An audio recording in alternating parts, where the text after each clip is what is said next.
coast, and it's going to be more so driven by the sea breeze. But yeah, just rain gear going to be your friend today. Stay cool too. The heat's been kind of the big story today, but we'll have some storms too. Do I finally get to golf in my tank top and short shorts? Please, please, please. What's stopping you, John? That's a vision. I just hope can the rain get done before 4th of July? That's all we're asking. Well, I guess not. All right, tune in, everybody. We'll see you tomorrow. Good day, Orlando.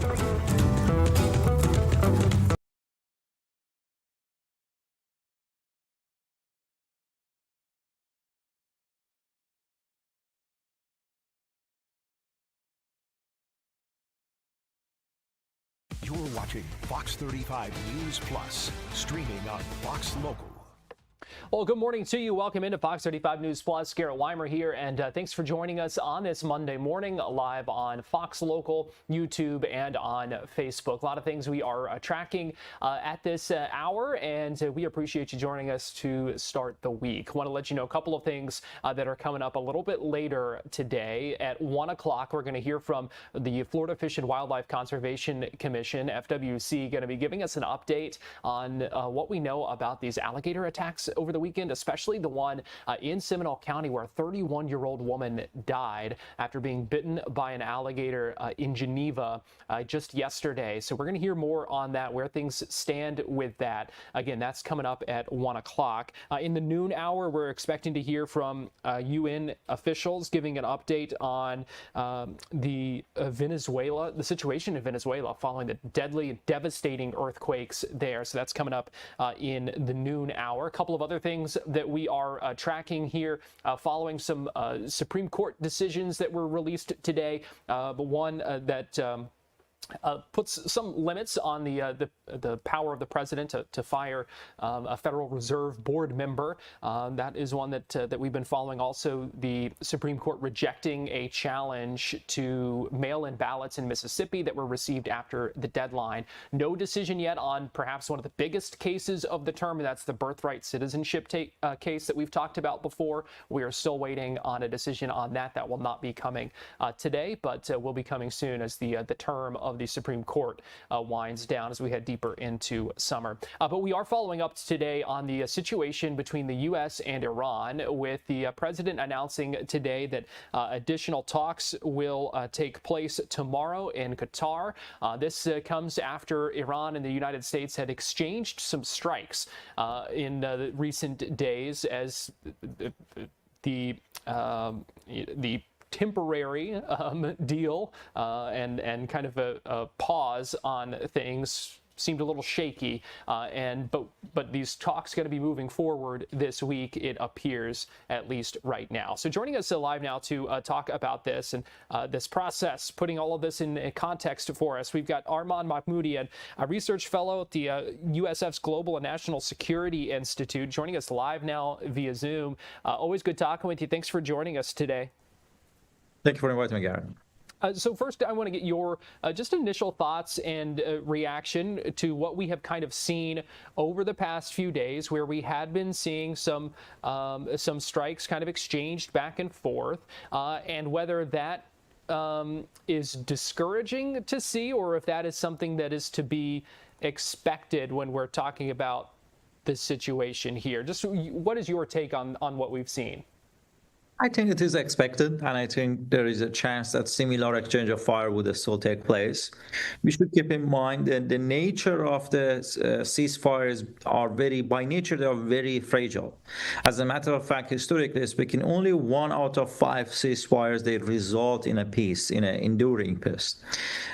So that's one thing that plays in the role in the nature of the ceasefire. The other thing is the memorandum of the understanding that Iran and the United States signed. This memorandum is very brief. It has only about 14 points, and it doesn't really address the resolving the issues and places of the dispute in a practical way, because it's not the job of the memorandum of the understandings. Memorandum of understandings are designed and set to establish a framework for the political negotiation that can result in a treaty or an agreement. So, and what happened yesterday and the day before that, the exchange of the fires that Iran and the United States had throughout let's say, the last 4 days, was kind of the aftermath of the memorandum of the understanding and its language. So the Strait of the Hormuz has 3 routes. One route is the route that is close to the Iranian shores. It is in the northern flank of the Strait of the Hormuz. The second route is the middle route, and the third route is the closest to the Oman, the North Oman.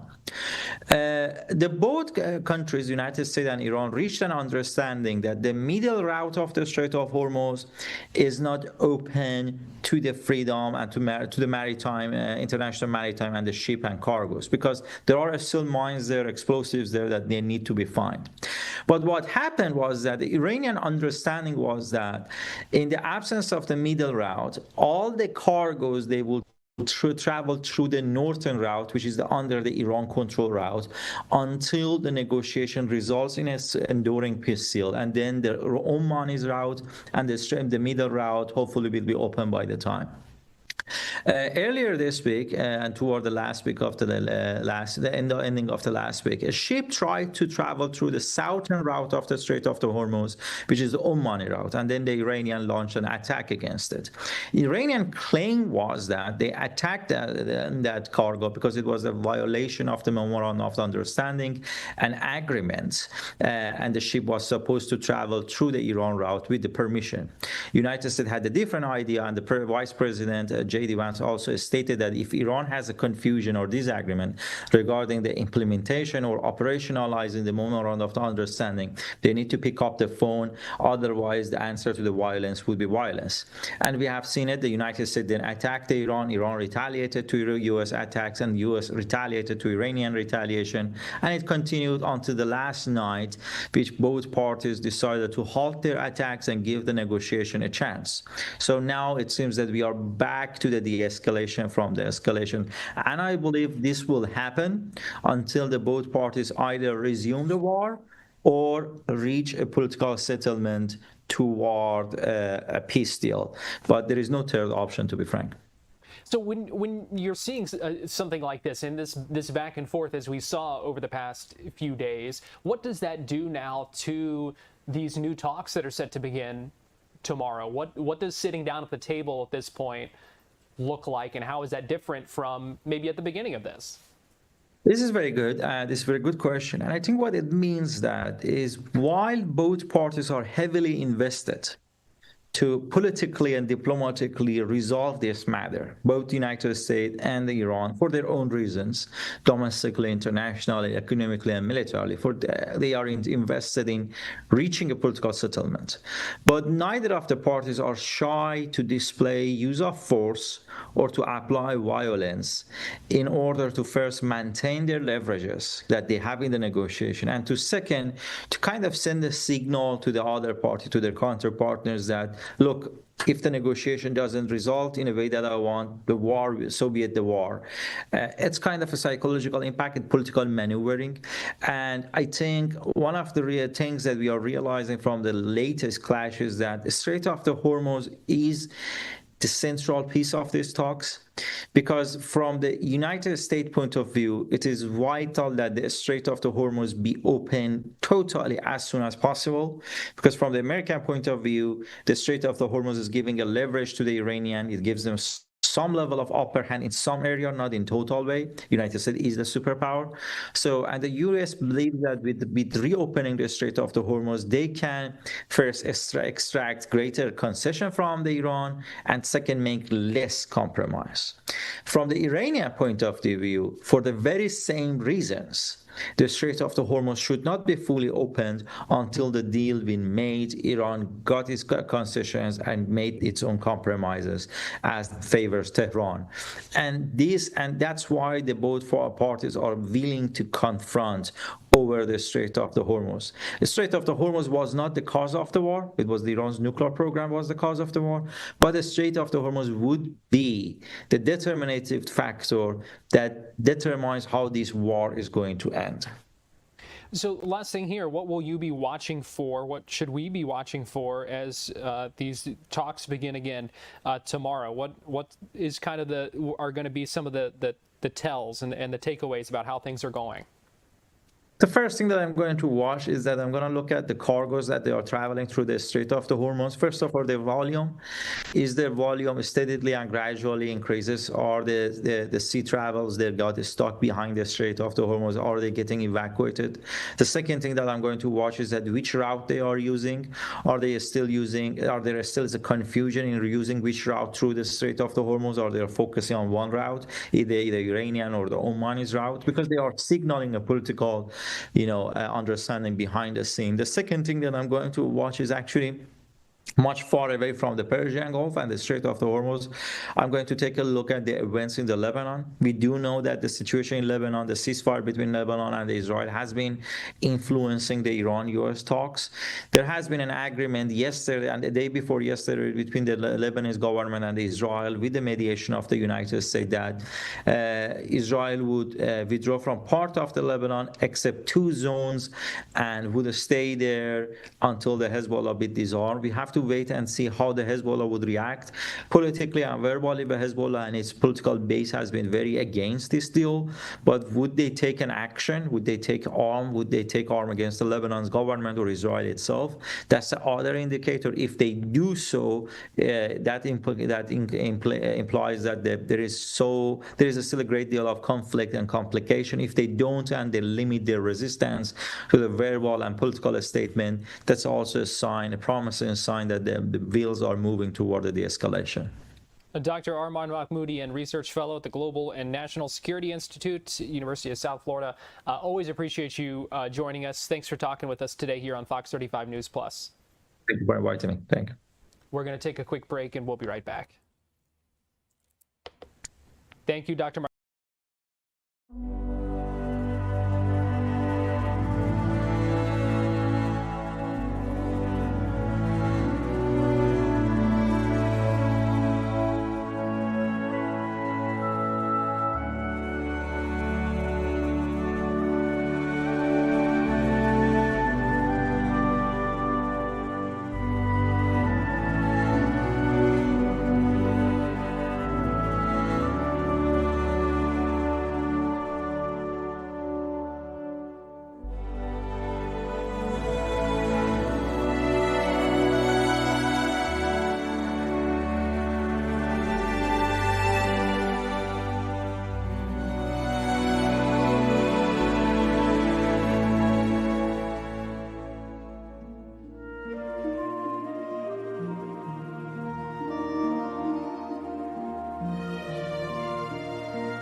Reporting the roll and pitch program, which puts Apollo 11 on a proper heading.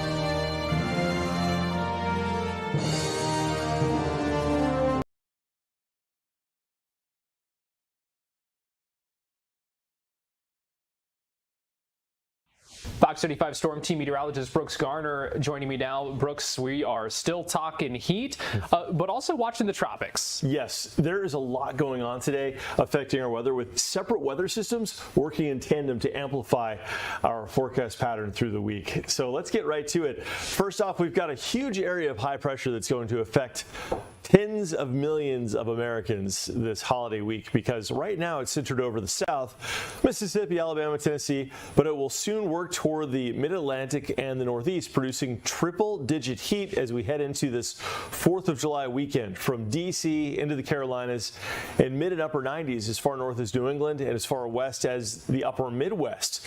Now, along the periphery of this high-pressure system, we'll have severe thunderstorms. Where we are in Florida, we'll be on the southern edge of it, so we also will see some strong stronger storms and a lot more storms. But for today, because of our proximity to that high pressure system, we are under heat advisory from noon till 7 for feels like temps between 108 and 110 from Orlando points north.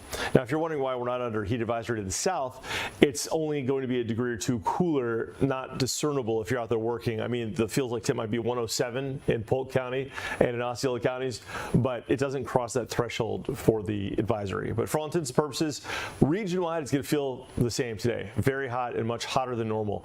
Our average high this time of year is 91. We're going to top out today at 98 in Bithlo, 97 in Orlando. And there will be some thunderstorms this afternoon, but when you're talking about humidity where it is, our dew points right now between 75 and 77, that is tropical humidity, air you can wear. There's a weight to the air, and it makes it feel like you're wrapped up in a blanket when you're outside. It's just stuffy. And that feels like temp will be 110 this afternoon from Titusville to Leesburg, maybe a touch less intense as you head farther south toward Kissimmee and St. Cloud, but not by much. Yeah, I mean, we're still talking some serious heat. Now, I was talking about unrelated systems working together to amplify our weather pattern. We also have a touch of Saharan dust in the air today. Now, this peaks in July, where these huge dust storms from 5,000 miles away over in the Sahara in North Africa blow all the way across the ocean on the trade winds. And when this happens, it can add a haze to the sky, making it look very different, not that blue sky, but kind of an orangey sky in the morning and almost like a hazy sky midday. But more so, this can actually make our afternoon thunderstorms punchier than normal. Now, typically when you hear about the Saharan dust, we talk about it in the context of the tropics. And when it is in a huge, thick sheet like it is right now over the eastern Atlantic, it overwhelms hurricanes before they can get going. But when we have just a touch of the haze, and you can see it here clearly on our Lake Fairview camera, where there's just the intensity of the blue in the sky is just not there. It's a light enough dust where it doesn't really kill our thunderstorm chances, but when that dry air at about 8,000 to 10,000 feet is pulled into the thunderstorm, and it can make the updraft stronger, it can make the wind gust stronger, it can give it hail and more lightning. So we're going to see severe storms potentially this afternoon as a result of that dust being ingested into the thunderstorms. Look at that, it's already in the upper 80s there at Lake Fairview. So future radar.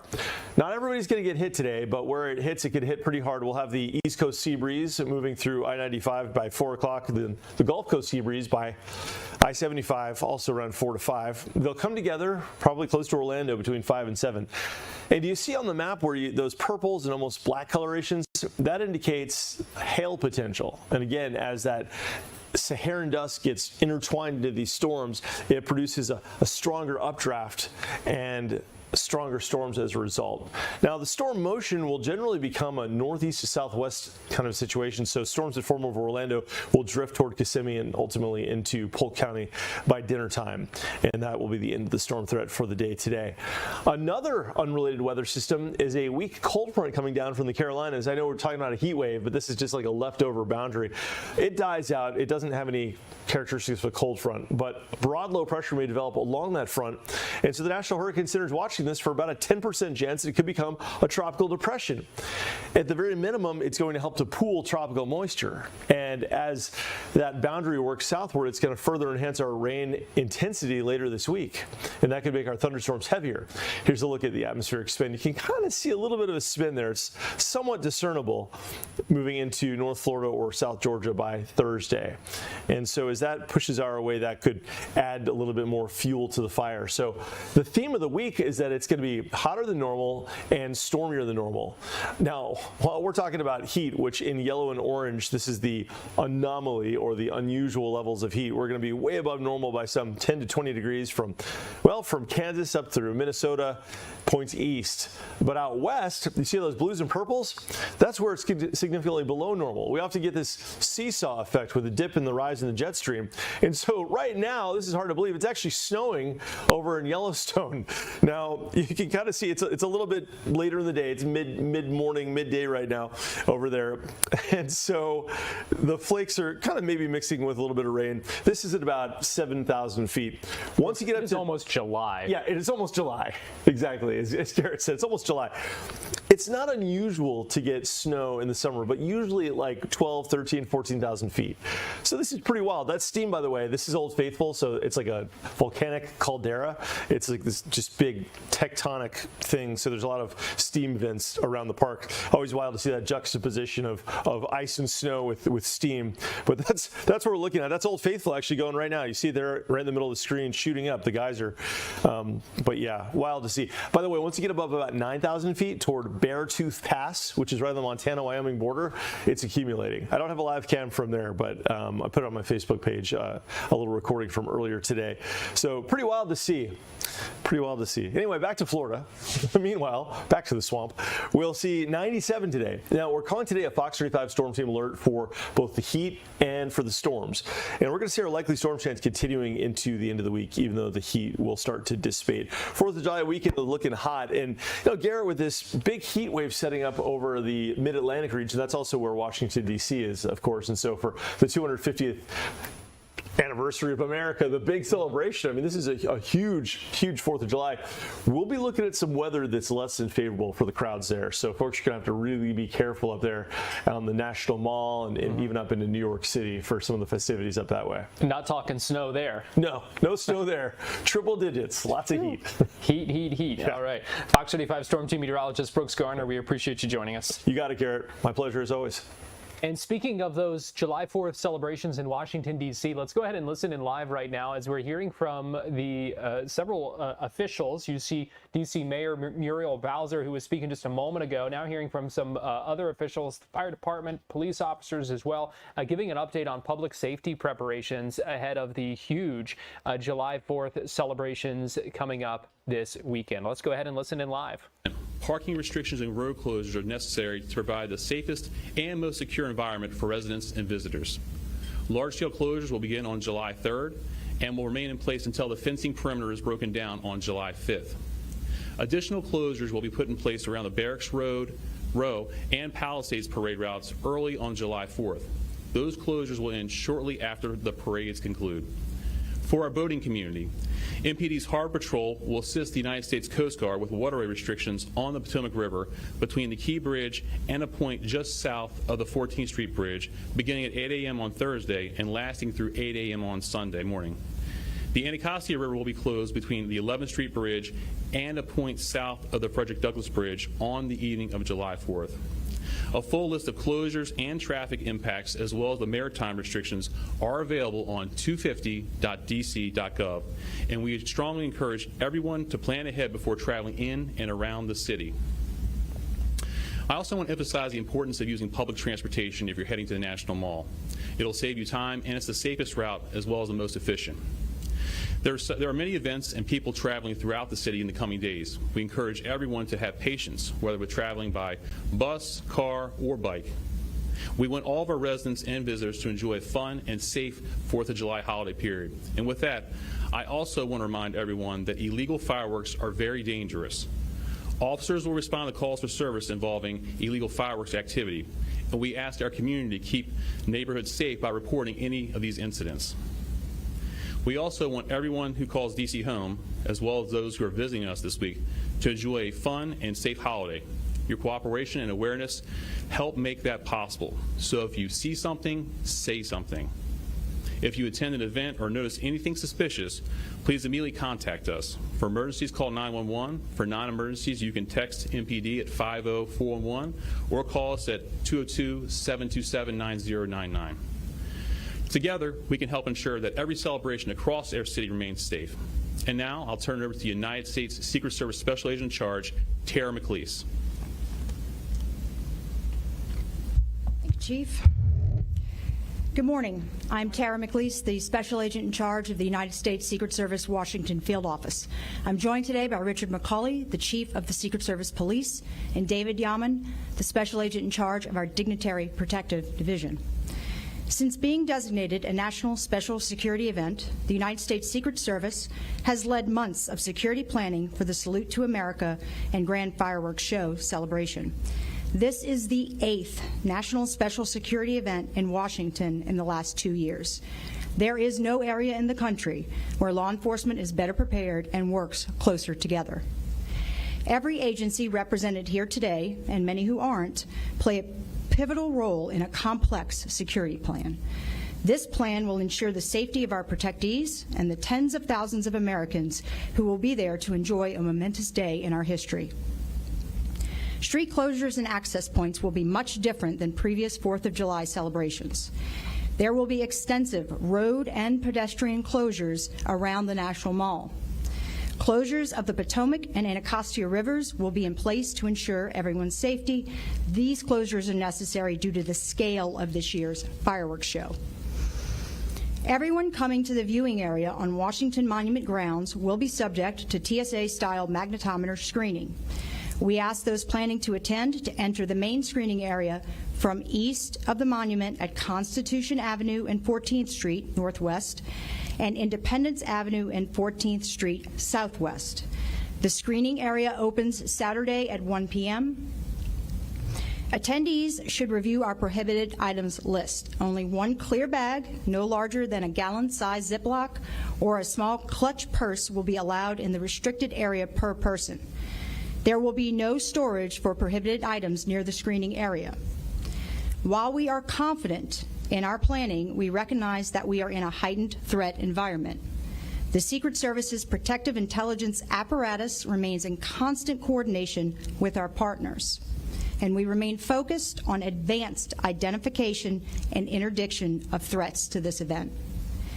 We learned of a plot targeting UFC Freedom 250 shortly after speaking to you in this room 3 weeks ago. Our teams worked around the clock with our partners at the FBI and agencies at the state and local levels across the country to identify those suspects and neutralize their ability to disrupt that event. This weekend, hundreds of federal agents and officers, including Secret Service specialized tactical units, counter-drone teams, National Guard members, and a variety of additional unseen resources will be used to disrupt any bad actor. On behalf of the men and women of the United States Secret Service, I want to extend our sincere thanks to this exceptionally talented public safety team. Together, we will ensure the successful execution of our security plan and celebrate the 250th birthday of our nation with our fellow Americans. I'll now turn it over to my friend and partner, Darren Cox, the Assistant Director in charge of the FBI Washington Field Office.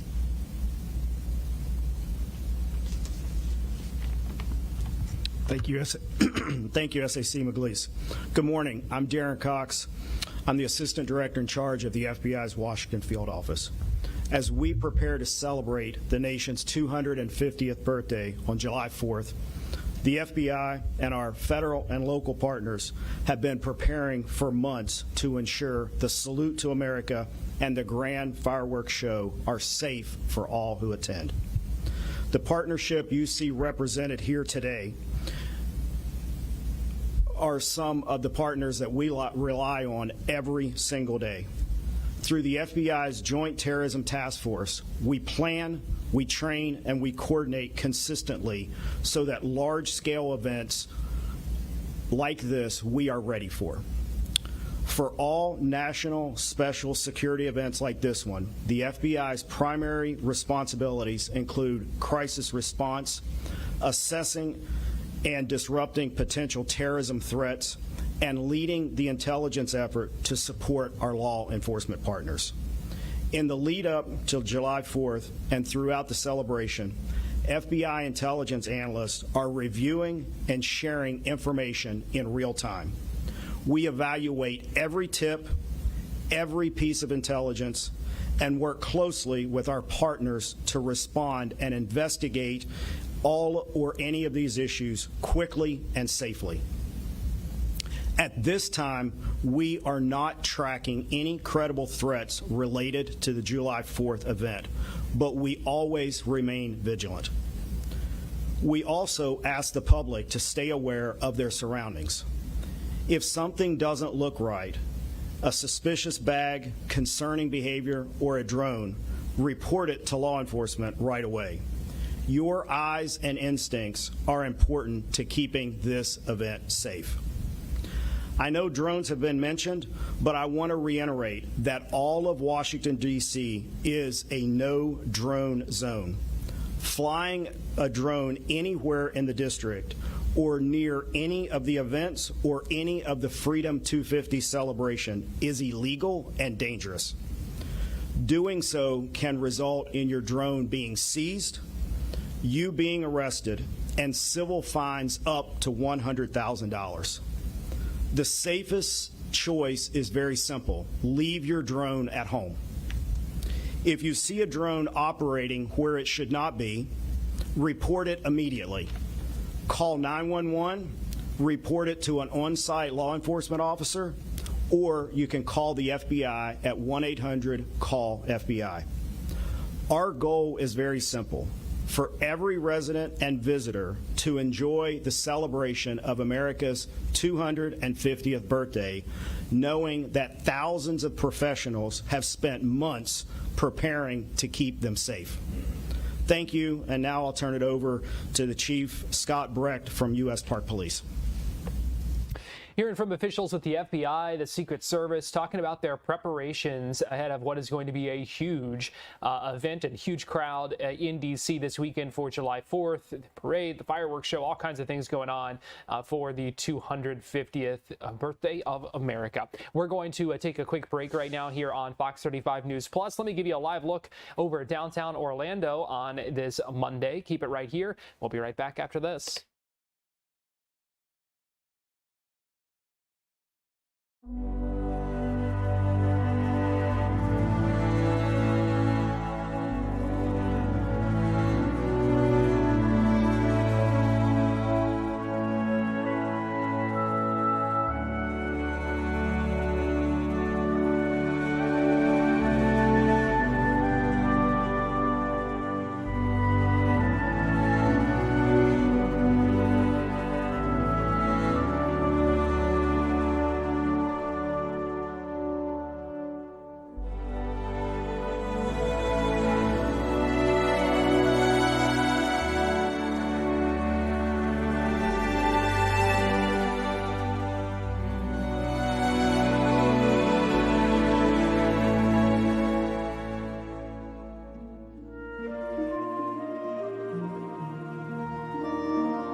Reporting their roll and pitch program, which puts Apollo 11 on a proper heading.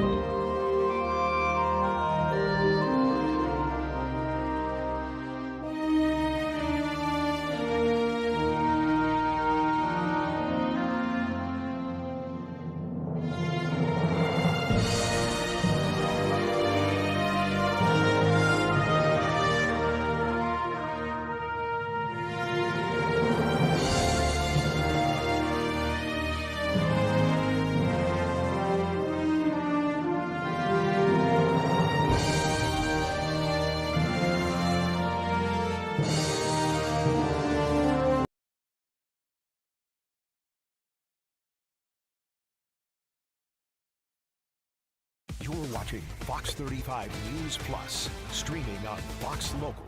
Welcome back into Fox 35 News Plus. I want to give you a live look right now inside a courtroom in Tampa where an NFL player, Detroit Lions cornerback Terrion Arnold, is in court right now for a pretrial detention hearing. He is facing charges in connection with an alleged armed robbery and kidnapping in Tampa back in February. Prosecutors say that NFL player Terrion Arnold was the planner and the orchestrator of an incident where 3 teenagers were held at gunpoint. Again, back in February. This hearing will determine whether he has to stay behind bars while he waits on more legal proceedings. In his first appearance, a judge denied bond for him. We'll see what comes out of this hearing. Let's go ahead and listen in live right now in this courtroom in Hillsborough County. Stay right on. Exhibit, state judge. All right, we'll start with the defense then. Mr. Steinberg. Just may we have a... You want a short break? Yeah, if you don't mind. No, let's take a, can we do it in, say, 7 minutes? More than 5, but less than 10? Can I bargain for 8 minutes and a half? Yeah, 7 minutes is... Thank you. All right. At our age, we comfort break. We can do that. Short comfort break. All right, so bad timing on that. It appears they are taking a bit of a break right now, dealing with some sort of tech issue. So we'll have to get you back inside that courtroom coming up in just a few minutes. Let's go ahead and get you right now back to D.C., where we're hearing from more officials about how they are preparing for the huge crowds, for dealing with potential for threats to safety ahead of a huge and historic celebration for America 250 coming up this weekend. So let's go ahead and listen in live. Happy 250th, happy 4th, and with that, I'll pass it to friend and fellow transit lover, Randy Clark, General Manager of WMATA. I guess we're both the transit lovers, right? Okay, because I know the mayor is too. So just hi everyone. Randy Clark, WMATA General Manager. Thanks, Mayor, for obviously having us and all of the partners for our ongoing preparedness work, and mentioning that Metro is definitely the safe, most reliable way to enjoy not just the National Mall celebration, but quite frankly all the celebrations this week. We take a lot of pride. Last week was the Pride Parade, UFC match at the White House, and obviously the upcoming IndyCar race. So Metro has been prepared for this weekend, for the whole summer. As soon as you're good, Paul. Yeah, the AI is listening to us all. Yeah. It's the same message you're giving today. Touche. Yeah. Thanks. See, we've done this before. So as I mentioned, Metro is definitely the safest, easiest way to get around, and we appreciate everyone that wants to use the service. We are very well staffed. All of our officers will be on board. Interim Chief Bohm and his whole team is fully activated. We've done a lot of preparedness drills around that. Metro is designed for large crowds. We know what we're doing. It's something we take a lot of pride in. On July 4th is our Super Bowl every year, so we will be prepared. It will be different this year. Chances of Smithsonian being the biggest station are not likely. It's going to be spread. That spread is going to be both helpful and a change, so we really reiterate what everyone said. Bring your patience, plan and prepare ahead. We think stations like Arlington National Cemetery is a good example. Will probably be much busier than normal because of the viewing area. Foggy Bottom, Federal Triangle. At the same time, Smithsonian will be busy, LaFont Plaza busy, so please think about that. Download Metro Pulse. It is our great app to do real-time trip planning. Also, you can do customer service chat to get real-time information from our staff. A couple things to highlight. Fireworks are clearly going to be later, and I'll defer to others on the exact timing of that. But Metro, right now, we are open till 2 a.m. because it is a Saturday. We will make sure people safely get home. That's what we do. You can count on Metro to get in, and we'll definitely get you home. If it's before 5 p.m., I encourage people to use what we call tap, ride, and go. You can pay with your credit and debit card. Just tap a card, tap your watch, tap your phone, get through the turnstiles very quickly. After 5 p.m., the board has announced we are going fare-free after 5 p.m. to really make sure people can not only enjoy the festivities all over the region as a community, but also make sure from a safety point of view we can get people going through. We'll be adding a lot of extra service as we do always on the 4th. Most of our system in the downtown core will have a train every 3 to 4 minutes. Our goal here is to have a lot of extra trains prepared, and we will move those, what we call gap trains, to make sure that we can move crowds expeditiously, especially after the event. We will have a lot of bus detours. There already been a lot this summer. They're going to be here all summer, so we really ask people to go WMATA.com/bus detours. They are pretty significant in our downtown core, and if you are on a bus that doesn't touch the downtown core, or your trip doesn't touch the downtown core, your bus still could be impacted. So please prepare and go look at that information. I guess, again, just reiterate, I really appreciate the mayor's leadership. We've done this a whole bunch of years together, is, be patient. Right? We are all working really hard to make sure people can get safely around and enjoy it, but be patient and have a little fun when you're out there. So thank you. Well, thank you. And Chief Donnelly, would you like to talk about fireworks and fireworks safety? Hi, I'm John Donnelly, Chief of DC Fire and EMS, and what I'd like to say about fireworks safety is the best thing we can do in our community is leave these works to the professionals. I understand that we are selling fireworks at our stands. The general rule about what is legal in DC is it can't leave the ground, it can't go bang, and the flame or sparks that come out of it can't be over 10 feet high. So it is important that you understand that fireworks are safe.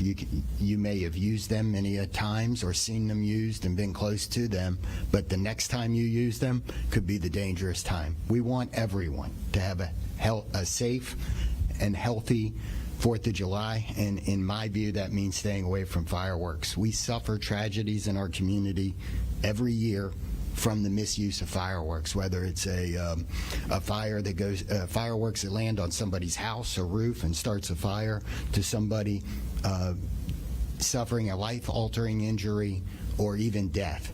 So I can't emphasize enough, if you are observing unsafe use of fireworks or illegal fireworks, you can call 911, you can report fireworks activity that doesn't reach that threshold through 311 or our 311 portal. But it is important that you do that, and we will come out. Metropolitan Police, you've heard everybody talk about this. We're taking this seriously. We will be out. If you are doing fireworks, the only fireworks you should do are the ones you buy from the booths in the District of Columbia. The booths are all licensed, registered, and regularly inspected by our fire marshals.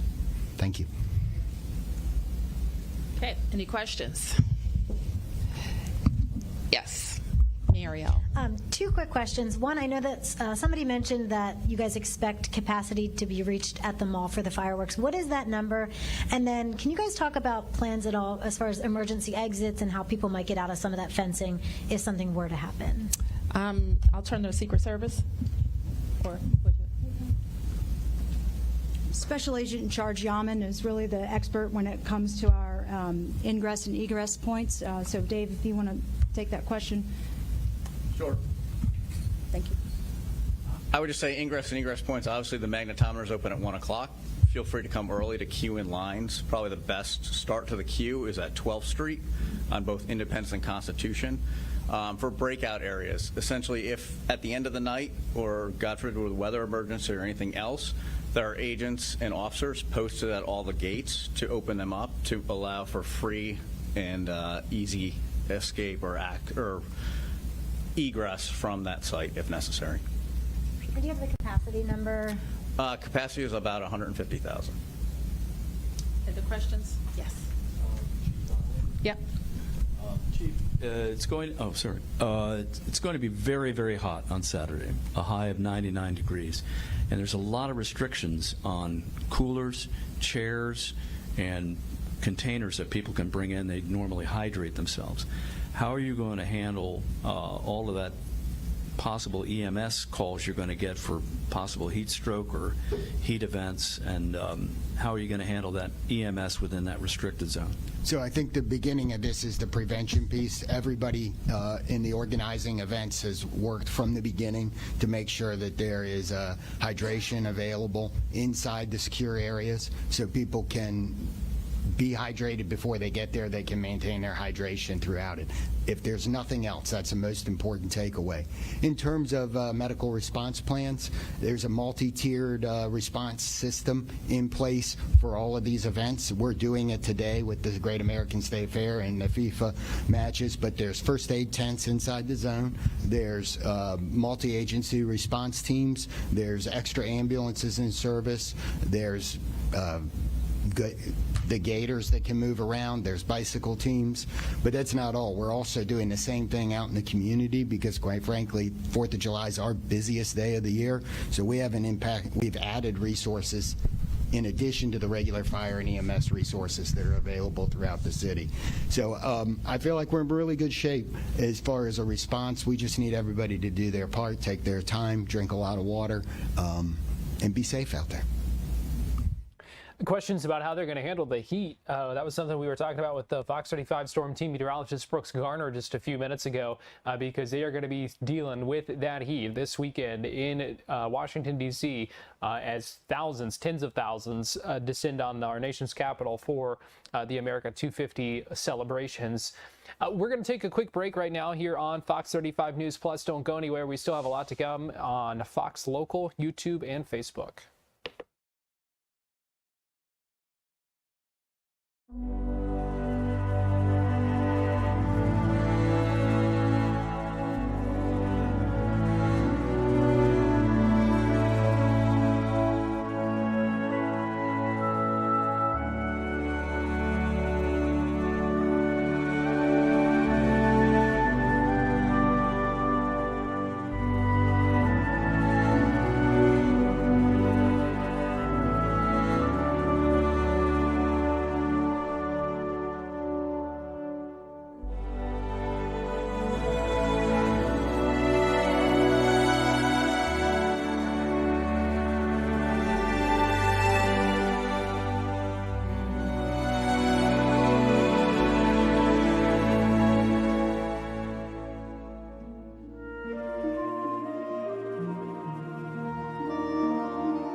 Reporting the roll and pitch program, which puts Apollo 11 on a proper heading.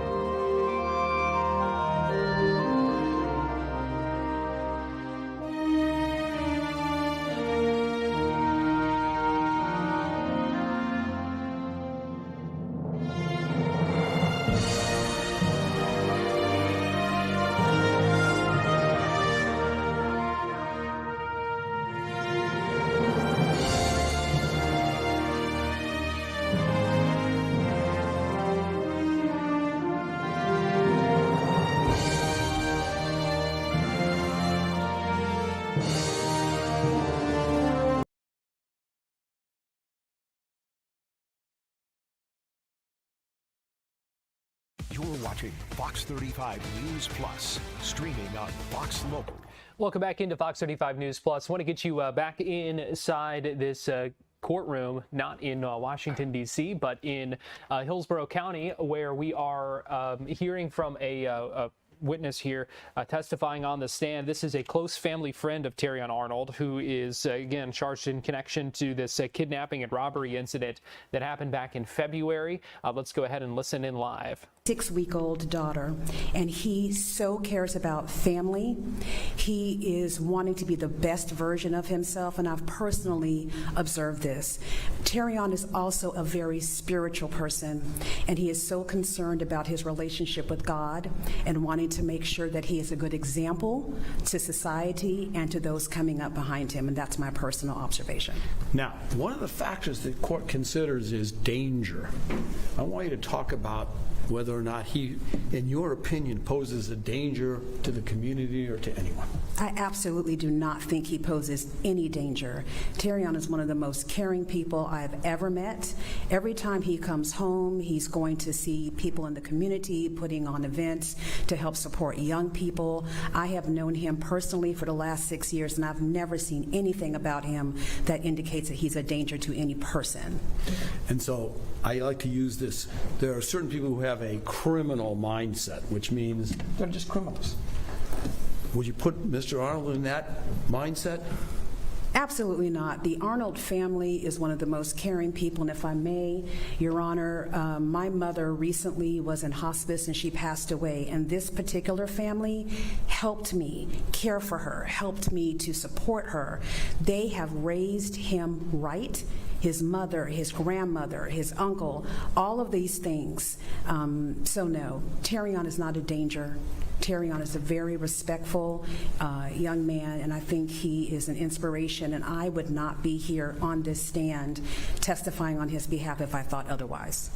And then finally, I'm going to ask you the obvious because we have all the cameras and everything else. Do you know what Mr. Arnold does for a living?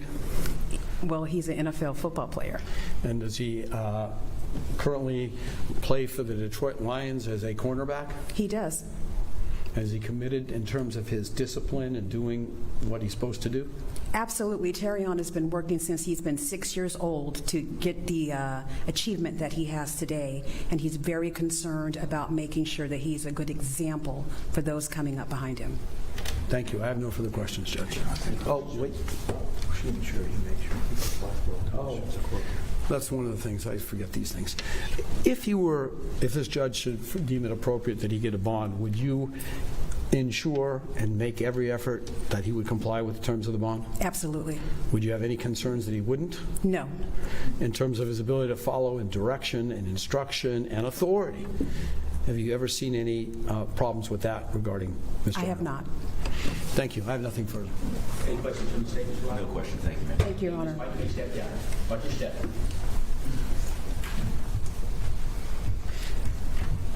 Mr. Steinberg, I think you indicated that was your only witness, yes, and that was to as bond factors. So yes, we'll go back now then. So essentially, I guess the defense rests. Yes, sir. Defense rests. So we'll turn back to Mr. Riley for the issue of the state's motion in this case, where the state is asking that I grant the pretrial detention and that he be held without a bond. That is correct, Your Honor. We ask that you grant the state's pretrial detention motion or grant that he has no bond. There's two ways in which we are trying to seek that, Your Honor. The first, that there is a substantial probability that this defendant committed the offense, and based on the defendant's past and present patterns of behavior and the criteria set in 903-046 of Florida statutes and any other relevant facts, that no conditions of release or bail will reasonably protect the community from risk or physical harm, or in the alternative, the defendant be held without bond pursuant to Article 1, Section 14 of the Constitution of the state of Florida, because the defendant is charged with a capital offense or an offense punishable by life, and the proof of guilt is evident or the presumption is great. In regards to substantial probability that the defendant committed the offense, Your Honor, we are not going to sit here and try to tell you that Mr. Arnold was the, as the defense said, the quarterback of this beating going on at the house. We are here to establish that the only reason that this plan or this act gets off the ground is because of Mr. Arnold. So if Mr. Boakai is the quarterback, then he would be the general manager at this point for relevance. He is the reason why it gets set in motion. And the reason why we put it that way, and we're not trying to say to you that he actually held a gun, he told someone to pistol whip someone, under Florida statute 777.011, and the jury instruction is 3.5A, and I provided that to defense as well, Your Honor. If you'd like a copy, I have a copy for you as well. Is that the principal? Yes. Would you like a copy, Your Honor? Sure. This is the heart of the state's theory in this case, and that how Mr. Arnold's involvement and why he should be held criminally liable. It states in Florida statute 777.011, if the defendant helped another person or persons commit or attempt to commit a crime, the defendant is principal and must be treated as if he had done all things that the other person or persons did, that the state proved beyond reasonable doubt that 1, the defendant intended the crime to occur, and 2, the defendant did some act or said something that was intended to, that did, incite, cause, encourage, assist, or advise the other person or persons to actually commit or attempt to commit the crime. The jury instruction is clear that this, to be principal, the defendant doesn't even have to be present when the crime is committed or attempted. In addition, so long as he did something to help, encourage, incite, assist, or advise, he does not need to know that a firearm would have been used for him to be found guilty or found to commit a crime of false imprisonment and robbery with a firearm. So we start from the beginning. We hear from Ms. DeValle, who is a witness. Yes, she's already pled out in this case, and she has given a post-mortem statement and a proffer. She states that on one of the nights, Mr. Arnold comes into the living room with everyone there, Fredo, Boakai, everyone involved, and he is the only one that says, I think I know who stole our stuff, and that is Yanni and Danny. You heard that testimony of the relationship of who Yanni is, who Danny is. Yanni was the driver that Mr. Arnold used. Danny is kind of that new sort of I want to become a celebrity hairdresser or a barber. Ariana, as she's sitting there and listening to this, hears Mr. Arnold say, me and Fredo, which is Mr. Freddie Hughes, we're going to try and do this at a hotel. So the plan was already starting to get Yanni out in the open or in a secluded area to confront him and to speak with him. But we know why. And then the issue was, and this goes to the criminal intent of it is mentioned by Mr. Arnold, well, and Boakai, there's cameras at a hotel. Your Honor, obviously common sense. They're going to try to do something in which they do not want there to be evidence of. So that is why when they learned from Ms. Daivaye that Danny, who is the person they want to lure over to the apartment, that he has been there before. It might not be odd for him to go to Ms. Daivaye's apartment and see Jasmine, and there are no cameras there. As soon as that is offered up, you heard testimony that Ms. Ariana Daivaye stated, yes, that's available to you, and Mr. Arnold saying, that's what we're going to do. We're going to lure him to your apartment. Boakai and Freddie, all of them agree that they're going to get lured to the apartment. It is important to know that, yes, their testimony, I understand defense will attack their credibility, but the text message is what corroborates what has happened and when it happens. So, for example, Ariana is saying that this is all happening at the Airbnb early in the morning, very early in the morning, and saying Jasmine can lure them over into the apartment. She states that Mr. Arnold says, text Jasmine. You have the text message at what time in the morning, the AM, the early AM, saying, Jasmine, are you up? That is corroborating that that conversation between Mr. Arnold and Ariana actually took place. Additionally, inside the text messages, when Jasmine wakes up, she responds, what?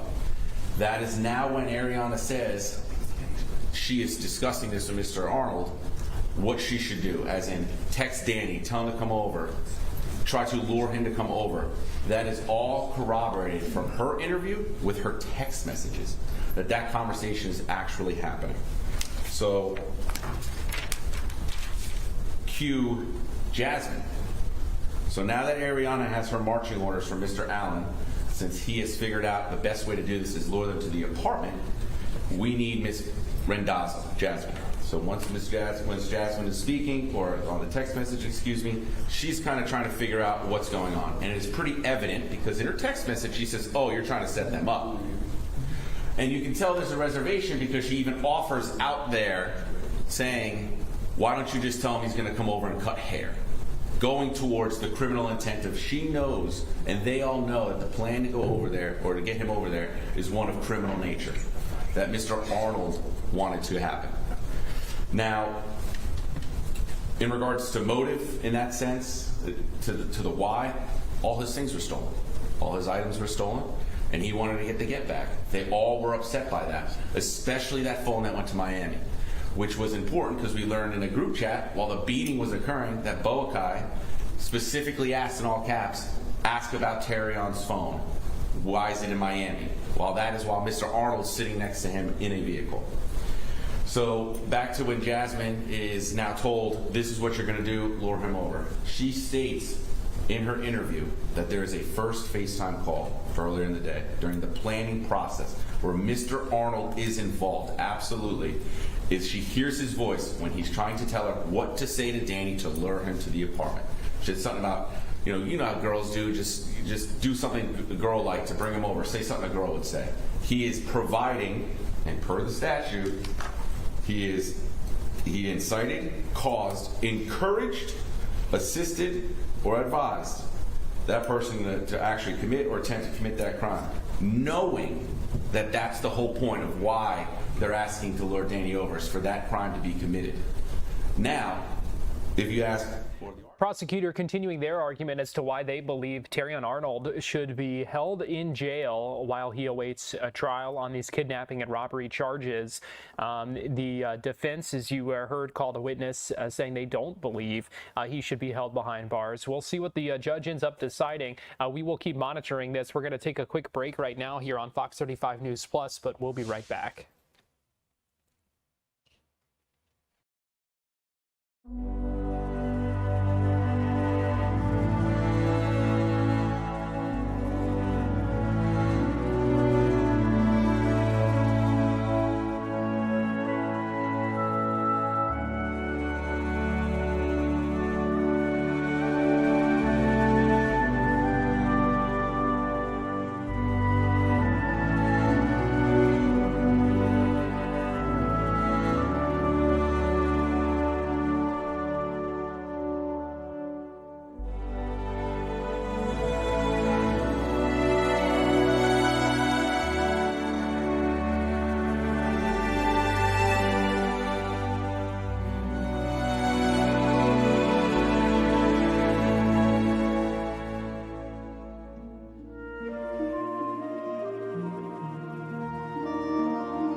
put Apollo 11 on a proper heading.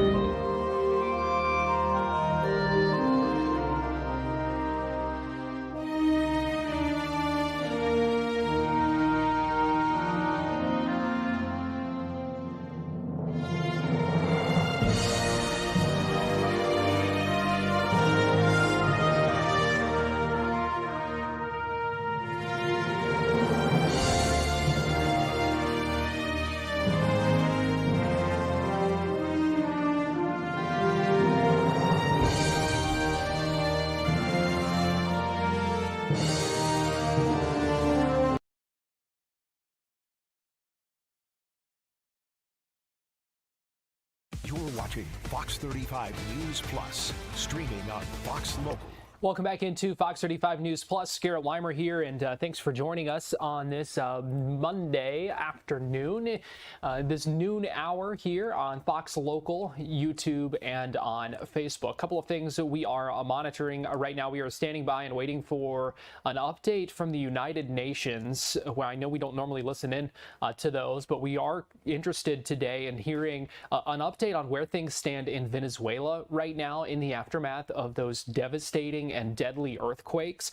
We are expecting a news conference any minute now where we will hear from one of the coordinators of humanitarian efforts there with the UN. Again, that briefing is supposed to begin in just a couple of minutes. If you've been with us, we have been listening in the last few minutes to this hearing going on live right now in Hillsborough County, where Terrion Arnold, an NFL player, is in court right now and is going to shortly learn whether he will spend more time in jail awaiting his trial on charges of kidnapping, robbery in connection with an incident that happened back in February, or if he will be let out while he waits for additional court proceedings. So let's go ahead and listen in. This is the prosecutor right now making their argument about why they believe the defendant, Mr. Arnold, who is a cornerback for the Detroit Lions, why they believe he should be held behind bars while awaiting for that trial. So let's go ahead and listen in live.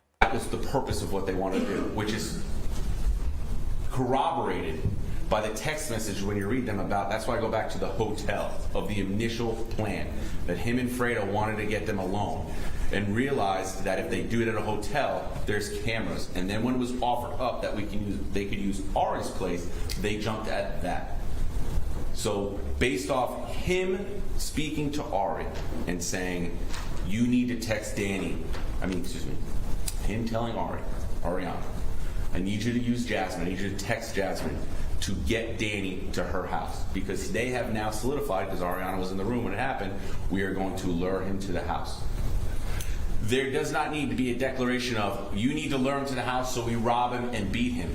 That is not my burden. That is not in my instruction here. As it says, it is not necessary for a principal to know every detail of how that was going to happen. But using common sense of why they wanted to bring him to a hotel in the first place, not wanting to be there, not wanting to go there because of cameras, and then use Ari as a lie to get him over to that place. That is where the criminal intent comes in. If there was no issue or bad will or anything of that nature, why not just say to them, hey, we're heading back from Tallahassee, and we want to talk to you about the things that we thought you may have taken. That would be reasonable. All this lying and things of that nature, that goes to the criminal intent of what this group was going to do. And that's why it starts by the assist or encouragement from Mr. Arnold to Ariana to say, get Jasmine and bring him to the house. That is where we make that leap to. Without him doing that and giving that direction, this plan doesn't even get off the ground. But if it has just as they wanted to simply, hey, we want to know what's going on, all this stuff, like you might have stole our stuff, I saw something on me, that doesn't happen at all. At all. It is a plan made to bring Danny over in false pretenses to the house. And not only that, before they get to the house, Dell and CJ get there with firearms. They get there waiting. They're lying in wait. So the plan in which Mr. Arnold set in place, everyone can be their own independent actors. At this time, no, I cannot tell you that Mr. Arnold said, bring a firearm, do all this. But as I said in the instruction, I don't have to show that even he knew. It is not necessary for the state to prove a defendant knew another participant in the robbery or false imprisonment would be or was armed. It is simple. That's why I'm not trying to oversell in the sense of he's there, he's pistol whipping, but under Florida law, he absolutely should be held accountable like he was because of this statute. But the burden here today goes beyond probable cause. There's a difference between probable cause and substantial probability or proof of guilt evident or presumption great. So it's a much higher burden than simple probable cause. You would acknowledge that? I agree with that. Yes. And based off the testimony given to us by the detective, Mr. Barnett, from Ariana, Jasmine, Jackson Ridgeway, coupled with the text messages, it is showed that this plan had criminal intent. And I understand the testimony about witnesses whose credibility that I can't judge here because I don't see them, hear them. It's just this is what they said. Correct. And that rises above probable cause to substantial probability. Correct. Legally, you absolutely can consider that in regards to this. And now that it was made an issue, or not an issue, that it's been entered into evidence, an order that was provided by another judge, the only witness that was in that hearing was from the detective. And he found that it was a substantial probability that the crime occurred, yes, to another defendant, and we are here for Mr. Arnold. So a defendant who's had hands-on, who was in the apartment, that's a distinction from Mr. Arnold. That is correct. But also, a person who was not in the apartment, Jasmine, was also held without bond. Every single person in this case has been held without bond. Mr. Arnold is the last piece of the puzzle because it doesn't get off the ground without him. It doesn't get put in motion until he tells Ariana to text Jasmine at 1:50 a.m. see if she's up, because at that point, that is the time when it is concocted that this is what we're going to do. And it is corroborated by the text messages that show she did send that text message. Jasmine did not answer because she was sleeping. Jasmine testifies, I was sleeping. It's obvious. And then Jasmine, as she's getting these orders, and she says it's coming from Tyrion. Ariana puts in there, oh, this is from Tyrion. Who are you with? Tyrion. Jasmine, has reservations about, can we just tell him to go over to cut hair? Because she knows what's going to happen. Because also in Ariana and Jasmine's text messages, they warn, oh my, are they going to kill them? And in addition, when you look at these text messages, they know that the firearms are going to be used. So they know. That's where it comes down to. These two women know that the plan that they were told to put in place, okay, was to get back and to confront these three victims. And the way they even get involved is only through Mr. Arnold. That is it. Because I could understand if Mr. Arnold's not involved at all, and these two women, just for some reason, who they didn't have anything stolen, say upon themselves, let me rob Danny, let's make Yanni go there too, let's get Boakai involved, and let's rob these people, and we know the defendant's coming back from Tallahassee, so let's let them walk in and go, here you go, here's all. That doesn't make sense. What makes sense is that Mr. Arnold had all his things stolen, and his friends had his things stolen. That is undisputed. The issue is they don't know who did it, and they were upset. And Mr. Arnold, there was testimony that he had the hunch that it's Yanni or Danny. So then while that is happening, while he had that in his head, I know who did it, he was already talking with Freddie Hughes about, let's get them to a hotel. And now while they're round tabling it, and as I said in the instruction, incite, cause, encourage, assist, or advise, in the round table, Ariana, who is also a co-conspirator in this case, who is also pled to this case, who's being held without bond, said, Danny's been to my apartment before. You could probably maybe do it there. And that's the idea Mr. Arnold then latched onto. He brought the people, and mentioned the people who it could be, that him and Fredo were devising a plan at a hotel. And then it was, well, there's cameras there. We don't want to do it there. Ariana brings up her place, and Mr. Arnold says, perfect. And then that's when we start the text. We will keep monitoring what's going on inside that courtroom right now in Tampa. Let me get you right now. I want to get to this UN briefing where we're hearing from officials giving an update on where things stand in Venezuela following the deadly earthquakes there. Death toll climbed to more than 1,400. Let's go ahead and listen in live. SG Guy Ryder, as well as the Secretary General, on how the reform efforts are going here at the UN. So that briefing was this morning. Tomorrow morning in the ECOSOC chamber at 10 a.m., there will be informal consultations on the political declaration for the high-level meeting on pandemic prevention, preparedness, and response. And that's happening in the morning and the afternoon. So it takes place in the morning in Conference Room 3. Then we'll continue in the afternoon in ECOSOC chamber. Tomorrow morning, Tuesday, 30 June. All right, it appears right now she's giving a bit of a schedule update for some other briefings. So we're going to go ahead and take our first break this hour here on Fox 35 News Plus. We'll get you back to this briefing in just a couple of minutes once she gets into the substance of it.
You're watching Fox 35 News Plus, streaming on Fox Local. Welcome back into Fox 35 News Plus. Garrett Wymer here. Thanks for joining us on this Monday afternoon. A couple of things we're keeping an eye on right now that I want to let you know about.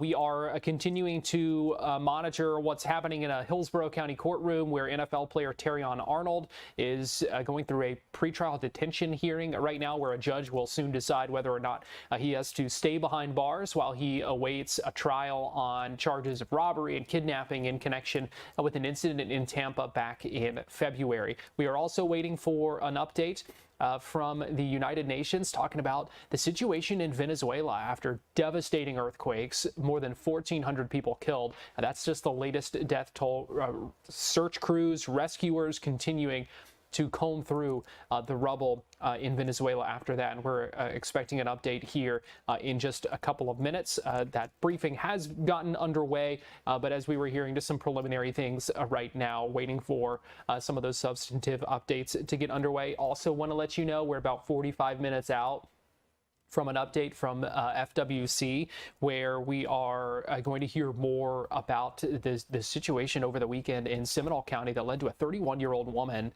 dying of her injuries after being bitten by an alligator.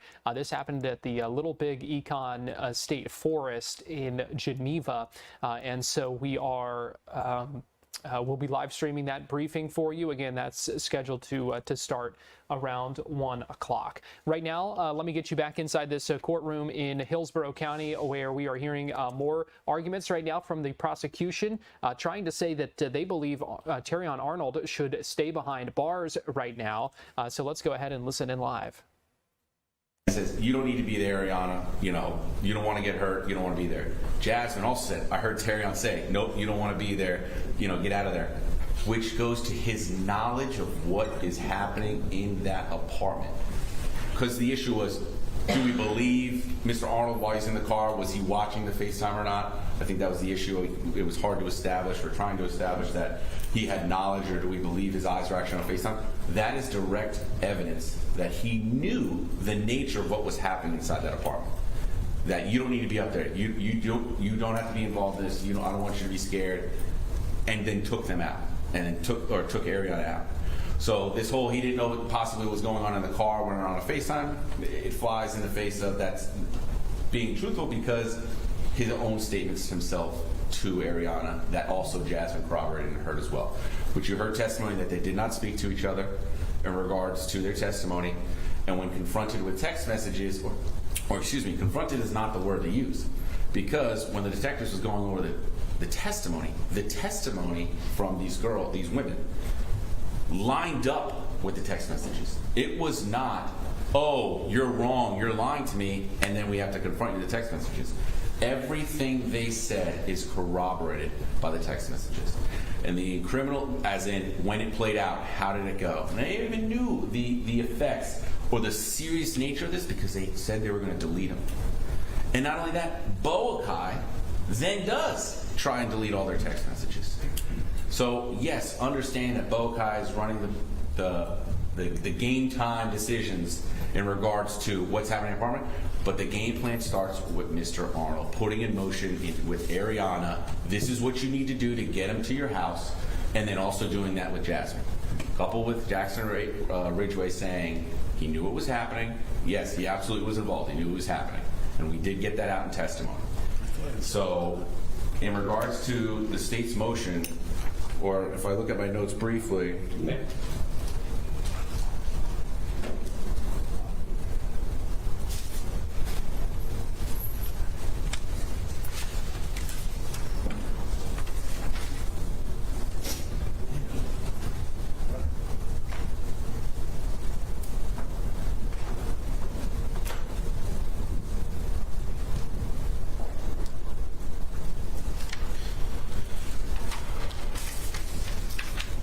understanding that you're discussing beyond a reasonable doubt at trial, Your Honor, but there's a substantial probability that the defendant committed the offense and that he was principal to it.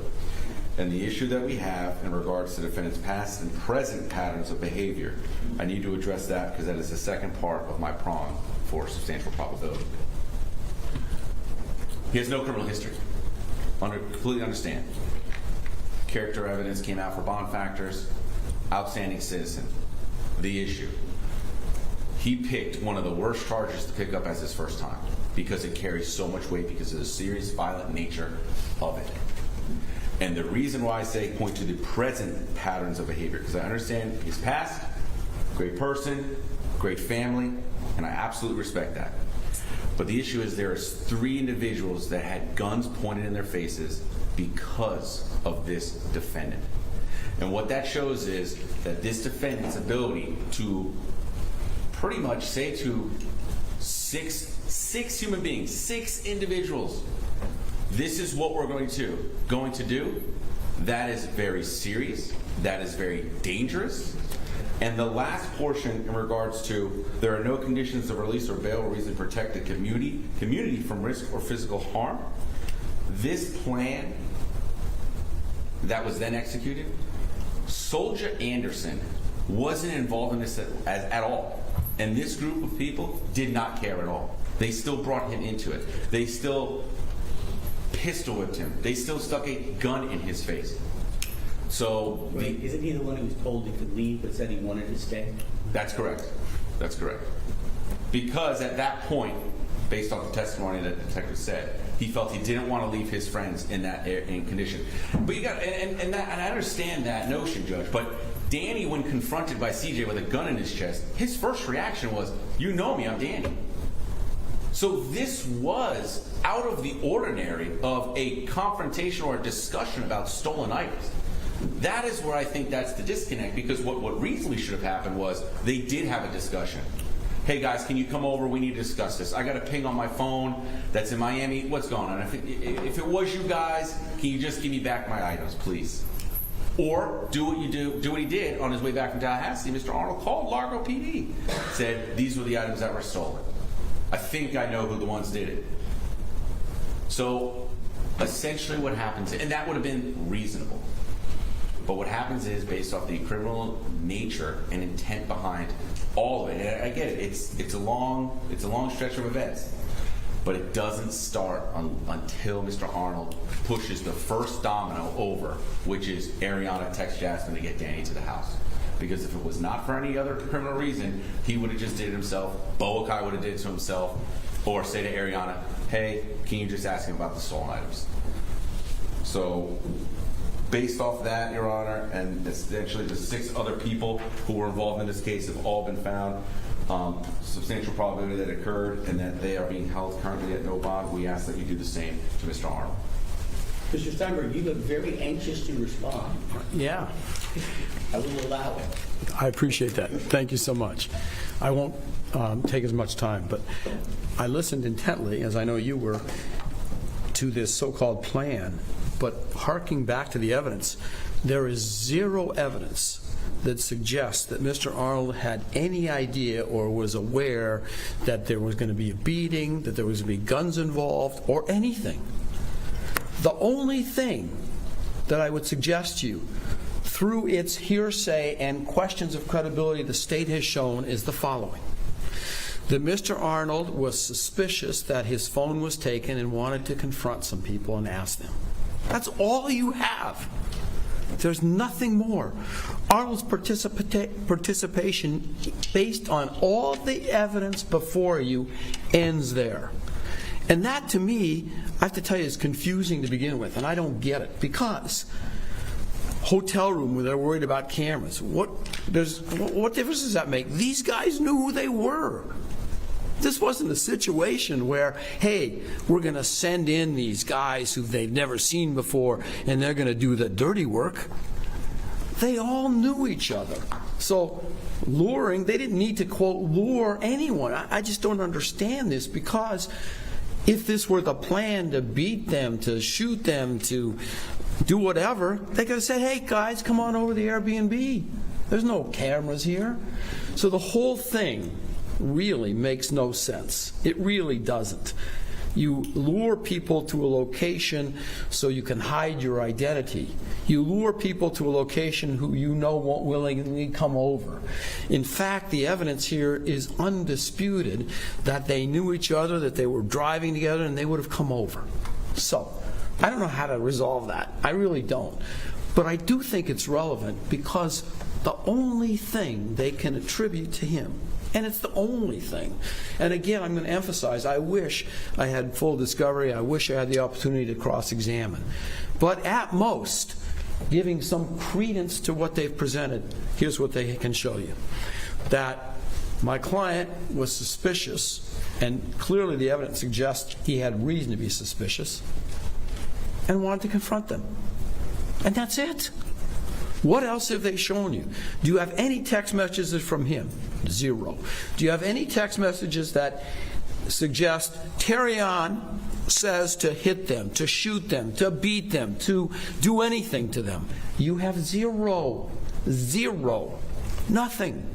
So I'm thinking complicity is the fancy word that we use in various courts. You have to have complicity to do the act itself, i.e. the act of beating them, the act of threatening them. You don't have that. There's not a scintilla of evidence that suggests that. If, in fact, Mr. Arnold's in a position where the only evidence and the only thing they've shown is, hey, I think we should confront them, that's a crime? And that rises to the level of more than probable cause. I don't even think there's probable cause to believe that he was part of this, and I'm going to argue that to you. Just because probable cause that he, in fact, this is just for a probable cause statement, he said, I want to confront them. What else do you have, Judge? Do you have one scintilla of evidence that says Arnold said to beat them? No. Do you have one scintilla of evidence that said Arnold said to point a gun at them? No. Do you have one scintilla of evidence that says Arnold said to put a gun in their mouths? Nope. And then I hark back to Jackson. Remember Mr. Jackson Ridgway? He's in the car. What's ironic is they're relying on him, but keep in mind, he runs into the apartment where all this is happening. Remember that? When they get to the location, Jackson goes in, and they said, oh, he didn't go into the bedroom, he just came into the apartment. Did my client do that? No. Did my client text them? No. Did my client direct them? No. There is not a scintilla of evidence other than he said, hey, I want to confront these guys, because you got to admit that it's a little strange that his phone winds up in Miami when one of the people who had the code happened to be in Miami. So I think they might have done it. Tell me the time frame from when Mr. Arnold arrives at the scene and the time that 3 victims were released. It wasn't brought out in testimony. So I can tell you what I think, but in terms of the testimony, that wasn't brought out by the state. So I think that has to be inference against them, but it was a short time period. Very short. And keep in mind, the evidence is he left before they were released, in the sense that the evidence that they presented suggests that he had Ariana come and then they leave the scene while the people are still there. So he had nothing to do with it. He's getting out of there. And as you know, the principles of law, mere presence, mere association with other criminals is not enough. So let's even give him that. So now we have, okay, he wanted to confront the only words that were ever used by all their witnesses, and 2, he was present for a short period of time and then left. How does that make him guilty? So I'm going to suggest to you there is no probable cause here for any of these counts, and clearly you never get to proof evident presumption grade. You're not even close. So, and in terms of proving dangerousness, how do they prove dangerousness? I don't even want to go there, but I will, just because somebody will say, why didn't you talk to the judge about that? How's he dangerous? Do they show that he ever had a gun? No. Do they show that he told them to do anything other than, quote, one word, confront? So because of that, Judge, we're asking that you not find probable cause to begin with, but certainly not to those higher standards, and give my guy a bond. Thank you, sir. Thank you, Mr. Dunker. Mr. Riley, did the state have anything else this time? Judge, I just want to highlight some text messages in regards, and I understand defense wants to go back to didn't know there was a gun, didn't know that there was going to be beating happen. Once again, that is not my burden in proving that he is principal to this crime. What I am trying to establish here is that he is the reason and the planning of why it happened, pushing that first domino via Miss Ariana to text Jasmine, because he needs only to encourage, assist, or advise. In the text messages in regards to, it's the bigger packet, I apologize for states, 2, yes, where it is established that Ariana texts Jasmine, are you up? She says what when she finally gets up in the morning? She says, text Danny and ask him what he's doing later. And that's it. Reiterating some of the text messages that we heard read a little bit ago, as well as the defense and prosecution go back and forth in front of the judge here, whether they believe that this suspect, Terrion Arnold, a cornerback for the Detroit Lions, arrested in a high-profile case here, now facing charges in connection with an incident back in February. We will find out shortly whether he will have to stay behind bars. We're going to take a quick break right now here on Fox 35 News Plus, but we'll be right back.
program, which puts Apollo 11 on a proper heading.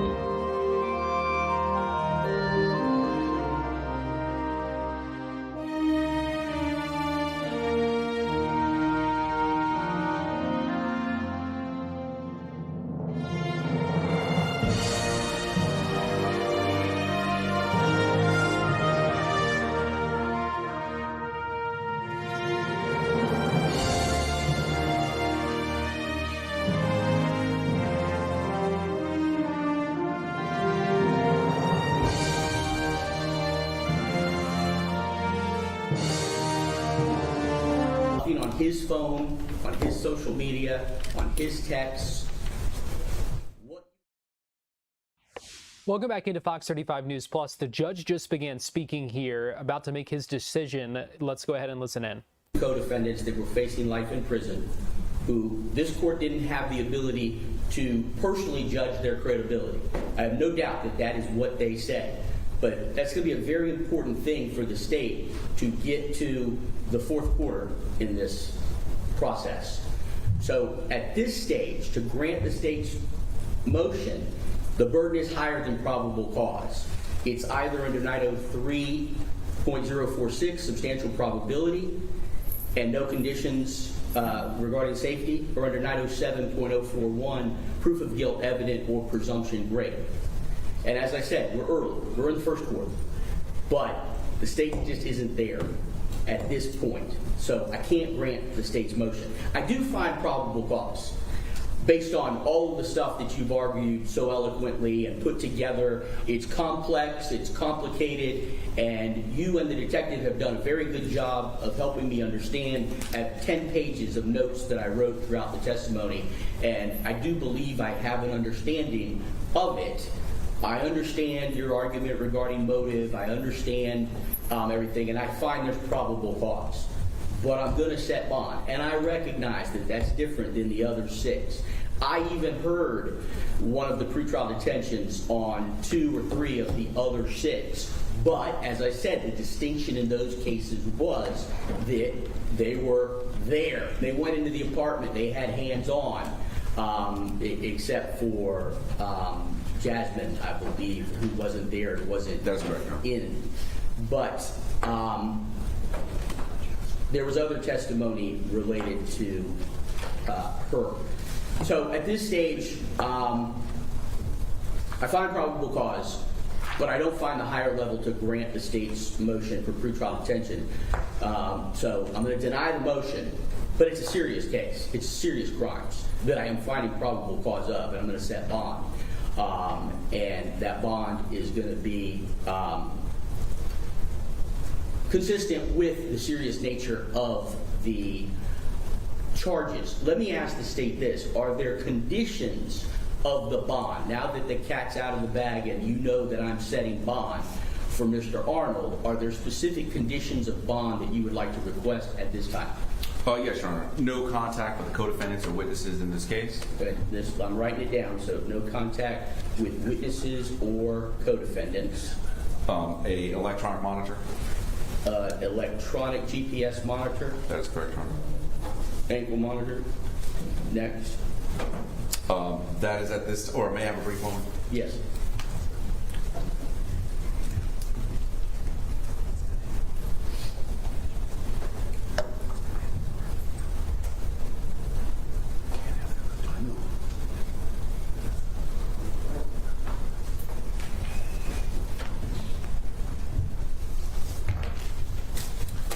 That'd be all from the state, Your Honor. Surrender his passport.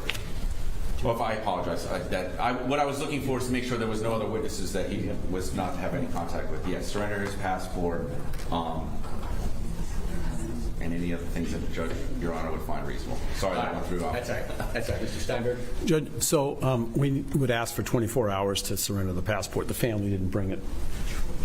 It's in Detroit, so we'll have to get it here.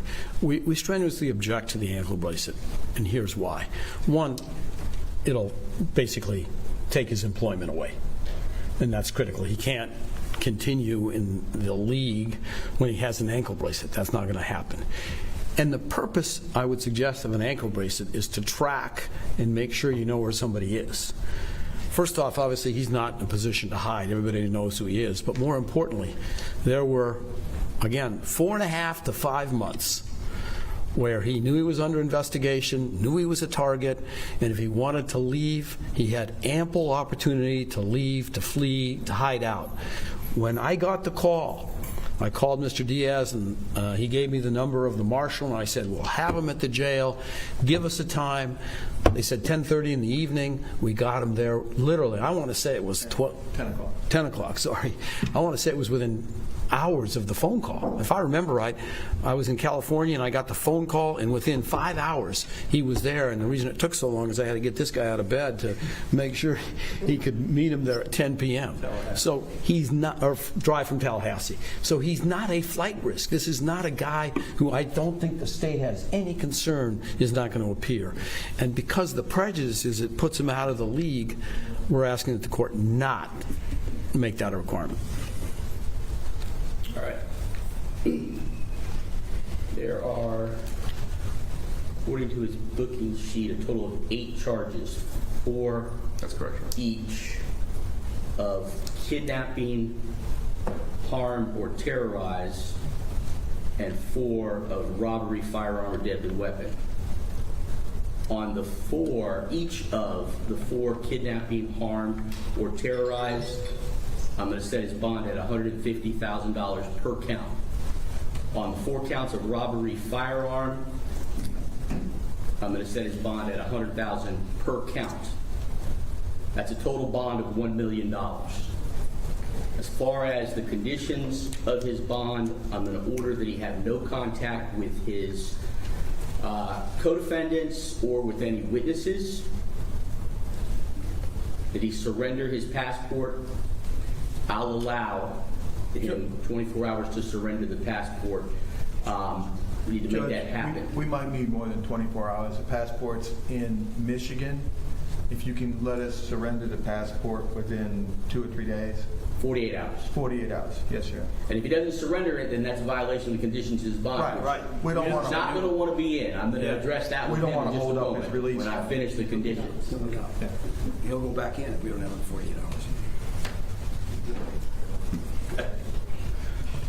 And Your Honor, did you mention the conspiracy charges as well? I apologize. I don't have a conspiracy charge on here. Okay. Madam Clerk? There's 2. Okay. I have 8. There should be 8. I think the most recent printout only has 8 charges. There should be 8 total, Your Honor. There's 2 conspiracy charges, I believe. I think they're part of the 8. Yeah, exactly. They're not on the sheet. The clerk They're not on my sheet. They're not on my sheet. I think $1 million. Well, I want to be very careful because if they come through, that's going to create confusion. If I set bond on these 8 charges and then there's some 2 other charges pending out there, that's going to present a problem. Mr. Riley? I'll have to touch base with Mr. Diaz in regards to the conspiracies. My understanding is that the detective is shaking his head. You want to talk to him, or detective? Do you? I can clarify. Can you clarify, please? I can't. Yes, to Mr. Riley or to you? I'll speak with the detective briefly. All right, that's fine. Works either way.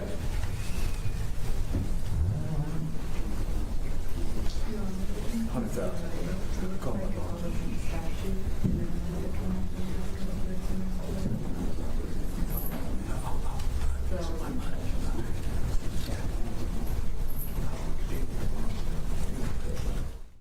Bond set at $1 million for Terrion Arnold. I heard some confusion over maybe a couple of other pending charges as well and what that might do to the bond, but the judge denying the prosecution's motion to for pretrial detention and not to set a bond.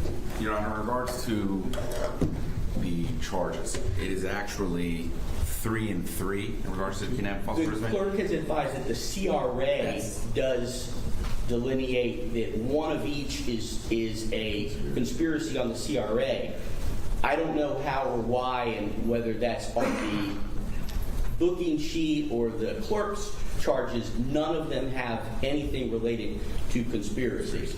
So I'm not sure the best way to handle it, except that there are 8 counts. There are 4 related to kidnapping. It appears one of those might be or is conspiracy. There are 4 related to robbery, and one of those might be or is in fact conspiracy. I'm not changing the amount of the bond, but there's 8 separate charges. Just wanted to make sure it was clear. One of each apparently is conspiracy. Yes. Mr. Jansen. Mr. Jansen. Your Honor, So bond set at $1 million. You heard the confusion cleared up there. Chief Judge Christopher Sabella setting that bond, $150,000 per count related to the kidnapping charges, $100,000 per count related to the robbery charges. We're going to take a break right now here on Fox 35 News Plus, but we'll be right back.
Neil Armstrong reporting the roll and pitch program, which puts Apollo 11 on a proper heading.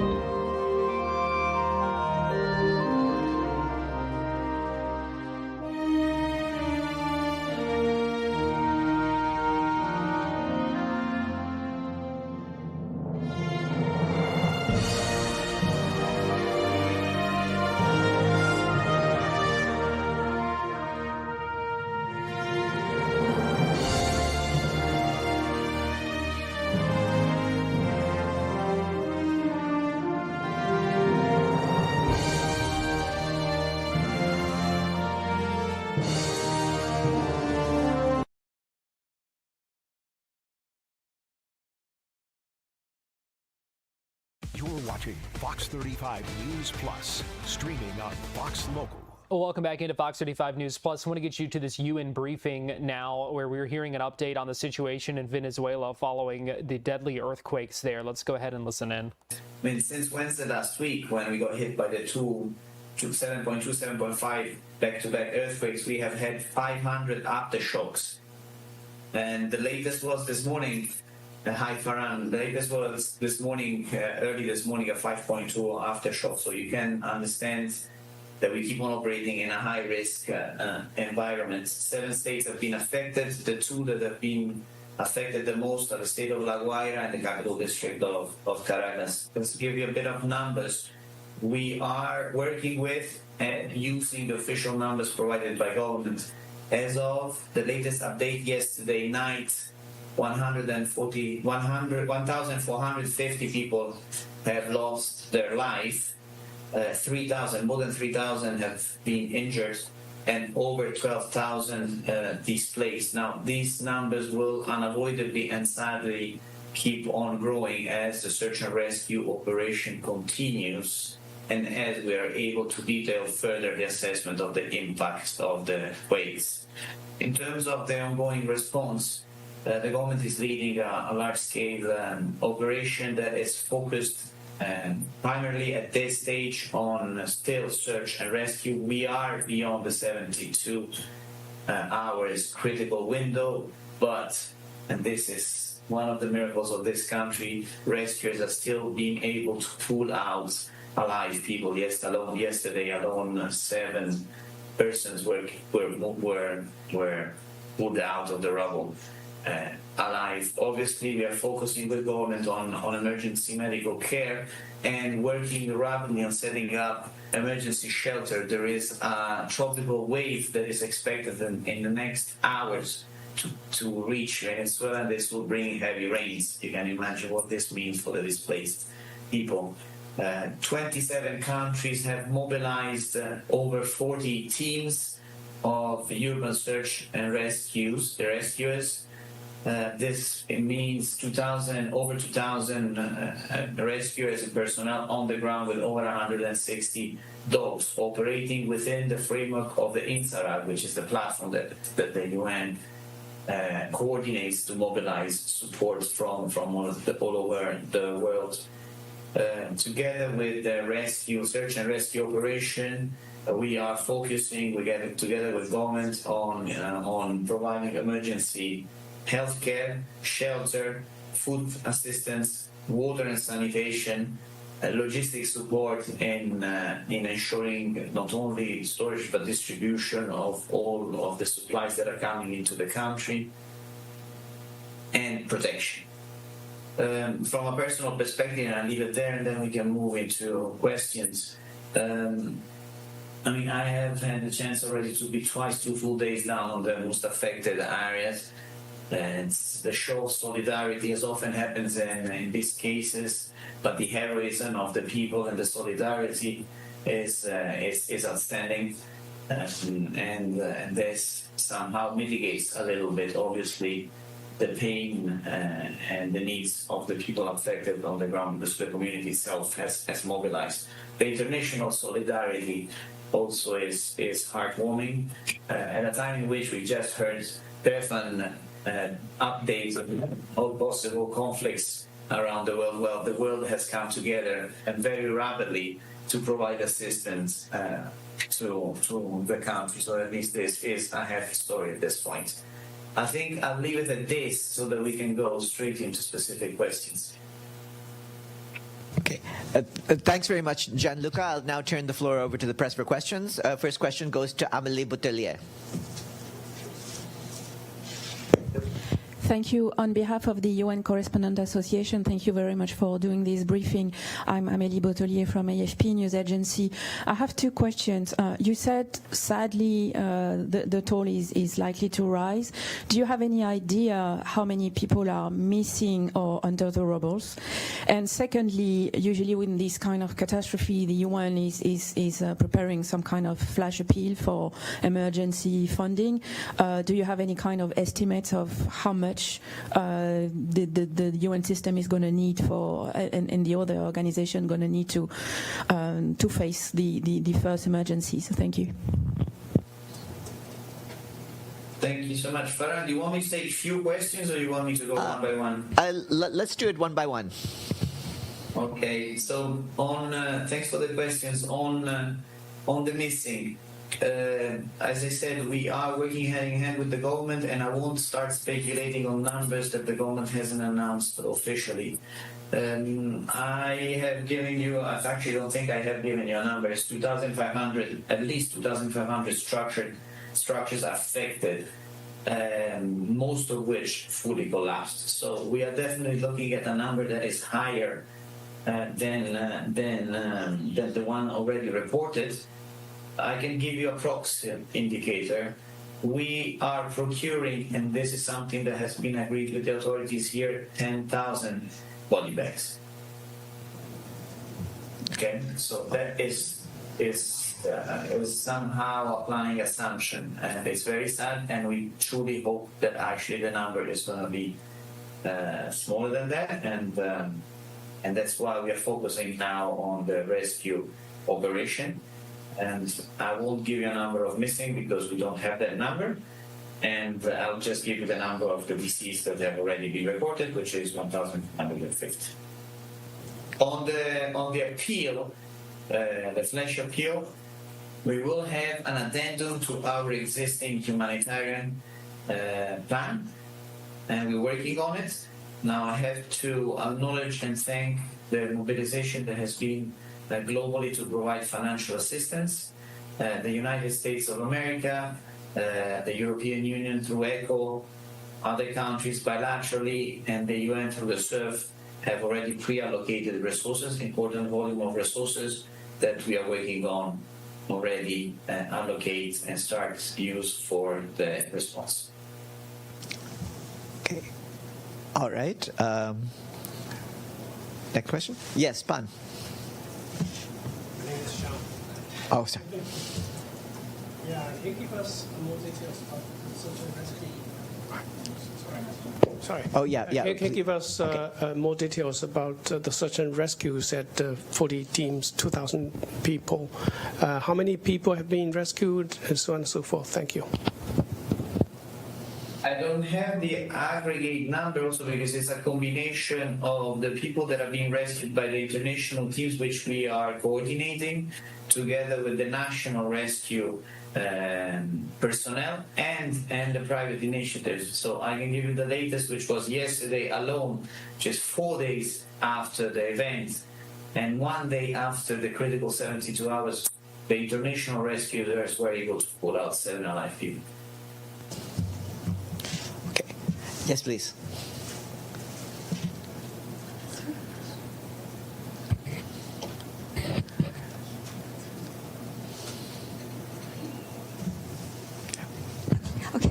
Excuse me. Thank you so much for this opportunity. My name is Mika Otsuki from Japanese newspaper Yomiuri Shimbun. I just wanted to ask you about regarding the U.S. rescue effort, that it was USAID that has been leading disaster relief efforts, and then, as you know, has been already dismantled.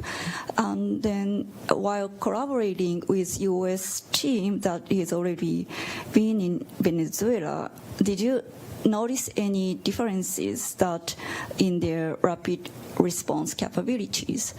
And if you also note there is any assistance that USAID has been providing, it's no longer offered. Thank you.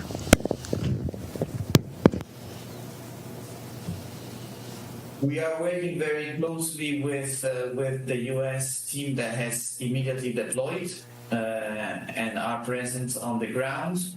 That is in terms of coordination of logistics, and actually that we have been received the availability of their own asset and capacities. That's on the operation on the ground. In terms of financing, actually the U.S. was the first government to announce the availability of funding to respond to the emergency. I will leave it at that. Thanks. Any further questions? Do we have any questions online? Okay, if not, I'd like once more to thank our guest, Gianluca Rampolla del Tenardo, the resident coordinator and humanitarian coordinator for Venezuela. Thanks very much, and best of luck. I see Efe here on screen with a hand up. I don't know if they wanted to. Oh wait, yes, they just joined. Oh yes, yes. Efe, please.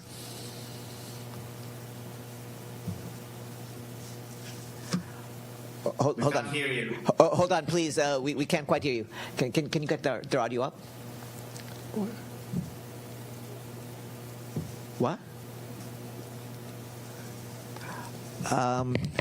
Hold on. Try again. I don't know whether you're muted.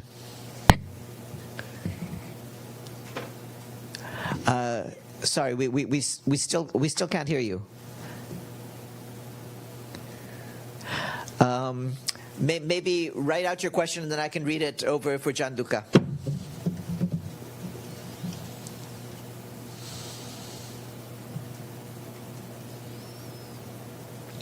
Okay, yes. Esteban from EFE has the following question. We have seen that many countries are offering aid and resources, but how can the UN ensure that it is distributed properly and reaches its intended recipients? Not only offering, they have already provided it. I repeat, there are 27 countries that mobilized and have landed in country with rescue teams and medical emergency teams. There are supplies that are coming in, and there are more that are going to come, and there is financing. We have established mechanisms to coordinate all of this, We have an aid architecture that has been operating since 2019 in country. This is just to remind ourselves that we already had an ongoing humanitarian response within Venezuela. Within this architecture and through these mechanisms, we will work with government to ensure the best avail and maximum impact of the resources that the world is and will keep on hopefully providing to respond to this emergency. Thanks. Are there any further questions? Okay, I see none. So once again, thank you very much, Gianluca, and best of luck in what unfortunately I think will be some fairly difficult days ahead. But thanks very much. Difficult days ahead, no doubt, with the death toll already approaching 1,500 and with more than 50,000 still believed to be missing. You heard some of the discussion there about the ongoing efforts and also just the sheer number of aftershocks that they've been dealing with as well. Let me give you a live look right now in Titusville, where we are awaiting an update any minute now, scheduled for 1 o'clock, so just a few minutes out. Giving an update on the 31-year-old woman who died from her injuries after an alligator attack over the weekend in Seminole County, the Little Big Econ State Forest in Geneva, where this happened on the river there. We're expecting an update on that here in just a few minutes. We're going to step aside, take a break right now here on Fox 35 News Plus, but we'll be right back.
Reporting the roll and pitch program, which puts Apollo 11 on a proper heading.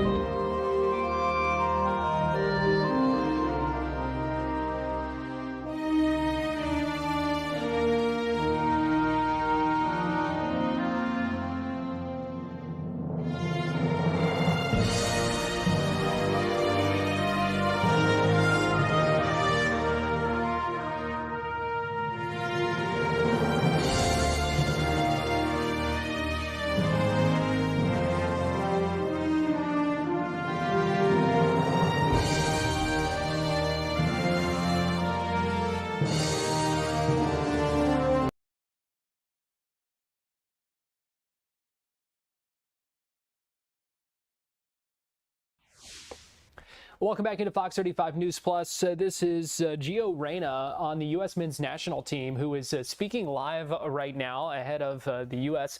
game coming up on Wednesday against Bosnia. Let's go ahead and listen in live as he speaks with reporters. We've seen American Outlaws travel great during the group stage. Where are you expecting from fans now they have to travel around a bit more? Yeah, I mean, number one, they've been fantastic. It's been really, really cool to see the country rally around this sport, what seems like the strongest it's ever had.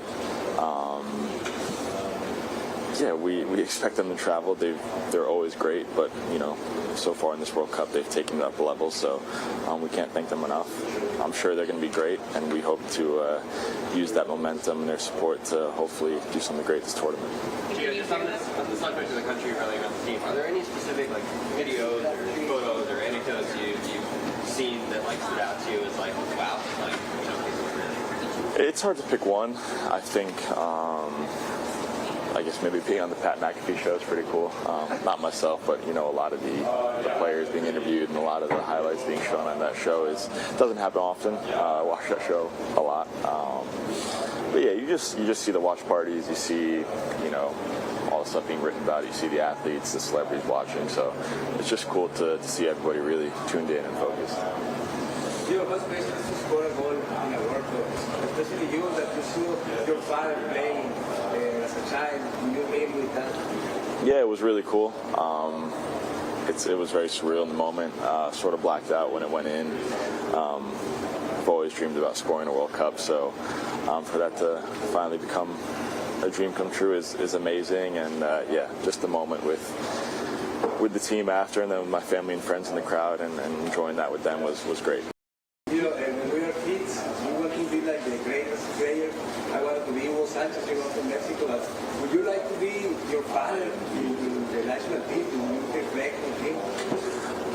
Yeah, I think not necessarily want to be exactly. Of course, there's we're different characteristics. There's different player traits. I'm a little bit higher up. He's a little bit deeper. But there are, of course, many things that I've watched in his game and can take away from him. But yeah, I've watched him. I've watched many players, so I want to try to just be the best version of myself. But of course, there are a lot of good examples to take away from him. Gio, have you felt the focus and intensity kind of tick up a notch in the last few days, whether training or in the team room? Yeah, I think a little bit it's more the energy and, the understanding that, this is when I go home now. So it's been focused and intense every single day we've been here.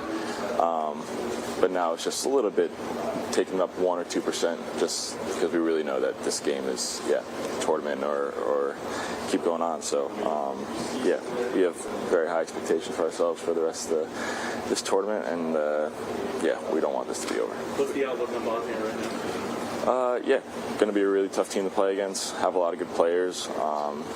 Defensively, very, very strong and really good in the air and strong in duels. So not going to be an easy game by any means. We'll keep reviewing film the next couple of days, and I'm sure the coaches will come up with the best game plan to set us up to have success. But yeah, definitely not taking them lightly. A lot of good players on good teams, and I've shown that this tournament.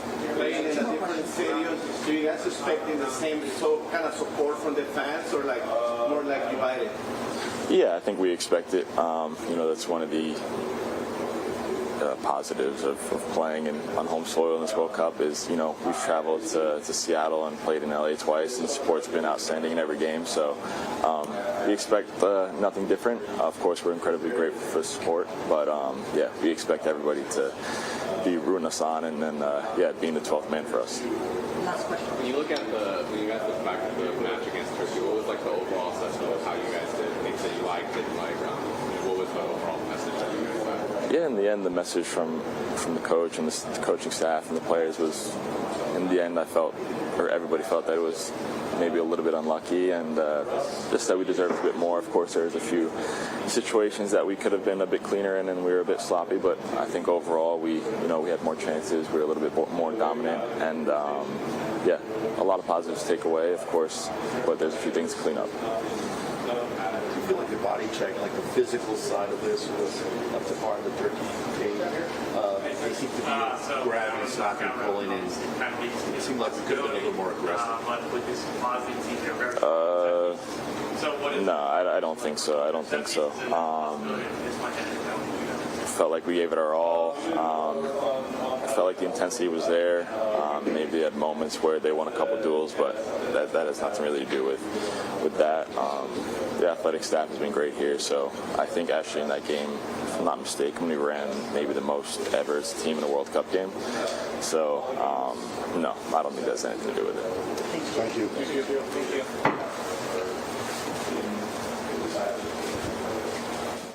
Hearing from Gio Reyna there, speaking at the U.S. men's national team base in Irvine, California, ahead of their game coming up later this week. That is Wednesday, going to be at Levi's Stadium, Santa Clara, California, home of the San Francisco 49ers, where they're going to be playing that one. Again, 8 o'clock on Wednesday on Fox 35. Let me get you live right now, though, to Titusville, where we're getting ready to hear from the FWC, giving us an update on this deadly Gator attack. Let's go ahead and listen in live. Regional Commander here for the Northeast region of FWC. With me, I've got the local leadership for both patrol and investigations with FWC, and also Florida Forest Service supervisors who actually manage the property where this incident occurred.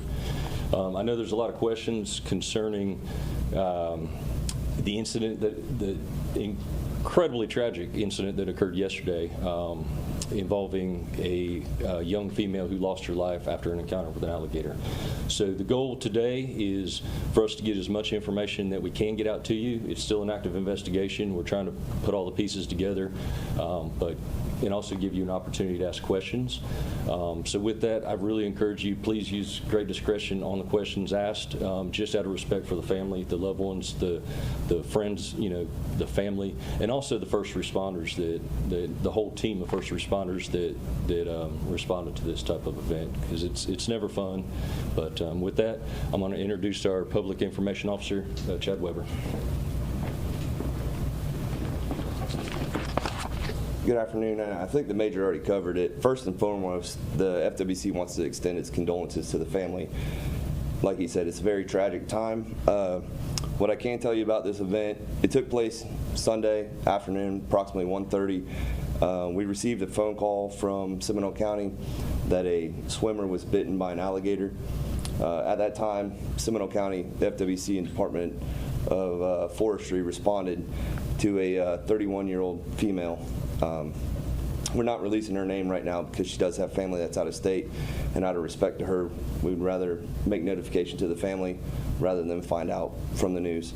So she was bitten on both of her arms. The boyfriend was the one that made the phone call. He was trying to get her from the alligator's mouth. And on the way to the hospital, she did pass away from her injuries.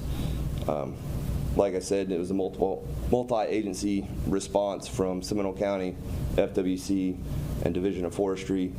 We utilized our air assets, and Seminole County utilized their helicopter as well to locate the alligator. We have harvested 2 that were in the area.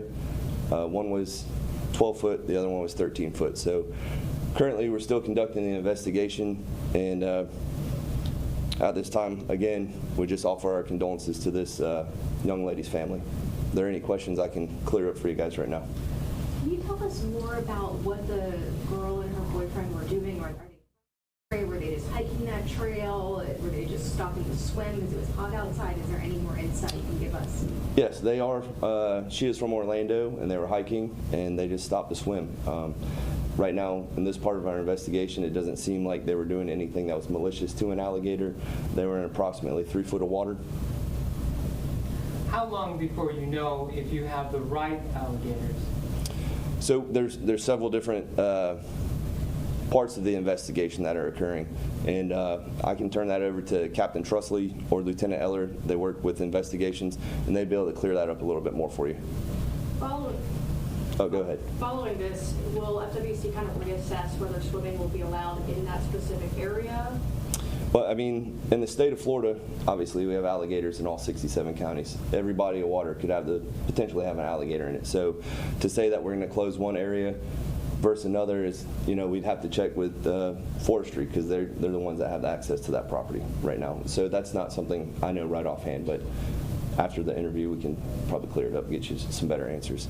What can you tell us about the safety precautions? Were there signs around warning against swimming in the area? Will you guys look at maybe putting up more signs? I know that might be for forestry, but yeah. So forestry manages that property, and again, this is living in Florida. There's alligators in every body of water, so I'm not sure if there are signs there, but there is some risk when you swim in the bodies of water in the state of Florida.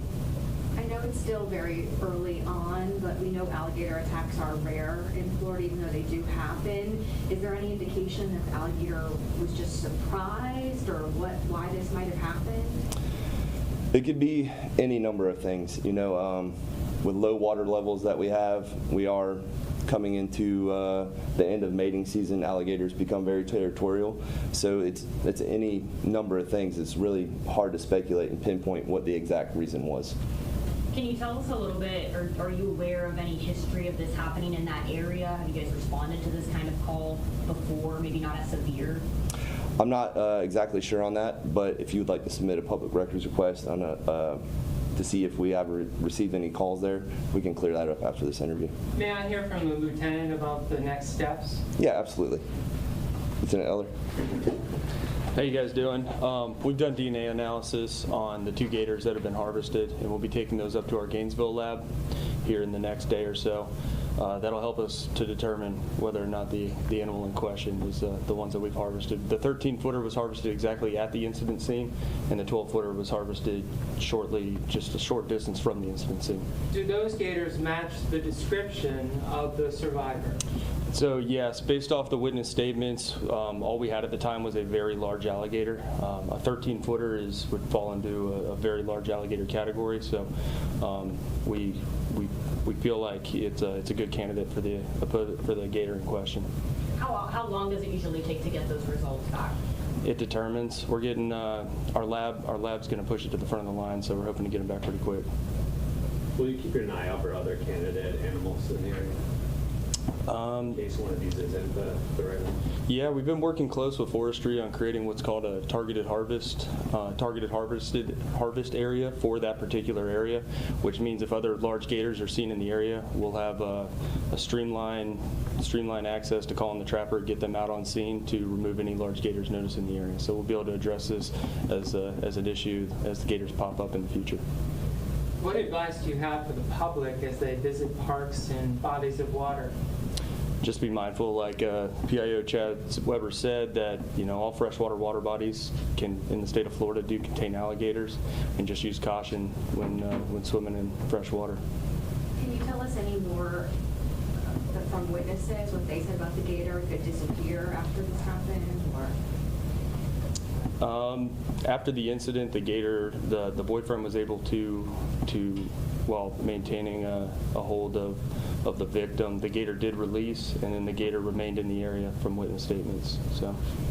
Can you, yesterday the release you guys sent out said that they were in a group of people. Was it just the boyfriend and the victim, or were there other people with them? Her best friend was also present, 2 witnesses. So it was 3 of them total? Yes, sir. Yes, ma'am. That's a big gator, 12 and 13 foot. Mm. Is it hard to imagine that they're trying to fight it off, or if it became aggressive, what was the chances of anything? Even if they're the group, they would have probably attacked all 3 of them, do you think? It's hard to speculate on the exact gator's intentions. They're very territorial this time of year. I don't know how to properly answer that, really. Just being that they're territorial, it doesn't seem outside the question that it was a bite and release kind of incident. So. Do we have any idea on how long they were in the water before the attack? We do not. No, just that they were kneeling down in about approximately 3 feet of water when the incident took place. A bite and release doesn't seem like it was hunting for food then. Like I said, it's hard to speculate the exact intentions of the gator. Being this time of year, what we know from gator activity, they are highly territorial after mating season.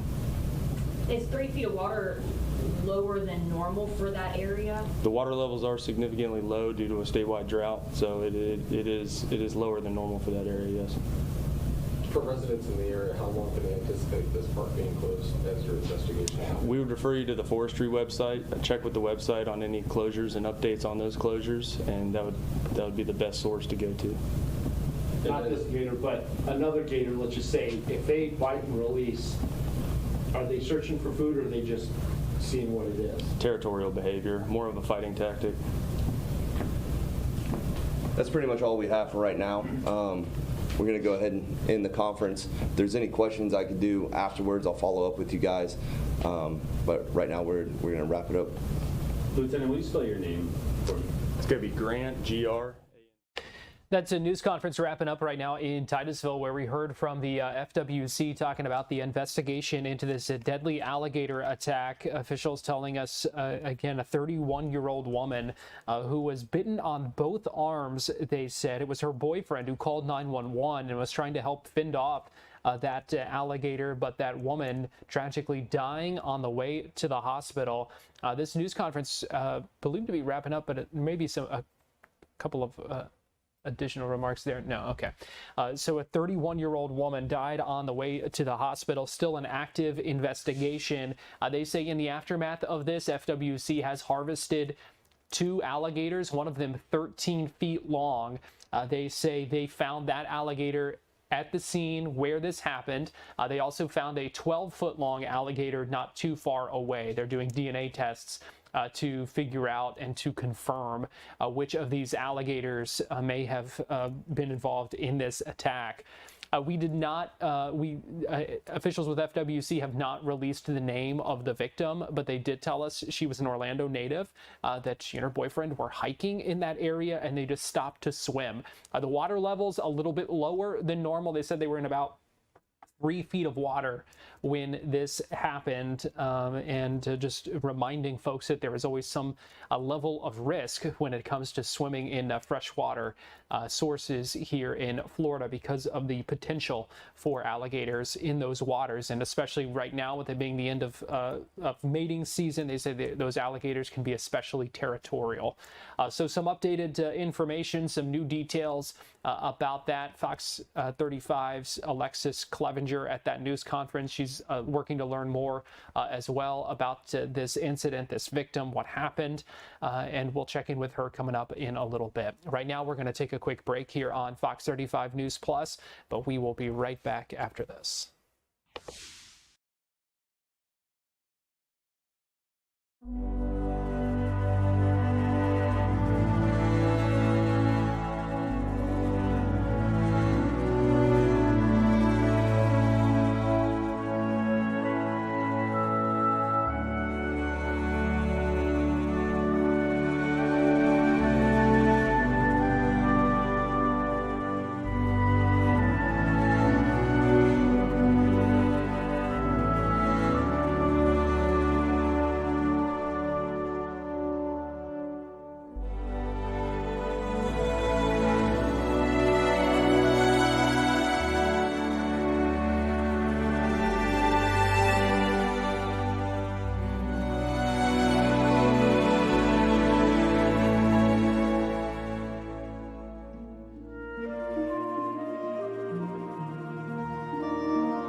Reporting the roll and pitch program, which puts Apollo 11 on a proper heading.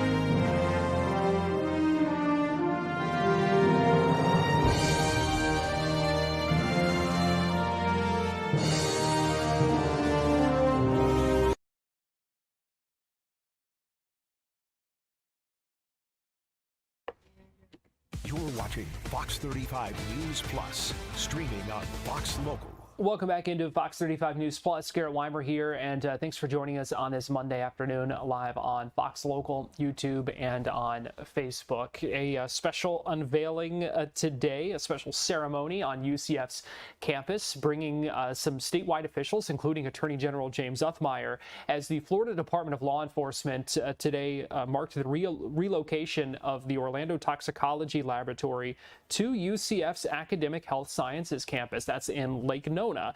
This is the lab that processes about 10,000 cases annually. And we heard from officials, including the UCF president, as I said, the Attorney General, speaking today about what having that lab on UCF's campus will do.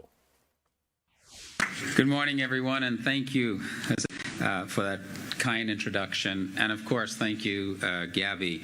Your story is a powerful reminder of why partnerships like this matter and how that can change the lives of students.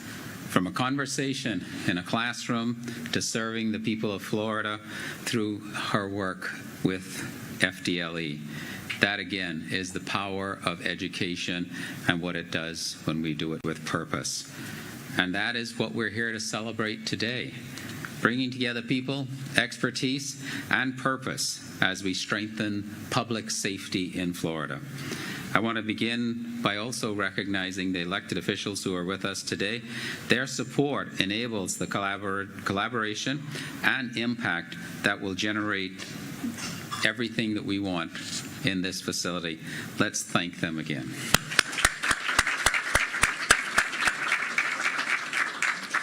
Thank you so much, and thank you for everything that you do. And we are looking forward to continuing to work together as we grow this partnership in the years ahead. I also want to thank the UCF Board of Trustees for their bold vision in shaping all we do. And we are joined today by Vice Chair Bill Christie. There he is, all right up front. Thank you so much for being here, Vice Chair Christie, and thank you for everything you do for UCF. We appreciate all of the support and encouragement. And of course, to our partners at FDLE, thank you for your collaboration and for the critical work you do every day on behalf of our state. I still remember the first time I met Commissioner Glass, and he was talking about things that they wanted to do. And my immediate response was, why don't you do that with UCF? Why don't you move on to our campus to have that direct type of impact with our students and our faculty? And now that's what this will allow. And we want to thank also the scientists, analysts, and public servants whose work will continue to support law enforcement and prosecutors throughout Florida. Thank you so much for all you do. Your work requires, as you heard Gabby say, precision, integrity, and a deep commitment to truth. And we are honored to welcome you to your new home at our UCF Academic Health Sciences campus.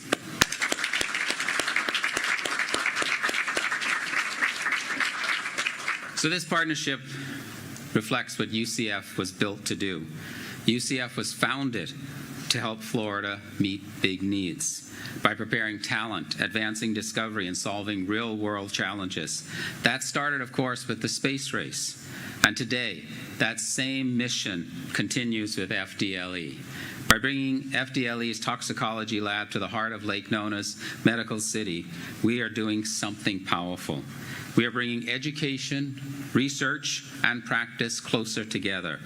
Student interns will see the work of forensic science up close. Faculty and researchers will gain a deeper understanding of the challenges analysts are working to solve in real time. And FDLE will be even better positioned to connect with the next generation of talent. Proximity is making learning more relevant and research more responsive. This is what happens when you partner with UCF. You gain a force multiplier. You gain a university built to connect talent, technology, and applied research in service to Florida. And that impact reaches far beyond our campuses. It reaches the law enforcement agencies that rely on timely, accurate forensic analysis. It supports investigators and prosecutors who depend on sound science. And it serves the people of Florida who deserve institutions that work together to deliver excellence, accountability, and results. Florida is growing quickly, and growth creates new demands. Our state needs strong public safety systems. It needs a highly trained workforce. It needs research that responds to real problems. It needs universities and state agencies who are willing to work together with urgency and purpose. And that is what UCF and FDLE are doing. Today reflects a shared commitment to continue growing, learning, and building what's next together. Thank you to everyone who helped make this collaboration possible. I look forward to opening new pathways for our students, supporting FDLE's mission, and advancing public safety for our state. And it is now my pleasure to introduce a leader who has championed innovation, excellence, and collaboration across our state. He understands that progress requires both ambition and vision and embodies the spirit of reaching for the stars, something we appreciate at UCF. Please welcome FDLE Deputy Commissioner David Binder.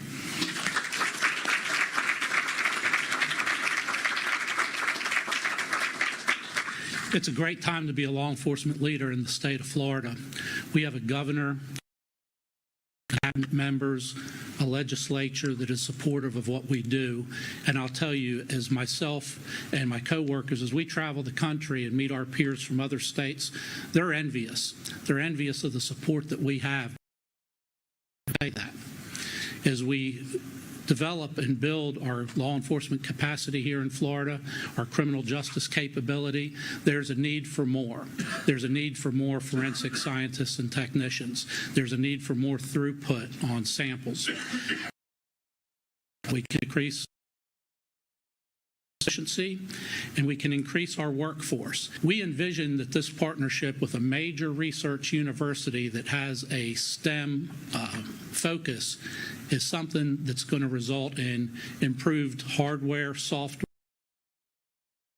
process development, and is also going to be a catalyst for economic development. Is the epicenter for forensic science. We also suspect that this is going to be a proof of concept for other universities, both within the state of Florida and outside the state of Florida, to be able to emulate as well. As we travel throughout the country and meet with our peers from other states, we always get the question, what is Florida doing? What do you see on the horizon? What do you anticipate being the next challenge? It's because we as a state are respected for our innovation. Morning, everybody. It's great to be here in Lake Nona. This is a very special project for us. We've been working on it and tracking it for quite some time, so it really is an honor to be here for the official launch today. In the last year, Florida's lowest crime we've ever had in state history. We've made this the safest state to live, work, raise a family, and today's announcement is just another example why. When it comes to advancing public safety, fighting crime, it takes innovation, use of new tools, technologies, and partnerships to stay ahead of bad guys, to further public safety in a world that is constantly evolving and changing. I could not think of two better parties to connect and work hand in hand to this end. I'm a big fan of UCF, President Cartwright, the board. They're doing incredible work here, and I couldn't think of a better partner than FDLE to really roll up sleeves, help students, save money for the state, and further advance our own technological interests. So it's grateful to be here. I'm excited to see what this evolves into. As the Deputy Commissioner said, in Florida we lead. We set the standard with a blueprint for the country. So without a doubt, like in so many other areas, I highly expect we'll have states from across the country reaching out to duplicate this effort, and I'll be looking forward to helping along the way. So God bless. Thanks for having me. And so that was the event earlier today at the UCF campus there, in Lake Nona, where they have a number of medical and health sciences buildings, their health science campus there. And so now the site of the Orlando Toxicology Laboratory of FDLE, and you heard them discuss some of what those impacts will be and what that will mean to have it there. We are going to take a quick break right now here on Fox 35 News Plus. Still have a lot to get to over the next little little bit, and so we hope you keep it right here on Fox Local, YouTube, and Facebook.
Reporting the roll and pitch program, which puts Apollo 11 on a proper heading.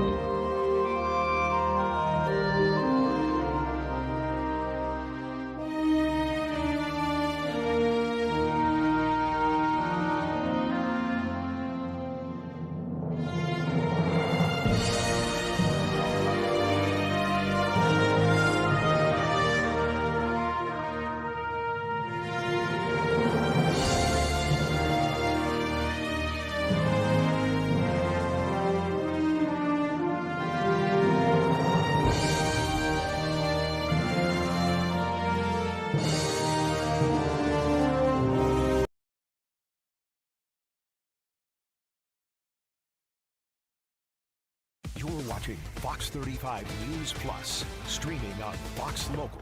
Welcome back into Fox 35 News Plus. Garrett Wymer here. Thanks for joining us on this Monday afternoon. We are counting down to America 250. Big celebrations coming up this week here across the country. Ahead of July 4th, and today there was the opening of a time capsule in Orlando that was buried and sealed off during the bicentennial, so 50 years ago, when that time capsule was sealed and opened back up today. I want to take you inside that short ceremony just a little bit ago. Good morning, everyone. Good morning. Get y'all attention. Good morning. Thank you for coming. My name is Tyler Chandler. I'm the Deputy Director of our city's Family Parks and Recreation Department. I want to formally welcome you to the event today. Normally, our department, when we're doing these types of events, we're actually opening new things, right? Typically a park, or a new playground. Today's a little different, though. Today, we're looking into the past. So much so that this morning I was telling my 13-year-old daughter that we were going to open a time capsule today, and she kind of looked at me kind of puzzled, kind of like, what's a time capsule, first off? And then I was like, you remember I've told you? And she's like, oh, must be really old. Must be from the 90s, Dad. I was like, to which I was like, no, actually, this thing is older than me, to which she very quickly came back with, no chance, Dad, nothing's older than you. So, but today, today we get to open something from our past. 50 years ago, our country and our city celebrated our bicentennial. I'm told it was an event like no other, with parades and fireworks and all kinds of performances over the course of a year. And there was enthusiasm everywhere. Among the celebrations was an installation of a 60-foot flagpole in Lake Eola Park by our friends from the Kiwanis Club of Orlando that are here today. And part of that build-out of the flagpole and those celebrations was actually the burial of this time capsule. And so today, then it was marked that it was supposed to be open in June 2026. And so today, that is exactly what we're here to do. So before we get started, I'm going to introduce our mayor, say a few words. Mayor Buddy Dyer. Thank you.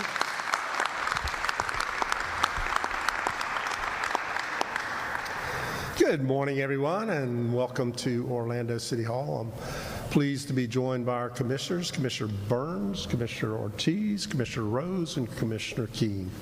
Let's give them a hand. So Tyler, I'm older than the time capsule, as it turns out, and actually 1976 was the year that I graduated from high school, so you can add that up very quickly if you want to. But a time capsule is a bridge to what our city was like 50 years ago, and it shows us, hopefully is going to show us what was important to residents, what everyday life was like, how they communicated back in 1976. And okay, who was around in 1976? Did you have a party line on your telephone? You remember those? The young people, what's a party line? We actually shared a telephone line with 4 other houses on our street. So only one of you could use the phone, but you could listen in on the conversations of other people. So that was a little different. 50 years ago, the city had 116,000 residents. Today, we're at about 340,000 residents, and our city is recognized worldwide as a vibrant, welcoming, inclusive community. And we are getting ready to celebrate our 250th anniversary this week and see just how much Orlando has marked the bicentennial since 1976. So in keeping with the bicentennial, our 250th anniversary, I would invite everyone out on Saturday for fireworks at the fountain, which will be the best ever in 250 years, or 150 years in the case of Orlando. So 50 years ago, this time capsule project was supported by the Orlando Kiwanis Club, and the president then was Bill Martin. And while Bill has passed, we believe that he has left a letter to his current-day counterpart, and that is current Kiwanis president, Matt Kelly. Matt is here. Would you share a few words, please?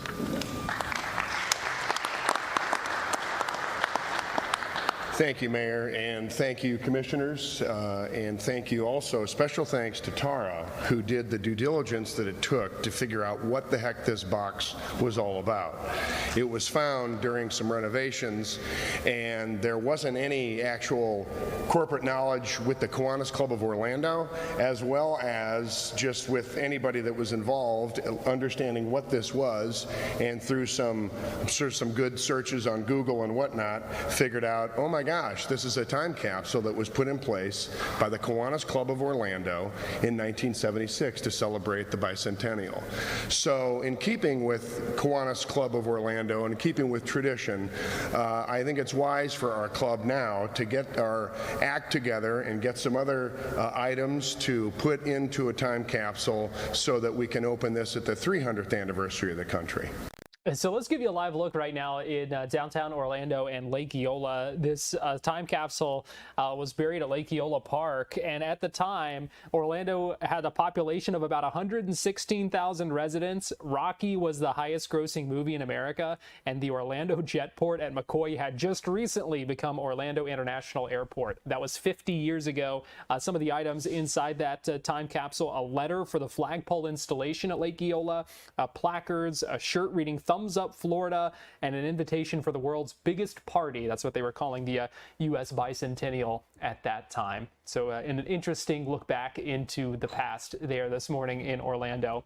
Well, from looking back to looking forward, we are talking about political campaigns, and we know we're in the middle of a campaign, a high-profile race for governor here in the state of Florida, but we're also looking bigger than that, and just how the digital age, technology, live streaming, all of that has really changed what many of these campaigns look like, and how it has also opened the door for some non-traditional candidates. And so joining us live now to talk about all of this in the context of political strategy and all that kind of stuff, we've got Rishi Baga, who is a Democratic consultant and analyst, joining us live now. Rishi, always enjoy talking with you. Thanks for joining us here on Fox 35 News Plus today. It's great to join you, Garrett. Thanks so much for having me. So, you know, we talk about technology and how technology has changed everything. But one of the things that we really see how it has changed is this time of year, when we're talking about campaigns ramping up and just seeing how different candidates embrace technology, whether that's social media, whether that's live streaming, whatever, very differently. How has that changed things? How does that impact campaigns now? Well, I think, some things have changed and some things haven't, right?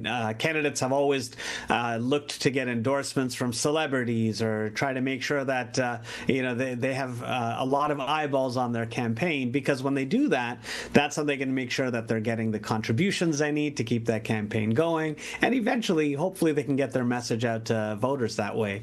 I think what's different now is the definition of celebrity and kind of the way that those messages get out has become, broader, and certainly uses the internet. And with the internet comes all the internet celebrities we see today, and certainly a lot of campaigns are trying to make sure that they can harness that power, get to be known in these different corners of the internet and with different celebrities in different corners to get that message out. So I think you have a lot of focus on that, and things move at a really quick pace on the internet, and so going viral goes a long way. And so a lot of campaigns trying to get some traction, try to go viral, either because of something the candidate does or by trying to get onto, seen by a particular celebrity on the internet. So all those things become a big focus, especially for lesser known candidates who want to be known.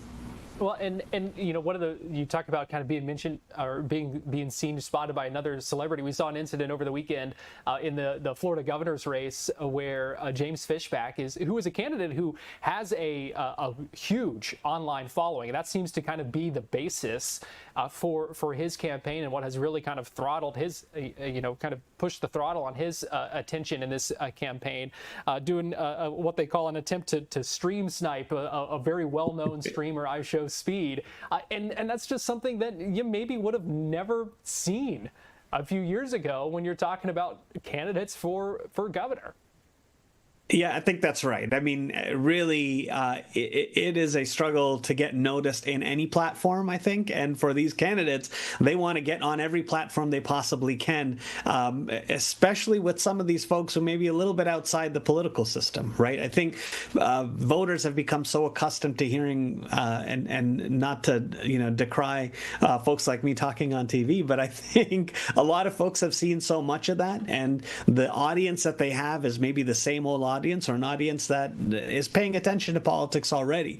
So it becomes a struggle. How do you get seen by those folks who are not paying attention to politics? Those sometimes voters, maybe never voters, and try to get them out and get them to pay attention. So they see some of these internet celebrities as a way to get into conversations that they wouldn't normally have, or into, in front of eyeballs they wouldn't normally have as well. So all of those things, I think, are one of those reasons why you have candidates going onto some non-traditional platforms. Certainly, there's been a discussion on the folks on the left, and Hassan Piker, another guy who's been, on Twitch and playing video games, and there's been some controversy on that end, whether candidates want to be either endorsed by him or show up with him or speak with him. Some have said they absolutely wouldn't. Some have said they absolutely would, just because of where he falls on the spectrum. There are certainly folks on the right who fall in that same category where they want to get noticed, and so they're speaking to these internet celebrities who've started talking politics in some cases as well, to make sure that they can get as much attention as they can. Do campaigns see that as kind of an untapped potential, an untapped audience there of some of these folks out there who maybe don't typically pay attention to politics, maybe have no interest in politics, aren't going to be tuning in to watch our conversation here right now, but might stumble across it on some of those other kind of live streaming platforms or social media platforms that typically were forgotten by previous campaigns or ignored? Yeah. I absolutely think so. I mean, we only need to look at 2024. I mean, you can look at Donald Trump, right? When President Trump started to go on, Joe Rogan, onto, kind of bro podcasts, as I sometimes jokingly call them, right? Podcasts where they're talking about sports and other things, entertainment. They're not necessarily focused on politics. He opened himself up to an audience that, that was quite supportive, and in many ways got to see the candidate as a more normal person, right? So you have President Trump did that a few different ways. On my side of the aisle, Kamala Harris got criticized for not going on enough of those platforms. So I think, yes, absolutely, candidates do need to try to make sure that they are getting in front of the eyeballs, as I was joking around and saying, of folks that they wouldn't normally, and people who are not normally paying attention to politics. And I think by trying to get into some of these non-traditional, streams, platforms, things like that, that's one way to do it. I want to ask about how this opens the door potentially for more kind of non-traditional candidates. I mean, we've seen candidates like Zoran Mamdani, who had a very, campaign that went viral, and we saw it propel him to office in New York City. You have other candidates like Graham Plattner in Maine with his controversial and scandal-plagued bid. But then, like we're talking about James Fishback here in the Republican primary for governor, getting a lot of attention on social media. And so what does kind of this new of way of campaigning do for candidates who in the past might never have been part of the conversation? I think that for candidates, they have to think about this quickly and early in their campaign, to think about how are we going to get in front of folks? How are we going to go viral? How are we going to become something that people are talking about quickly and early on in the campaign? Because that can be a ticket to notoriety. Now, that doesn't do everything for you, but for a lot of folks it has. You pointed to Zoran Mamdani. That campaign, I think wrote a whole new playbook.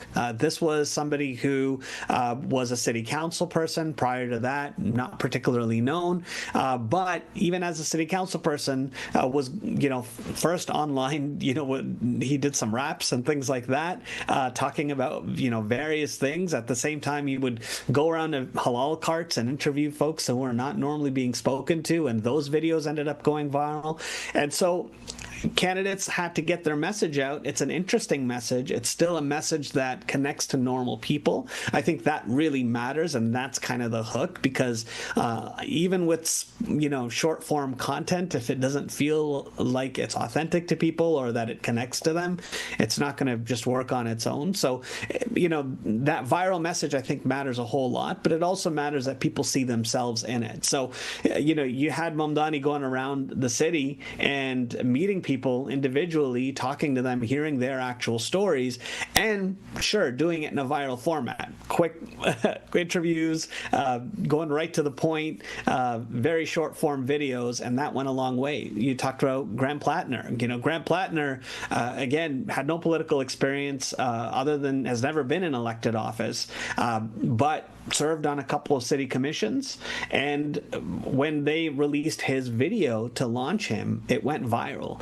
But one of the ways why is they actually found him by doing some research and looking for somebody that fit exactly his profile and knew how to speak to camera, and that's gone a long way for him. So yes, I think the communications aspect of a campaign comes really early and often, and people have to think of how's this going to look on a phone. Yeah, it's crazy how it continues to evolve. The change when it comes to social media and how it changed things with campaigning didn't stop when it first came on the scene. We're continuing to see things evolve, year by year, month by month, even sometimes. So it's always an interesting conversation to have. Rishi, thanks so much for taking the time and joining us here on Fox 35 News Plus today. It's a pleasure as always, Garrett. Thanks so much for having me. We're going to take a quick break, and we'll be right back.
reporting their roll and pitch program, which puts Apollo 11 on a proper heading.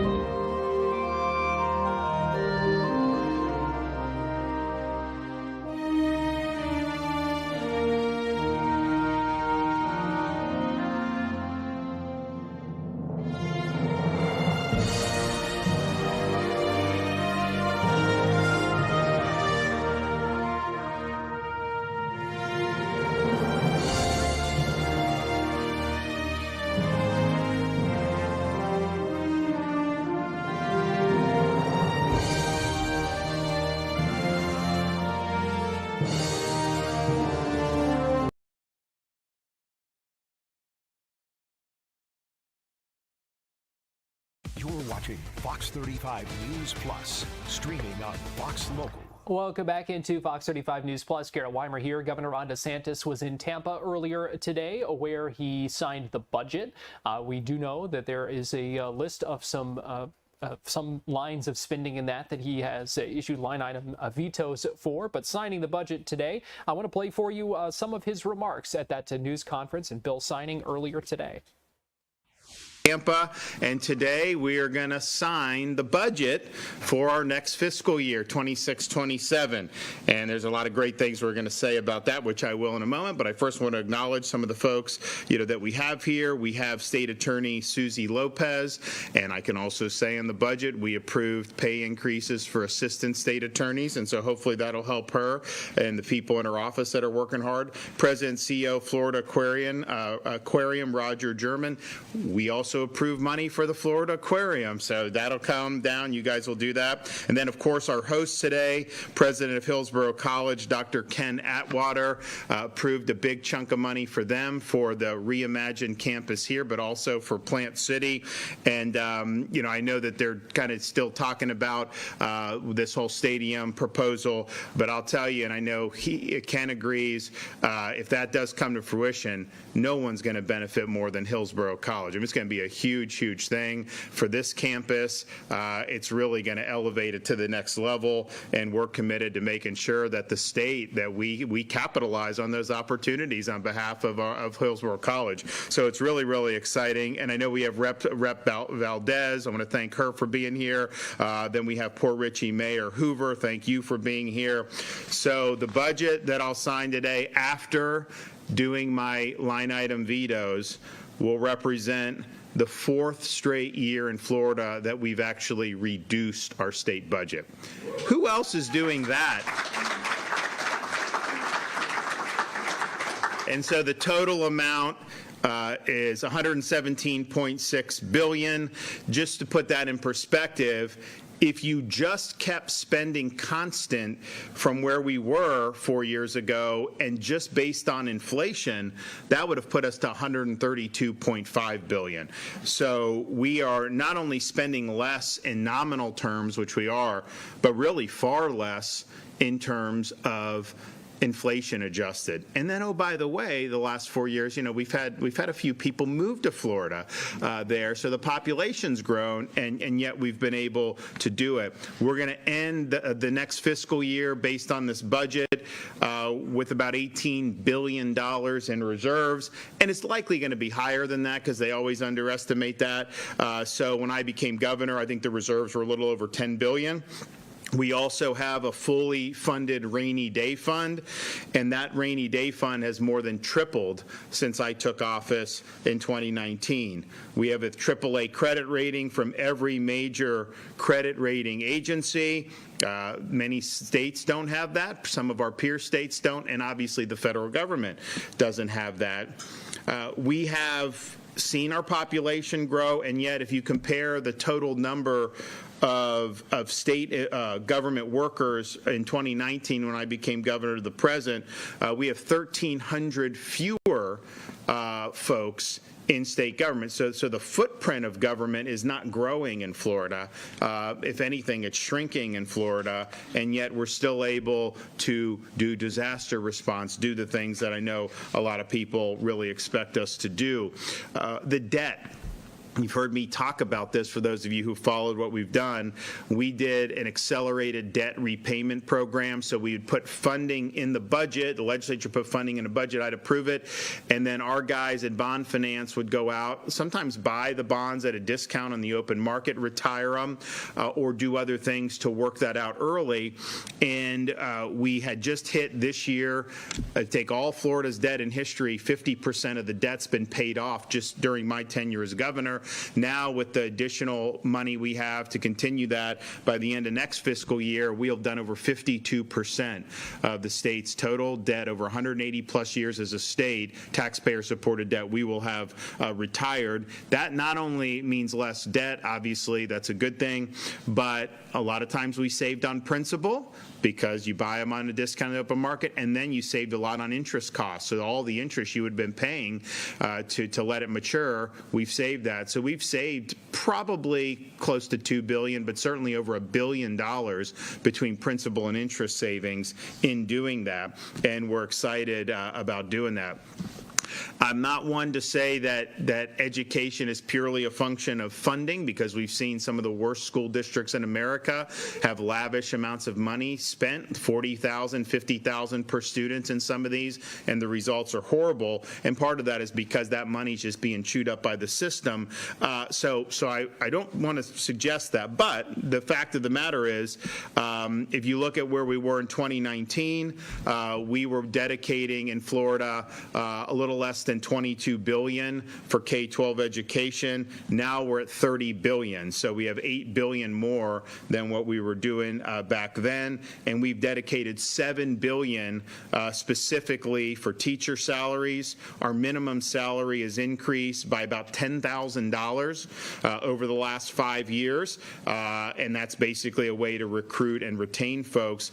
The budget that I'm signing has $1.56 billion just for teacher salaries, but $200 million of that, because we focused a lot on the average minimum going up, which we needed to do, but there's $200 billion that's only for people that have 10 years or more experience, and so some of those folks are going to see a bump, and we're happy to be able to deliver that, and we know that that's something that's really, really good.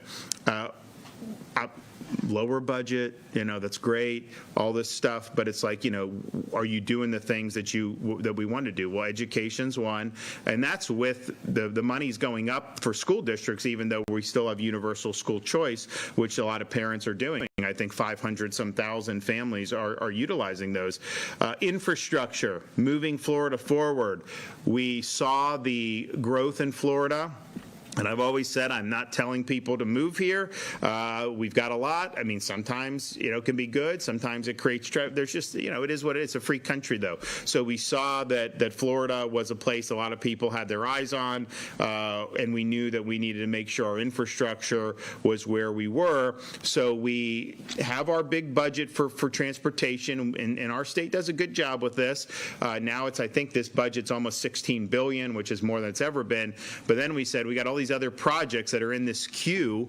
Do we really want to wait for a decade before we start alleviating traffic in some places? So we front-loaded some money from the surplus, plowed in. It ended up being $7-8 billion, and we're accelerating these projects. So there's projects that are underway that weren't even scheduled to start until next decade. Many of these are going to be delivered 5 years, 10 years, sometimes even 15 years ahead of schedule. And those in Central Florida, just look driving from here to Disney and I-4, just the temporary lane we did with moving Florida forward has made a big, big difference, and that's a very tough stretch of road. And then when the full project is done, which wasn't even going to be done for another decade, that's going to make a big, big difference. And we measure this. I mean, we have the cameras. I say, show me before, show me after. I'm always telling FDOT, I want to make sure. And the result is the flow is just better, and the flow will get even better when we're finishing all of this.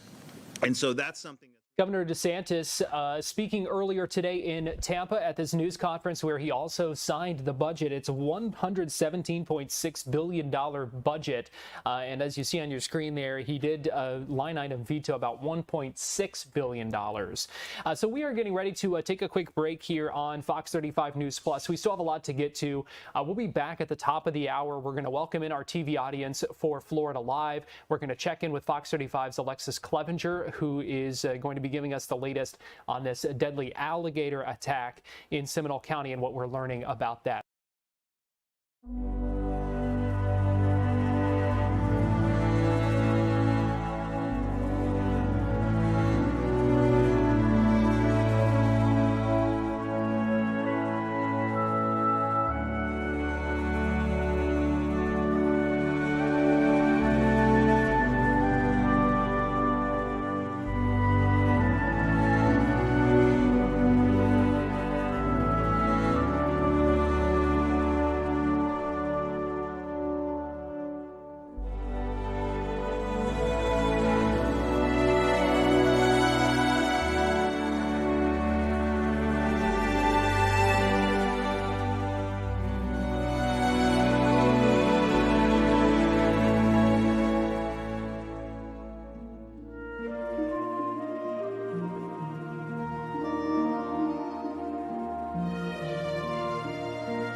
Live and streaming. This is Florida Live. Well, welcome into Florida Live. Garrett Wymer here, and thanks for joining us on this Monday afternoon live on Fox Local and on Fox 35 Plus this afternoon. We appreciate you joining us. It is 2 o'clock. Just to get you caught up if you are just joining us on the TV side of things, we are continuing to follow up and learn more today about a deadly alligator attack over the weekend in Seminole County. A 31-year-old woman dead after this incident in Geneva. And joining us live now to talk about this and get us caught up on what we're learning about this, we've got Fox 35's Alexis Clevenger. And Alexis, I know you were just in this briefing a little bit ago with the FWC, where they told us a little bit more about this heartbreaking situation over the weekend. Yeah, Garrett, it really is tragic for not only just the family of this woman, but also, the first responders that had to get there on scene to help. And we did just learn from FWC exactly what led up to this incident. And so FWC officials say that this woman, this 31-year-old, was out. She was hiking, actually, at the Bar Street Trailhead in the Little Big Econ State Forest. She was with her boyfriend and her best friend. So there were 3 people total when officials say that when she was attacked by that alligator. They said that they were actually kneeling down, and they were in about, they said, 3 feet of water when that gator came and attacked the woman, and they said that the gator attacked her arms essentially, and then the gator did release her, is what they're saying.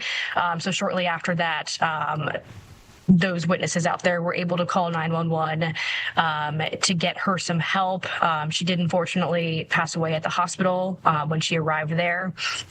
But we're learning that FWC did get 2 gators that they harvested.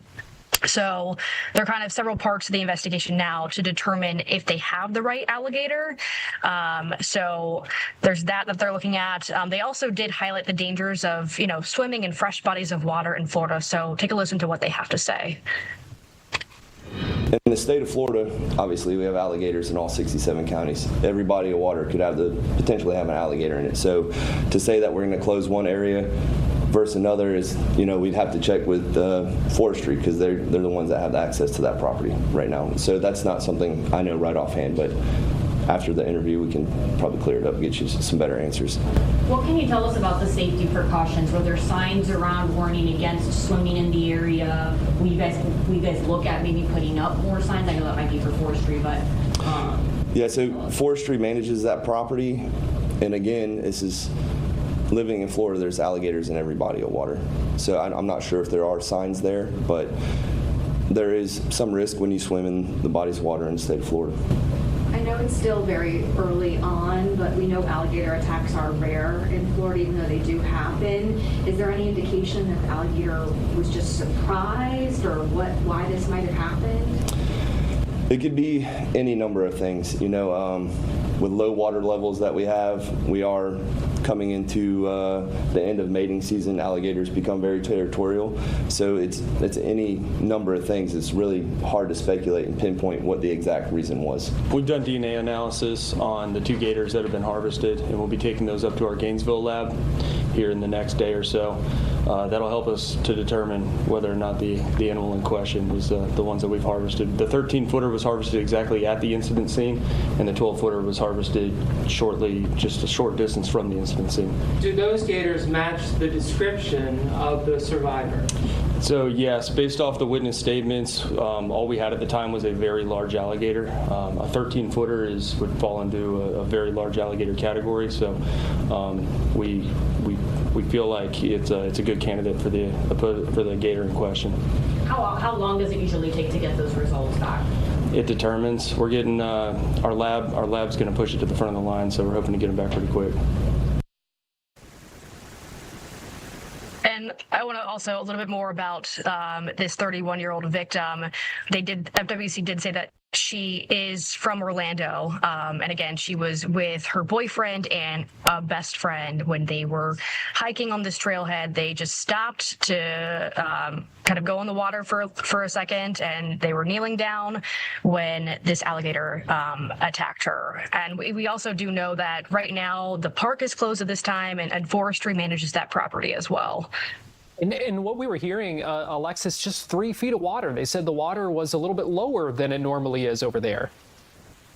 Mm-hmm. Yes, that's right. And so, yeah, the water was lower than it normally is, like you said. And so, yeah, they were, like I said, just kneeling down in that water.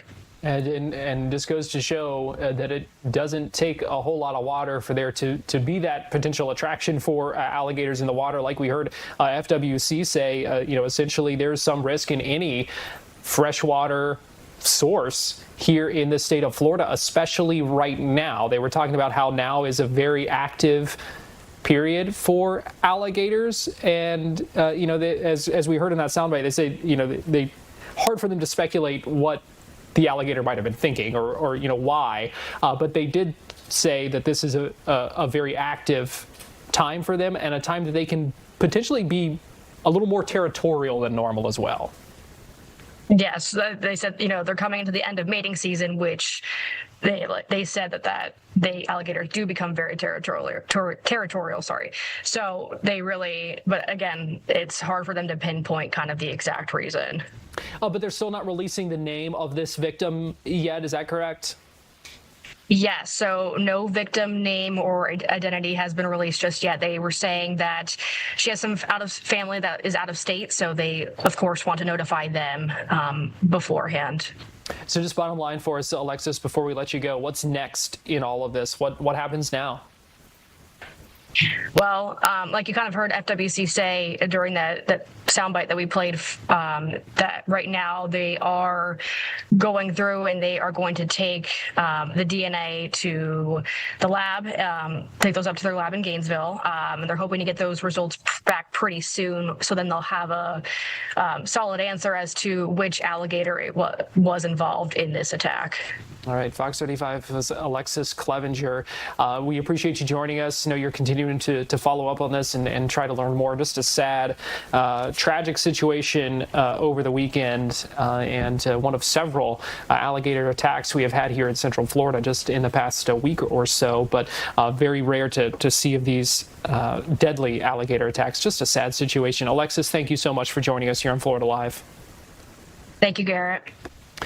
We still have more to get to over this next little bit here on Florida Live. We are going to check in with our friends in Tampa to see what some of the big stories are in the Bay Area. We'll get you your Florida Live forecast. We're going to check in with a group and talk with them about their push to continue to fight against detention facilities like Alligator Alcatraz. We know that facility, as we reported last week, has shut down, but there are still groups working to fight against facilities like that in the future. So we're going to talk with them about that. We are also previewing a launch tomorrow that is going to be using some technology to try to boost a falling satellite a little bit higher up into orbit. So we're going to talk more about that coming up in just a little bit as well. So we still have a busy hour ahead here on Florida Live. We are going to take a quick break right now, but we'll be right back after this.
Reporting the roll and pitch program, which puts Apollo 11 on a proper heading.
Welcome back into Florida Live. I've got Fox 35 Storm Team meteorologist TJ Springer joining me now with our Florida Live forecast. And TJ, I guess the big headline again is the heat today. More heat. Yeah, I feel like we've had such a hot stretch, Garrett, and we're still dealing with the potential for that heat humidity to really pick up some of these thunderstorms too. And it's crazy. We were in here earlier. Brooks was showing us it's snowing at Yellowstone. Yes. And we're here talking about out just like sweating the moment you step out the door. Yeah, and that ridge, I mean, for much of the east going to feel that heat, Garrett, and it's like the tale of two seasons. That big ridge for us is leading to that big old cool down in the west, and like you said, places seeing snow, which is just unbelievable to think about in this time of the year. I know, almost July, and here we are talking snow in some places of the country. All right, walk us through. We also are keeping an eye out for potentially strong or even severe storms today. We are, yeah. We've seen a couple already ignite. A really nice downpour pretty close to downtown Orlando right now. We've been keeping a close eye on that for the last half hour or so. The sea breeze starting to come in on each coast right now, and that's what's really driving up our storm threat. We can see that one that is essentially just to the west of Bithlo right now in eastern Orange County, kind of hugging the east-west expressway, essentially splitting the 408 and the beach line. A couple more across portions of Brevard County near US 1, 995, one pretty close to Oak Hill, and a couple more now popping up in northeastern Lake County. Now, all of us going to get rain today, but we're certainly going to have that potential to see stronger storms. We have some dry air aloft, so that should help bring that gusty wind threat. You can see there is a low-end risk, a level 1 out of 5 on top of Central Florida, including just about all of us, including Orlando, for the potential of that gusty wind possibly in excess of 50 to 60 miles per hour. It's thanks to that heat and humidity, that fuel for these storms to feed off of, coming from the heat. And it is certainly hot. It feels like temps up beyond 110 in New Smyrna, 107 in Claremont. And that is why we have these heat advisories in play for many of us, including Orange County and Orlando, through 7 o'clock this evening, why we have a storm team alert for that major to even extreme heat risk. So please be sure, if you are getting out today, be sure you're not overdoing it, drinking plenty of water. And we're still going to hug, even through dinner time, the 105-degree mark in terms of how it feels out there. And tomorrow, we're back at it again in the mid to upper 100s. So that's something we'll certainly keep tabs on through the remainder of the work week. In terms of the tropics, still watching this disturbance that is trying to organize offshore the southeastern Atlantic coast. Not a great chance. Garrett, still only around a 10% chance of development over the next 2 days and the next 7. So we'll keep a close eye on that. There is some dust in the vicinity of this as well. It looks like it doesn't really have a great chance of getting its act together, which is, of course, good news, but something we'll continue to watch for sure. What would be the potential for that if it does form, if it does develop into something? It looks like just a big rainmaker, I think, across the southeast coast, and it's kind of enhancing and trying to enhance our rain chances as well with this front that's kind of lurking just to our north and east. It tries to sag south our way, which kind of picks up our rain chances for our day tomorrow. But it looks like the better chances, if it does drift back to the west, that's kind of the question mark too. It's kind of the movement kind of depends on where exactly it forms in relationship to this front. Does it drift back to the west? Does it kind of get yanked farther to the north and east? So that'd be great if it does so, but if it does drift a little farther westbound, it would definitely enhance those rain chances even further.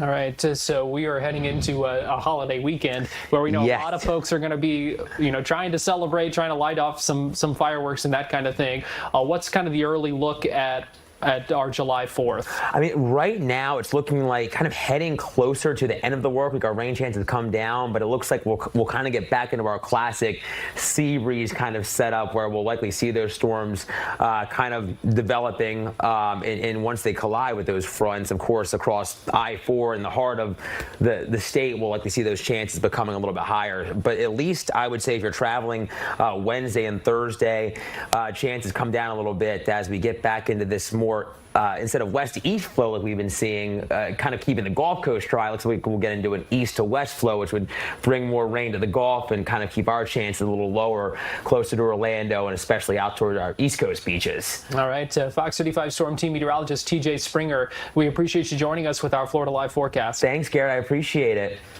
It's time now for our Tampa Connection, where we take a look at some of the big stories in the Bay Area. For that, we check in with Fox 13 senior content producer Nancy Gay, who is joining us live now from the Fox 13 newsroom in Tampa. Nancy, good afternoon.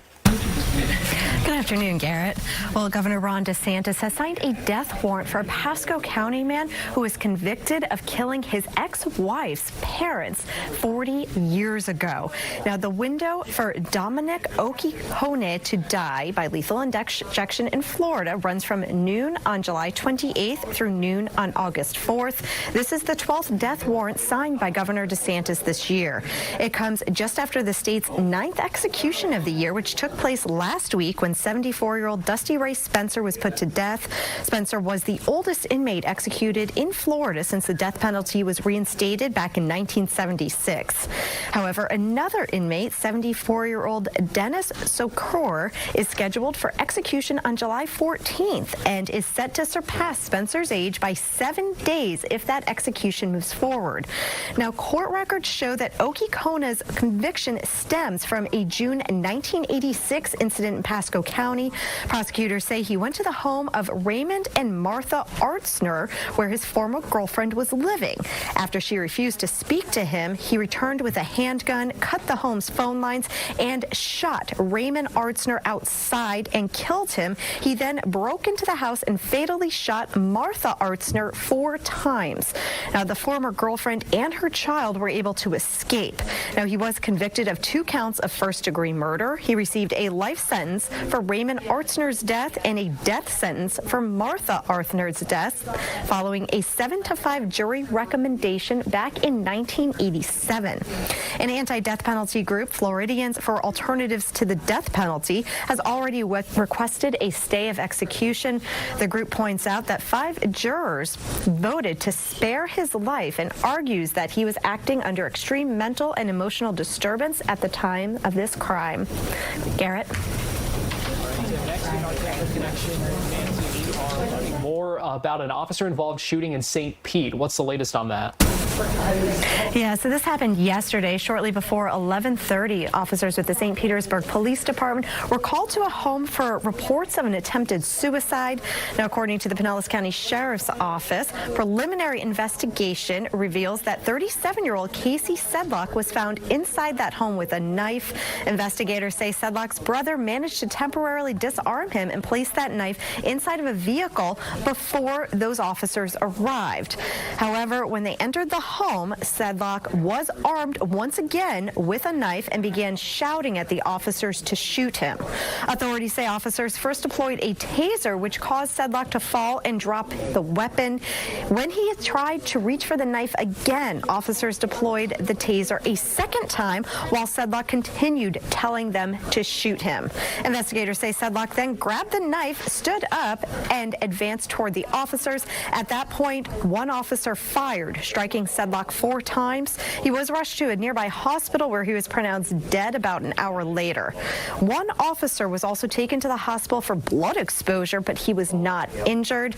The name of the officer involved has not yet been released, and they have been placed on administrative leave pending the outcome of the investigation. Now, in the wake of this tragedy, mental health advocates are reminding the community that help is always available. Experts with the Crisis Center at Tampa Bay stress that calling for law enforcement intervention is the right move when someone is a danger to themselves.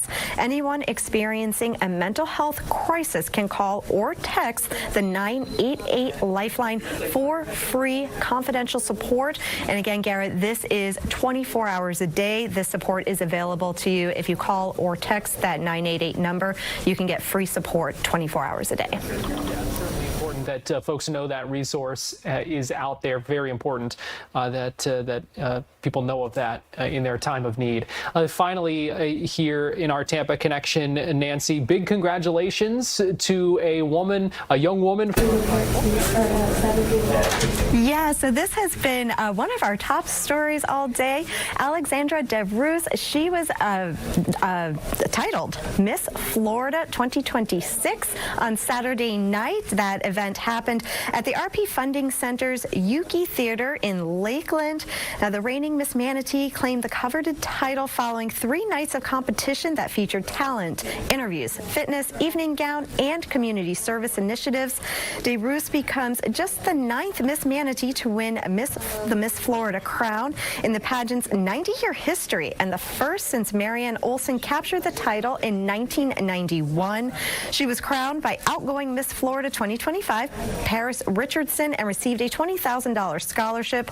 DeRoos is a graduate of the University of South Florida's Judy Genshaft Honors College, where she maintained a 3.93 GPA and was recognized on the Dean's List of Scholars. She also attended Columbia University from 2021 through 2022, and during the week-long competition, DeRoos earned multiple scholarships and awards. She won the preliminary talent competition for the 2nd consecutive year with a contemporary ballet performance to Andre Pacelli and Celine Dion's The Prayer. She also earned top honors in the evening gown competition during the preliminary rounds. DeRoos began dancing at Winter Haven's Barbara's Center for Dance before continuing her training at the Strass Center for the Performing Arts in Tampa. At age 14, she moved to New York City to become a resident trainee at the School of American Ballet at Lincoln Center. So as Miss Florida, DeRoos plans to continue expanding her community service initiative called the Blue Project, integrating neuroscience and the arts incorporated. The initiative focuses on exploring how the arts can help people recover from traumatic brain injuries. Her advocacy stems from a serious concussion she suffered back in 2021, which caused brain damage to her frontal lobe and Broca area.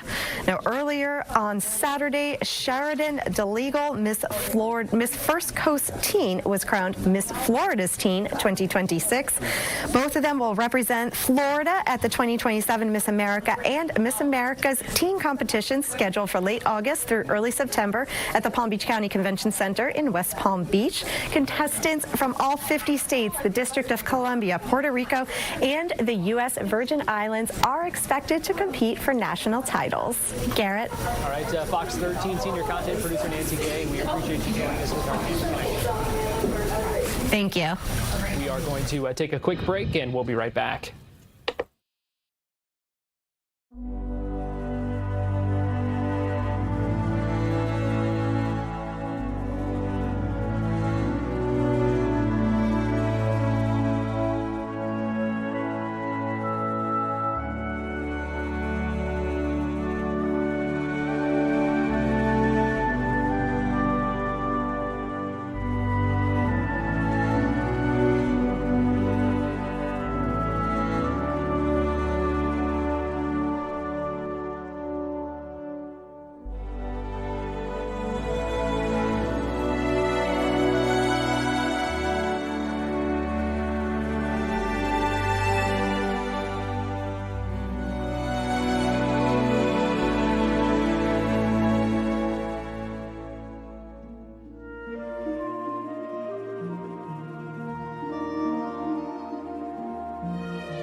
days. Welcome back into Florida Live. Garrett Wymer here, and thanks for joining us on this Monday afternoon.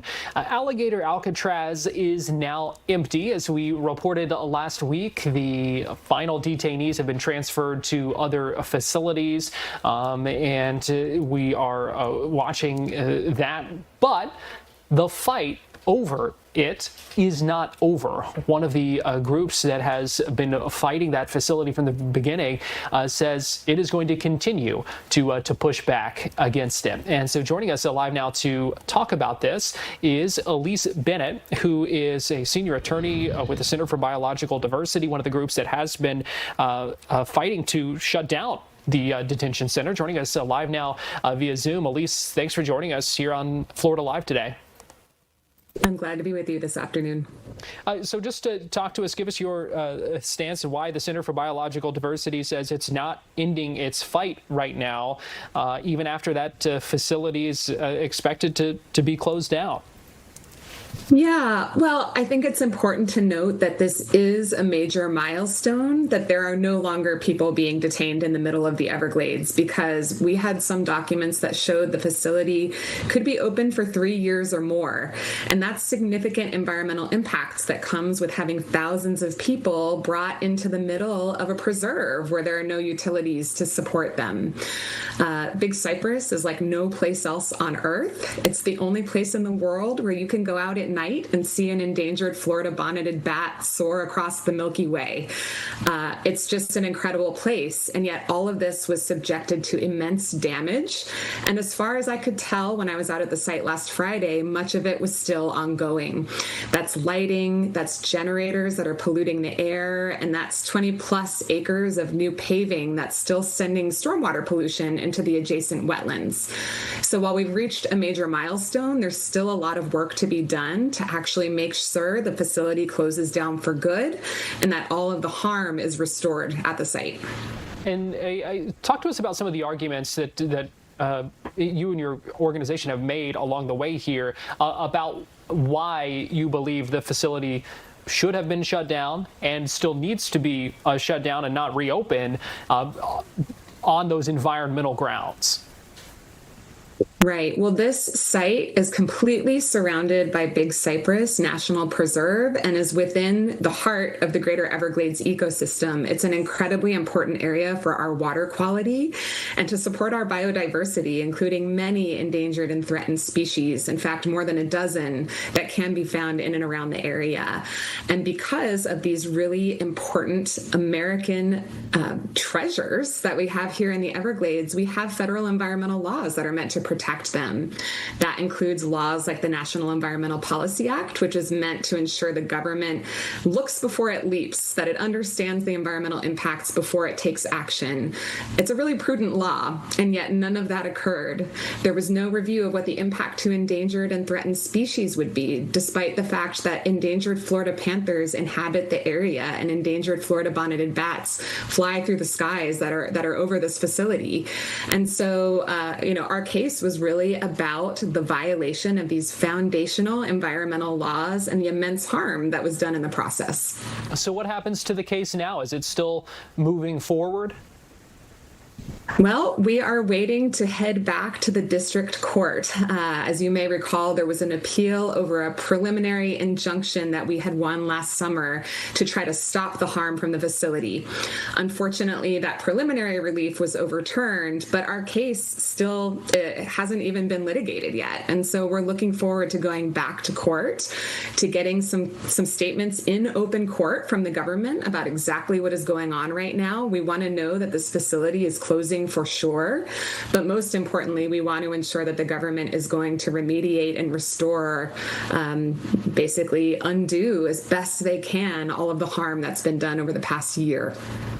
There are a lot of people who may be watching this who support the administration's efforts to help with those deportations, facilitate those deportations across the state. So what would your message be to them, to folks who may have supported Alligator Alcatraz, about why this is something that your organization believes is causing more harm than it should?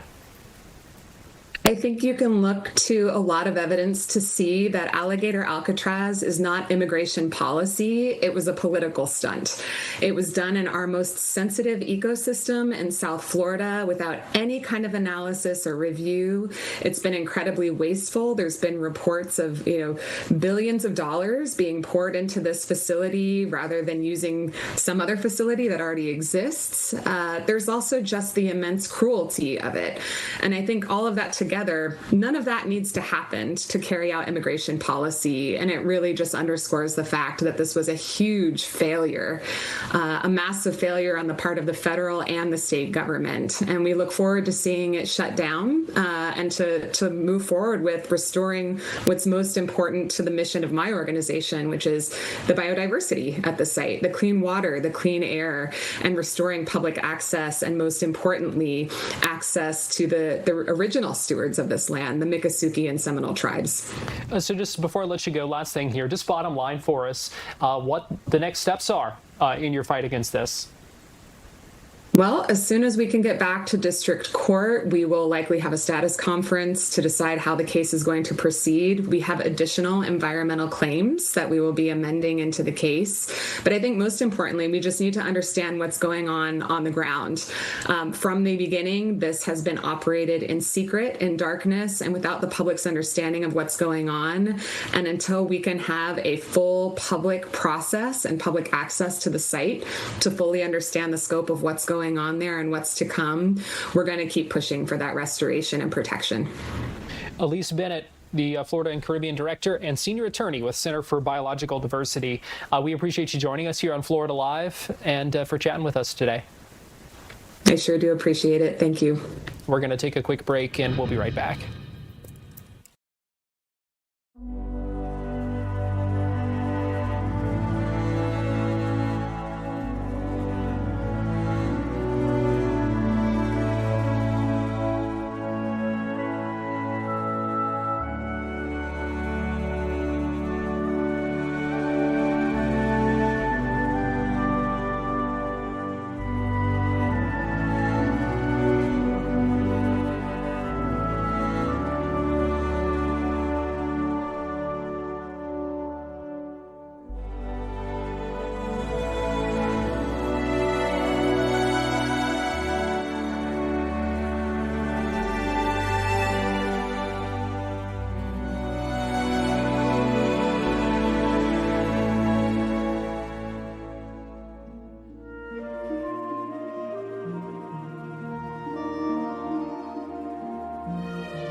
Welcome back into Florida Live. I'm Garrett Wymer, and thanks for joining us on this Monday afternoon, live on Fox Local and on Fox 35 Plus. An exciting launch tomorrow that is going to try something new. It's going to try to boost the orbit and extend the life of an orbiting observatory. We're talking about the Swift laboratory and a telescope that's out in space right now, but its orbit has been decaying. And so with this launch tomorrow, they're going to try to boost it back up and try to extend its life in orbit. Really fascinating stuff that we're talking about here. And joining us live now to talk about it is Ganhee Lee, CEO of Catalyst Space Technologies. Ganhee, we really appreciate you joining us here on Florida Live today.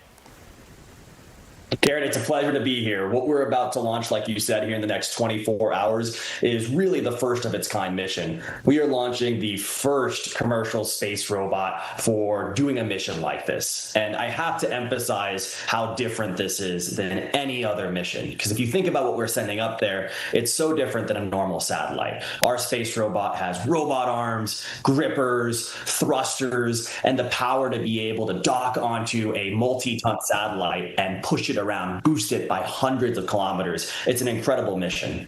Since this is something that hasn't been done before, how did you go about kind of figuring out what all you needed to have, how you needed to approach this? Just walk us through a little bit of the process here. Yeah, if you zoom out and think about what we're doing, for decades, we've gotten very good at putting things into space. We have companies like SpaceX where they're building these reusable rockets. But if you're going to power the next generation, the next decade of space exploration, we think it's so critical to be able to manipulate your environment. And that's exactly what a space robot lets you do. It allows us to grab onto satellites like the Swift Observatory that were never designed for servicing. There's no USB port. There's no docking interface. We have to be able to grab onto it and push it around. And we think that this is going to be what powers this next generation of the market, building an economy in space. And the NASA team has just been an incredible partner to us in terms of making sure all the technical pieces come together to be able to attempt a mission like this. So this spacecraft is about the size of a mini fridge, and it's going to do this incredible job. Talk to us about that. Yeah, absolutely. The reason why this is such a historic mission is this the timeline. Of course, the technical complexity is there as well, but we had 9 months to go from a clean sheet napkin drawing to a fully fledged space robot ready for launch. A traditional aerospace program like this might take 5 years. And so for us to be able to do something like this is such an incredible mission. This type of spacecraft we're putting together so that we can give Swift another 10 years of operational life. And it's just a great ROI when you think about it. Swift is a $500 million space telescope. It's 1.5 tons. And like you said, Garrett, our spacecraft is a fraction of that. And we have these massive solar panels that allow us to generate electric power to be able to produce the propulsion necessary to push this spacecraft around. And that's a big reason why we're able to go so quickly. If this works as intended, if everything goes well, how is this potentially a game changer for the future? Absolutely. This is such a good question. This is what we get excited about at Catalyst. Just imagine what becomes true about the world if you have hundreds of space robots at your disposal. Yes, we can repeat this playbook like we're doing with Swift. 9 months from contract award to launch is just incredibly fast. And think about the economics. $30 million to save a $500 million telescope. This just opens up such a great playbook for organizations like NASA. And they have, other space telescopes like the Hubble or the Lunar Reconnaissance Orbiter out by the moon. And all of these things need a similar type of service and can benefit from that. But it also allows us, again, to manipulate our environment with space robotics. We believe that we can build large structures in space, be able to repair, refit, upgrade existing infrastructure. This is what it means to have American leadership in space. So walk us through kind of what's going to happen after launch. It's going to be about a month, I guess, before Link, your spacecraft, is able to rendezvous with Swift. So just kind of walk us through what we can expect once that happens. Sure thing. This is a very complex maneuver, what we call rendezvous proximity operations. Being able to close the distance with a satellite that's moving at orbital velocities with centimeter and millimeter level precision is incredibly complex. So like you said, after launch, we'll spend about 1 to 2 weeks commissioning our spacecraft, making sure that everything is good to go, and then we'll start closing that distance, getting in closer and closer and closer until we're just a few meters out from Swift, and then we'll use our 3 robot arms to grab onto the structure, the chassis of Swift. And at that point, we'll be able to fire up our thrusters and start boosting it up from around 350 kilometers in altitude all the way up to 600 kilometers in altitude. That's going to restore up to 10 years of mission life for this great science observatory. And it's just an incredible feat of both engineering and technical accomplishment for our nation as well as Catalyst. You talked about kind of the whirlwind process to get here. I'm curious now, on the eve of this launch, what you're feeling, what you're thinking, what's going through your mind at this point?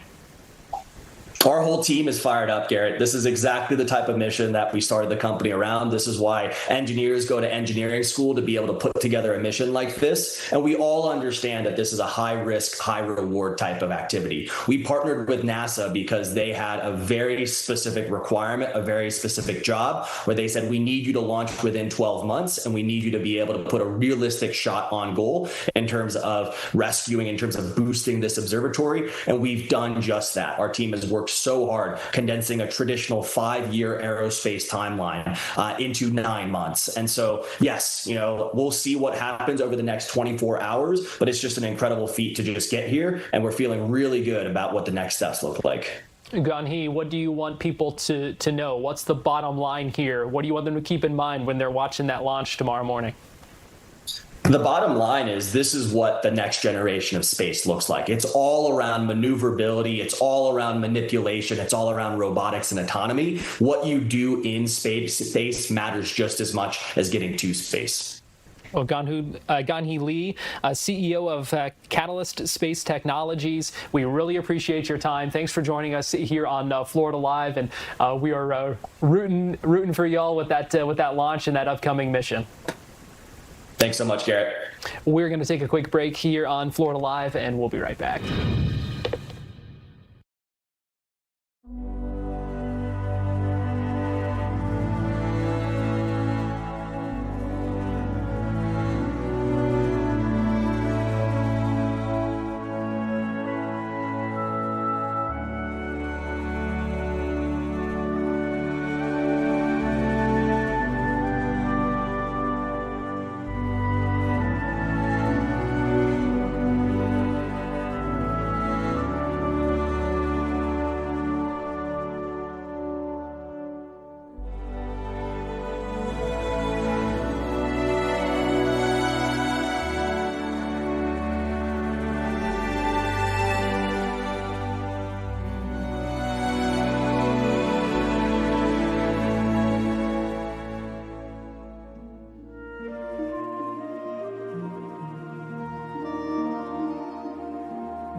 Welcome back into Florida Live. Garrett Wymer here, and thanks for joining us on this Monday afternoon. Today, the White House confirmed that talks will resume tomorrow between the U.S. and Iran after a rocky weekend where the two nations exchanged some additional strikes and put some talks on pause when it comes to a permanent peace deal in the region. And so earlier today, I had the chance to speak with Dr. Arman Mahmoodian, who is a research fellow at the Global and National Security Institute at the University of South Florida, who talked with us about what to make of this process and what to expect with those talks that will be beginning again tomorrow.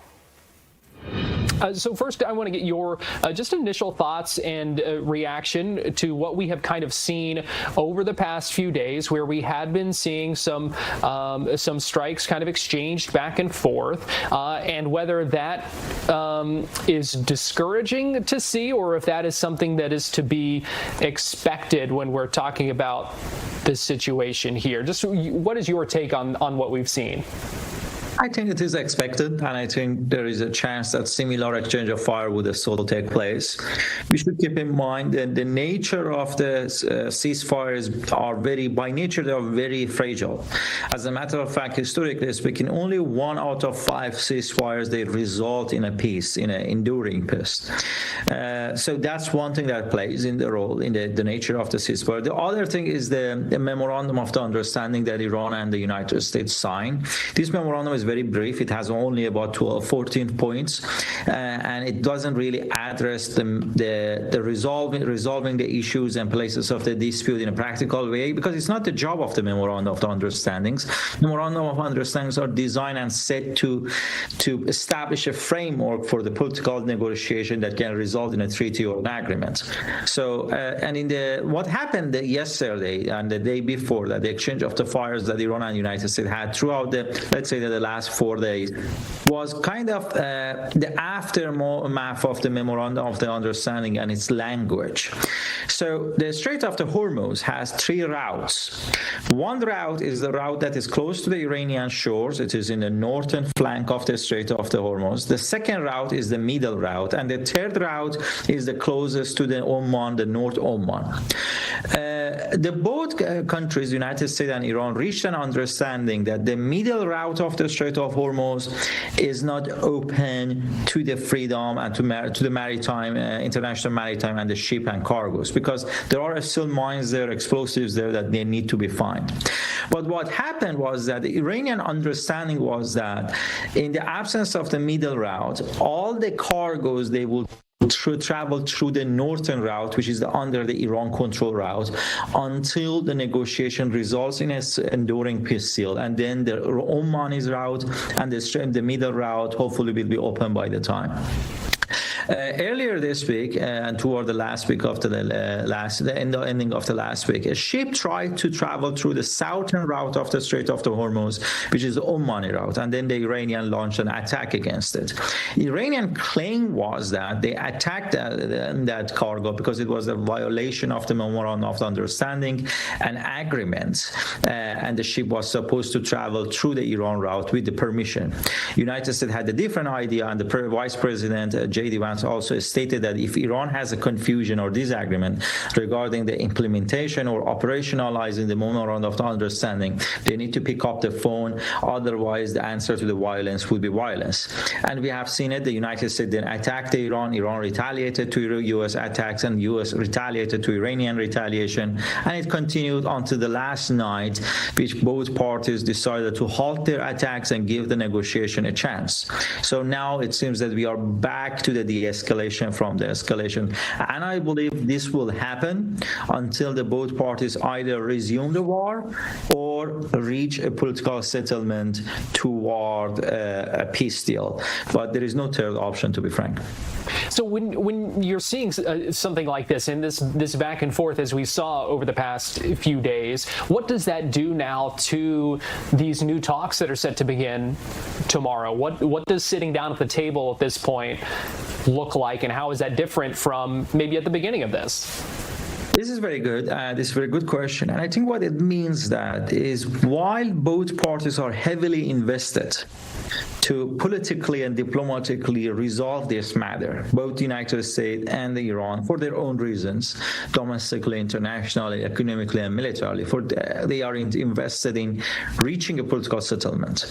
But neither of the parties are shy to display use of force or to apply violence in order to first maintain their leverages that they have in the negotiation, and to second, to kind of send a signal to the other party, to their counterpartners, that look, if the negotiation doesn't result in a way that I want, the war, so be it the war. It's kind of a psychological impact and political maneuvering. And I think one of the real things that we are realizing from the latest clash is that the Strait of the Hormuz is the central piece of these talks, because from the United States point of view, it is vital that the Strait of the Hormuz be open totally as soon as possible, because from the American point of view, the Strait of the Hormuz is giving a leverage to the Iranian. It gives them some level of upper hand in some area, not in total way. United States is the superpower. So, and the U.S. believes that with reopening the Strait of the Hormuz, they can first extract greater concession from the Iran, and second, make less compromise. From the Iranian point of view, for the very same reasons, the Strait of the Hormuz should not be fully opened until the deal been made. Iran got its concessions and made its own compromises as favors Tehran, and that's why the both parties are willing to confront over the Strait of the Hormuz. The Strait of the Hormuz was not the cause of the war; it was Iran's nuclear program was the cause of the war. But the Strait of the Hormuz would be the determinative factor that determines how this war is going to end. So last thing here, what will you be watching for? What should we be watching for as these talks begin again tomorrow? What is kind of are going to be some of the tells and the takeaways about how things are going? The first thing that I'm going to watch is that I'm going to look at the cargoes that they are traveling through the Strait of the Hormuz. First of all, the volume. Is their volume steadily and gradually increases? Or the sea travels they got stuck behind the Strait of the Hormuz? Are they getting evacuated? The second thing that I'm going to watch is that which route they are using. Are there still a confusion in using which route through the Strait of the Hormuz? Or they are focusing on one route, either the Iranian or the Omani's route? Because they are signaling a political understanding behind the scene. The second thing that I'm going to watch is actually much far away from the Persian Gulf and the Strait of the Hormuz. I'm going to take a look at the events in the Lebanon. We do know that the situation in Lebanon, the ceasefire between Lebanon and Israel, has been influencing the Iran-U.S. talks. There has been an agreement yesterday and the day before yesterday between the Lebanese government and Israel, with the mediation of the United States, that Israel would withdraw from part of the Lebanon except 2 zones and would stay there until the Hezbollah be disarmed. We have to wait and see how the Hezbollah would react. Politically and verbally, the Hezbollah and its political base has been very against this deal. But would they take an action? Would they take arm? Would they take arm against the Lebanon's government or Israel itself? That's the other indicator. If they do so, that implies that there is still a great deal of conflict and complication. If they don't and they limit their resistance to the verbal and political statement, that's also a promising sign that the wheels are moving toward the de-escalation. So we will keep our eyes peeled for what goes on with those talks tomorrow, again, set to resume in Qatar. Meanwhile, we are getting ready, and so is the U.S. men's national team for their next World Cup match. That's coming up on Wednesday. You'll be able to watch that at 8 o'clock on Fox 35, and that will be between the U.S. and Bosnia. That game going to be played at Levi's Stadium, home of the San Francisco 49ers in Santa Clara, California. Earlier today, if you were with us on Fox 35 News Plus, we got to hear from Gio Reyna. We also heard from Tim Ream, a U.S. men's national team defender, who spoke today about how the team is getting ready for the first game in the knockout rounds now of the World Cup. What's the scouting report? Good question. Oh, you want to know? Listen, we know they're a strong team, physical team. They've obviously qualified and made it through the group stages for a reason. So it's not a fluke that they've gone through the playoffs and knocked Italy out and made it through to the World Cup. So we'll have to pay attention in all aspects and all moments of the game, and set pieces will probably play a big part. But yeah, listen, at the end of the day, we have to worry about and take care of ourselves and do what we have to do to win the game and make it through.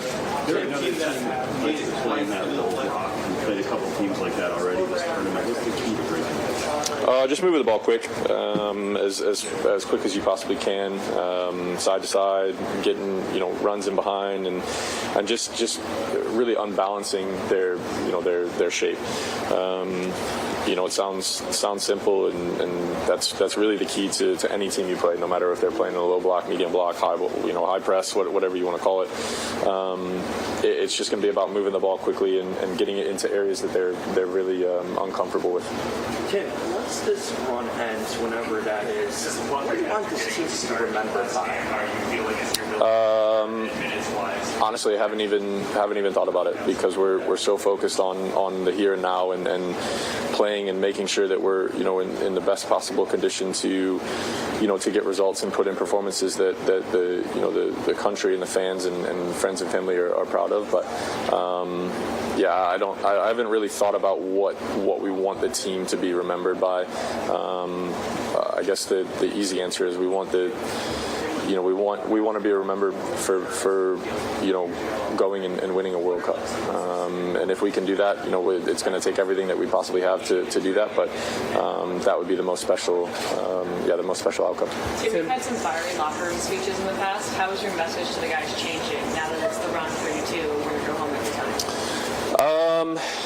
Good question. I haven't thought about it. I'm usually a spur of the moment, off the cuff kind of guy, but honestly, I think that the message doesn't change. Yes, okay, you can go home after each game, but what is it that we're willing to do to make sure that doesn't happen? I think is the message. What lengths are we willing to go to get the outcome that we want? And there's so many different ways that you can say that, but at the end of the day, I think it's about having fun and enjoying where we are and who we are and what we are, embracing everything that that this journey is taking us on, and embracing everything that it's going to throw at us from here on out. You say you haven't thought about it?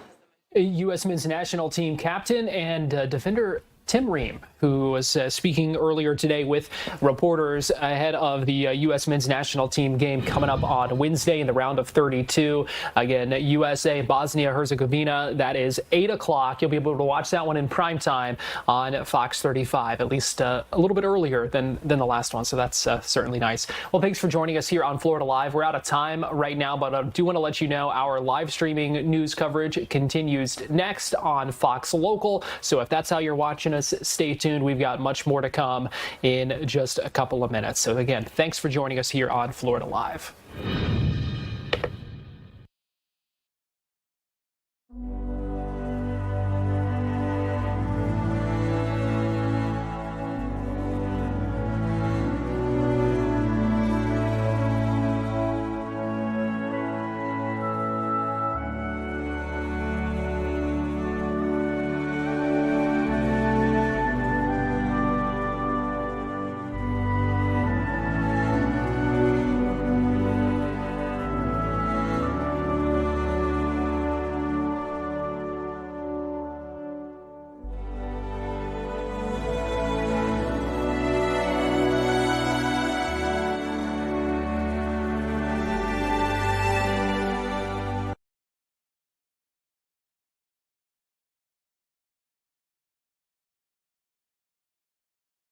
You're watching Fox 35 News Plus, streaming on Fox Local. Welcome back into Fox 35 News Plus. Give you a live look right now at the floor of the U.S. House, where we are hearing from a number of members of the House of Representatives, members of Congress, who are speaking right now and been speaking throughout the afternoon as well. We did hear earlier from Congressman Mike Herodopoulos, Republican from Central Florida here, who spoke earlier on the floor about a number of things, including affordability, that being an issue, and also talk about how people vote with their feet and are moving to places like Florida. Here is Congressman Herodopoulos on the floor of the House earlier today. Maybe isn't the most exciting subject, but it's something I used to teach in the classroom. It's called federalism. The map to my left here shows exactly what's happening in America today, and it's a great thing. People have the power to vote with their feet and leave failed states. There is a reason states like Texas and Florida are attracting more and more people, because the system works. People are recognizing that we have high taxes and high crime. It's time to leave that state. And that's what's happening today, the idea where people are voting with their feet. Federalism is that opportunity, and it's the reason why I want to talk about what's happened in the last few years. Now, one of the issues I want to talk about is, I would call it amnesia, or maybe memory loss. During the Biden years, food prices went up dramatically. You'll see that when you used to spend $200 at the grocery store, you spent $254. If you spend $1,000 a month at the grocery store, over $1,200, almost $1,300. That is a significant amount of money. It is fundamental. And especially as we move towards the MAHA movement, people are making better choices, but with great challenges. And so with the idea of amnesia, what is the Democrat plan? Their plan has been, let's go back to those failed policies. And it wasn't just on groceries. In early 2021, the monthly rent was between $1,550 and $1,600. When we took over in early 25, it had got high as over $2,000. Again, a radical increase. And their plan is to go back to this plan. So this is why I want to make sure people recognize where we're at. The affordability issue is a challenge, no doubt. But the return to failure is not an option. And that's why I'm pleased to see that we are moving in a direction that should matter. Because not only are we reducing some of these costs, but more importantly, we're putting more money back in people's pockets. Now, the Democrats had the opportunity in 21 and 22 to pass all types of things to actually reduce taxes for the working class. They could have cut taxes on Social Security, on overtime, and tips, yet they failed to do so. They could have reduced taxes on the middle class, so hard hit by the inflationary numbers I just talked about. They did nothing. So we gave them a second chance. We said we're actually going to reduce taxes on overtime, tips, and Social Security. Join us in that effort to help people hard hit by higher food costs and higher rent costs. But to the member, they said no. They wanted to actually let the tax rate regress back to the old Obama rates, which would have been an, on average, 23% increase. Is that giving relief to people? Absolutely not. That's why I think people, as I've mentioned before in this map, it's so important that people have the power to vote with their feet. They know when they go to my home state of Florida that taxes are lower. And I'll just give you one simple example. I'm a former New Yorker. And do you know that Florida actually has more people than New York, and yet their state budget is twice as high? That means you're paying twice as much in taxes than you are in Florida. And I'll ask you the logical question. Where would you feel safer today, in New York City or in Florida? These are the choices that people get to make in America, and it's a great thing. And it's a reason why we don't think one size fits all. And the reason why we want to allow people to vote with their feet, whether it be on education issues, tax issues, or even public safety. The choices are clear. Stay on the positive path of putting more money in your pocket, giving you the flexibility to live in states that actually believe in freedom, or regress to 4 years of failure. And it's not just, again, on money issues, but that issue of crime is so important today. And the understanding of where we want to go. They even want to change the number of people on the Supreme Court, pack the court in order to get their way in the end. That's not the way to solutions, and that's why I think people need to make sure they do not have amnesia moving forward or memory loss, that the best way to solve problems is to empower the individual and send less power to Washington and more power back home. And with that, Mr. Speaker, I yield back. That was Congressman Mike Herodopoulos on the floor of the House earlier today. Meanwhile, in Tampa, Congressmember Kathy Castor, a Democrat from the Tampa area, held a news conference where she was talking about reimbursements and federal funds for hurricanes and storm damage. Here's some of what she had to say at that news conference earlier today.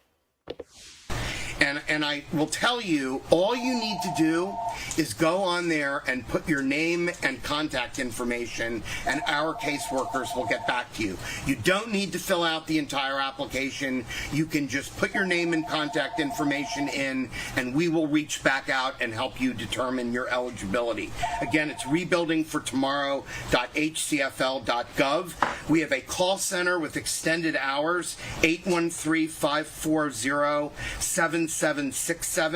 There is bilingual support available. Again, we want to encourage people to call. This is for reimbursements, for repairs that you have already made, repairs that have not been completed, or up to $350,000 for reconstruction or replacement of a destroyed home. We've had over 1,200 people apply for this money already. There is a lot left to be distributed, so we really want to urge people to reach out to us. We will do our best to get back to you and determine whether or not you are eligible to partake in these very important funds. So thank you very, very much. Thank you. And thank you, Harry. You were on the ground going door to door, making sure folks were able to survive those storms. I know you have a lot of waterfront in the district, but what was interesting here in Town and Country is people were shocked by the floodwaters that came all the way in, up to Hillsborough Avenue. I know that there are many neighbors who do not know that this help is available to repair and replace your home, get reimbursed for what you've done.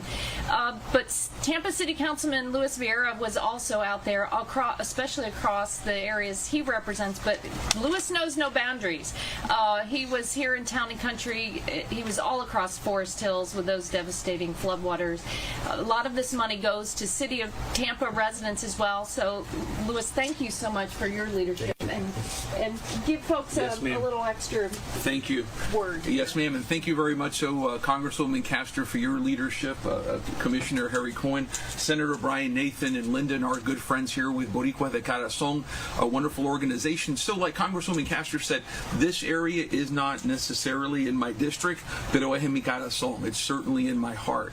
And, I remember going here with Commissioner Cohen and different leaders here door to door, and we hit a lot of homes of a lot of folks who are from Venezuela, a lot of folks who are from Cuba, people who came here with nothing but the shirts on their back and lost everything, and now many of them lose everything again. So it's a very, very poignant story. And so, it's important that people, no matter your background, whether you speak Spanish or English or whatever it may be, that you get help here. These are federal dollars. We're obviously so thankful to our federal partners like Congresswoman Kathy Castor and different folks who help secure this money, our county partners, including County Commissioner Harry Cohen and our county commission for administering this money. So it's important that folks come here, know this help is available, because that's what government is for, is to help people in tragic situations like this. So thank you very much, y Dios te bendiga. Thank you. Excellent. So I want to ask State Senator Brian Nathan to provide a few words too. He's an important state partner. And Brian, I'm grateful for you being here today and looking out for our neighbors here. Thank you, Congresswoman Castor. This program hits for me personally. I'm a resident of Town and Country. I live less than 5 minutes from where we're standing right now, and for the first time ever, during Hilton and Moline, my house flooded. And I haven't availed myself of the wonderful program that Commissioner Cohen's put together, but I will say, as of today, the last coat of paint is going on in my house about a year and a half after the flooding happened. So I know there are plenty of people in my community, my neighbors, my friends, who are still struggling, and this program is going to do amazing things for them to help them get their houses and their lives repaired and back on track. So thank you, Harry. Thank you, Congresswoman Castor.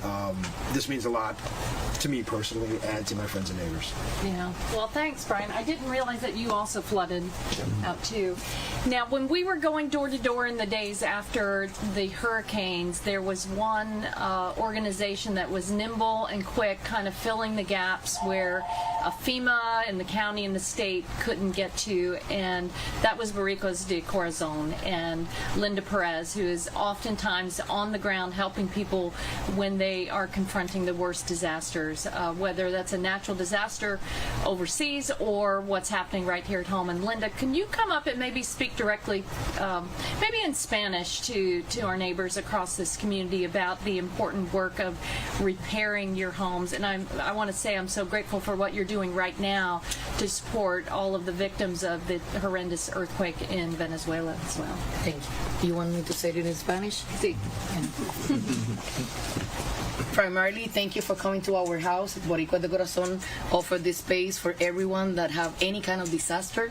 As you know, Boricua de Corazon Foundation dedicated our time, our volunteers, and training, that is more important, educating people how they can be able to react and acting rapidly in terms when a hurricane come. And a hurricane come also with a flooding, and then a flooding coming with anything else. So it's not like an ending story. And it's not only that the hurricane is going to be happen between June through November, could be able to happen the whole year.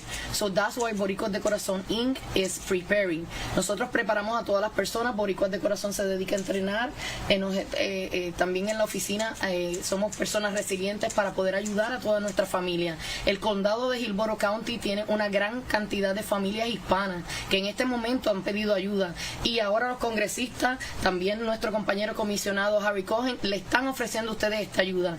Hay millones de dólares para usted poder reconstruir su hogar, para usted poder hacer esas mejoras que no pudo hacerlas, que si hubo otras circunstancias, su seguro no aprobó, FEMA no aprobó, aquí está el condado dando esa mano amiga. Tienen que aplicar, la oficina va a estar abierta de 10 de la mañana a 12 para que usted venga aquí en el 5120 de la Kelly Road en Tampa a llenar esa aplicación. El condado está trabajando fuertemente con usted, las oficinas de nuestros congresistas Katy Castor y todos los que están en este apoyo y ayuda para el condado de Hillsborough County están haciendo un excelente trabajo. Use estos recursos para poder ayudarse. Gracias a todos y bienvenidos a la Casa de Boricuas de Corazón. Muchas gracias, Linda, and thank you again for everything that you're doing. Okay, so to recap, for our neighbors across Hillsborough County, there are resources available to help you repair your homes from the damages of Helene and Milton. I know that for many neighbors that insurance didn't come through that you were expecting. Many neighbors who are in mobile and manufactured homes don't know that they can get some replacement structure. There is reimbursement available if you're out of pocket for those hurricane repairs, but you have to apply here with Hillsborough County. There are caseworkers available. There are a lot of documentation requirements, certain income limits, but the caseworkers are helpful and understanding. I encourage you to call the county at, here's the phone number, 540-7767, 540-7767, or contact County Commissioner Harry Cohen, State Senator Brian Nathan, Tampa City Councilman Luis Vieira, Boricuas de Corazon, or please contact my office. I want to thank again the Hillsborough County Board of County Commissioners for developing such a strong action plan to help get folks back on their feet, repair their homes. Everyone deserves a safe place to live, and just want you to know we're here for you. Those federal dollars are here helping our neighbors with their housing and their lives. So thanks again, everyone. We're all in this together. Take care. That news conference earlier today talking about some of the process and what that money will go toward. We're going to take a quick break here on Fox 35 News Plus, but we'll be right back.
You're watching Fox 35 News Plus, streaming on Fox Local. Welcome back into Fox 35 News Plus. Garrett Wymer here. Thanks for joining us on this Monday afternoon. We've talked a lot about World Cup soccer, but let's talk about Orlando City soccer because the Lions have a new member, and he is certainly a star. We're talking about Antoine Griezmann, the newest member of the Orlando City Lions, a French soccer forward who is getting the chance to train and acclimate in Orlando while the league is on break for the World Cup right now. And so earlier today, the Orlando City head coach and a fellow forward as well took some questions from reporters about Griezmann joining the club and what things are looking like for Orlando City heading into the second half of the MLS season. Justin, having Antoine around, what has that done? I mean, it's a dream come true, obviously. I mean, same position as me. I learned a lot from him. I think he's done everything in the game. I mean, even in the locker room, he's right next to me. And so far in the first days, he's just a really good guy. He's a good guy to be around. And yeah, I know I'm going to learn a lot from him, and he's going to help us win games. So it's nice to have him here. Can you talk about how easy it is for him to fit into this new club? Yeah, I mean, I think we welcome anyone with, open arms. And I mean, yeah, he's just another one of us. And I heard like some of the boys already went out to eat with him. So, he's already settled in good, I'm pretty sure. And he speaks good English, so that helps. How helpful is the time off during the World Cup break to help integrate him into not only, the team on the field, but the team chemistry? Nah, it's good. It's good that we're not, throwing him right into the games, He has a couple weeks to train with us, get used to the model of the game. And, yeah, and it's also good for the rest of the team, to have a little bit of rest. We had a difficult first half of the season, but we're looking to turn it around, so, yeah. To follow on to that, how important was it to step away and kind of look back at what the season has been like so far so that you can regroup when you come back? Yeah, it's just about, taking our mind off soccer for a bit and then, just coming back with all the energy we have and just finishing the season strong. How much can a talent like that change the trajectory of the second half of the season for you guys? Sorry? With him around, how much can that change with the trajectory of you guys for the second half of the year? Yeah, I mean, he's an obvious game changer. I mean, he's like top world-class player. He's played at the highest level. And, just having him around will just take us to another level. I mean, even on the field, everybody's going to have an eye on him on the other team, so that create more space, for other people. And, I mean, yeah, it's just a blessing to have him here. What's the most impressive thing about him and his game? I mean, we've only trained a couple of days, but, I mean, he just sees the game really quick, and I feel like that's something I can improve on, learning from him. It's just of how he sees the game. He plays, a lot of 1-2 touch, doesn't do too much on the ball. And he sees, like the pass before he gets the ball, he reads the game really well. And, I mean, yeah, he's just, top player. How awesome is this for the MLS that just, all these international stars are coming over and playing and just really elevating the league, the status of the league? It's amazing. I mean, I feel that's what MLS should be, one of the best leagues in the world, hopefully one day. And it's good for kids like me as well, young kids, to learn from these top players that have done everything in the game. And it's only going to make young kids like me better. And, and I think the league has turned into a good combination of young players up and coming and stars that have already done it, so yeah, it's only positive. Going off that, Justin, have you watched a lot of Maxime and Marco on the world stage? Yeah, I watch all their games. Yeah, I'm happy for both of them that they're through. Saw Max won yesterday, kept another clean sheet. I'm really happy for him. He's a really good guy. And same with Marco. I've learned a lot from him since he's been here, and yeah, seeing him play for a country that's made top 4 the last 2 World Cups, seeing him play for a top country like that is just unreal, and I'm so happy for him. All right. Any more? Oh, you guys were out there kind of laughing, being vocal on the field. How important is that chemistry that off the field when the inside, how you guys play on the field? I mean, it's good, you know. I feel that's how soccer should be played in my eyes, you know, just like happy, free-flowing, not too much thinking. All of us should be on the same page, and I feel like that's when most of us play our best soccer, is just no thinking, just playing with freedom, you know, and just being happy together. And it creates a good bond between us. Well, good. The guys had a good period of vacation. I mean, not a regular one, but they took care about themselves. So we found the guys in a really good shape, and now working with good vibes, good energy, happy. What can he bring to this club? Gracie? Martin. What can Griezmann bring to this club? Who? Griezmann. Well, of course, we are talking about a player of, I mean, I'm not gonna describe his level. The thing I would highlight is, again, him as a human being. It's amazing the way he merged with our guys, with the players. He's so humble, that makes him even bigger. So we are so happy and so proud to have him within our group. How helpful was the time off and then just this time to practice together before you go back into a real match to kind of regroup for the rest of the season? That's a good point, because the league, the MLS, it's a really long league competition. You play 34 regular season games and then you need to play the playoffs. So I think having a break, not only to rest, but as well, as you said, to have some period of training sessions is so valuable for us. As well because of the calendar, because the calendar is not giving us time to train, so this period became even more important.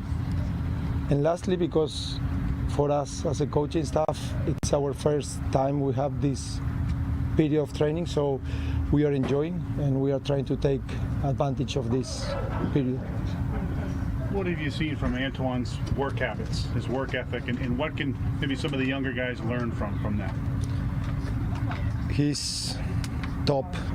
He likes to train hard. In that way, his professionalism is at top of the level.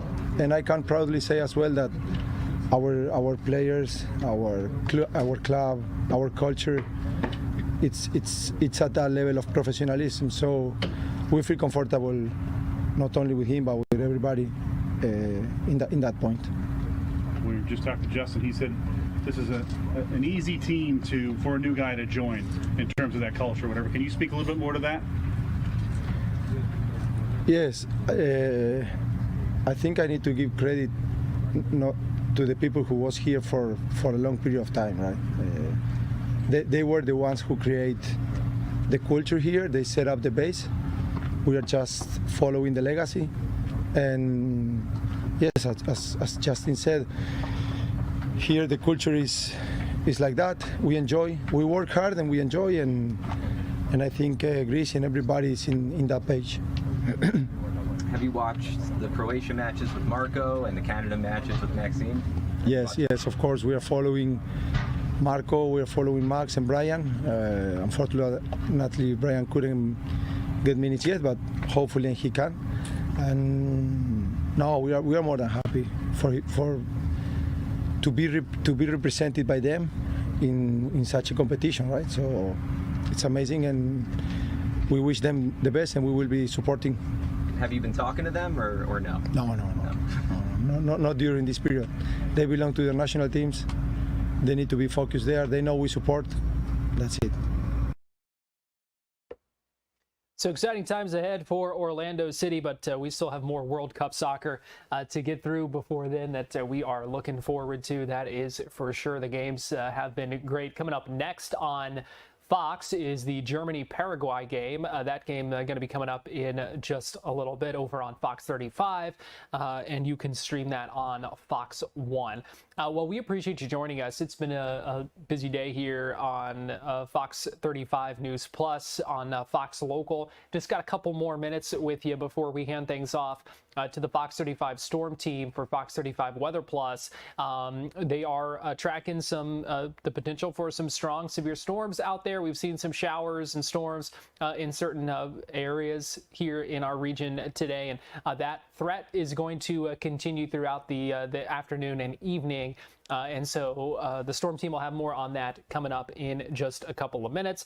Let me go ahead and give you a couple of live looks right now while I can. Continuing to keep an eye on what's happening on the House of Representatives floor in Washington, D.C. right now. And actually, that just switched to the president, who apparently is speaking in the Oval Office as he gets ready to sign executive orders. So let's go ahead and listen in. President Trump insists upon it. We are not going to be going after people who are fixing their own vehicle like past administrations have. Additionally, we've been concerned, President Trump has been concerned about aftermarket parts, cheap knockoff aftermarket parts coming into the United States, harming small businesses, harming Americans. This presidential memo puts an end to it. Also, the only third-party certification for these aftermarket parts, it's CARB in California, a process that's backlogged and faulty. So we're going to break that monopoly, and no longer will CARB be the only third-party certifier for these aftermarket parts. Again, President Trump is insisting on fixing it. This presidential memo does that. President Trump was calling me up on a Saturday night when this idea first came to his head, and he says he wants to do a press conference right away to get this over the top. In February 2nd, we signed a right to repair for our farmers so that they can repair their tractors and their non-road equipment, and this is covering everyone else.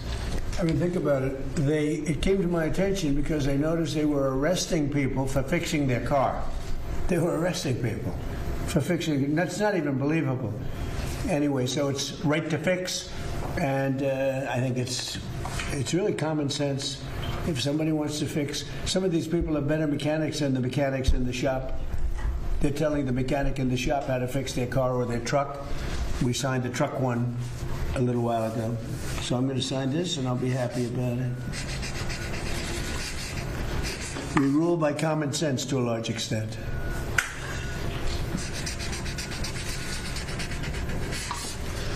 All right, Lee, good job. Thank you. Thank you, sir. Okay. Can you imagine that?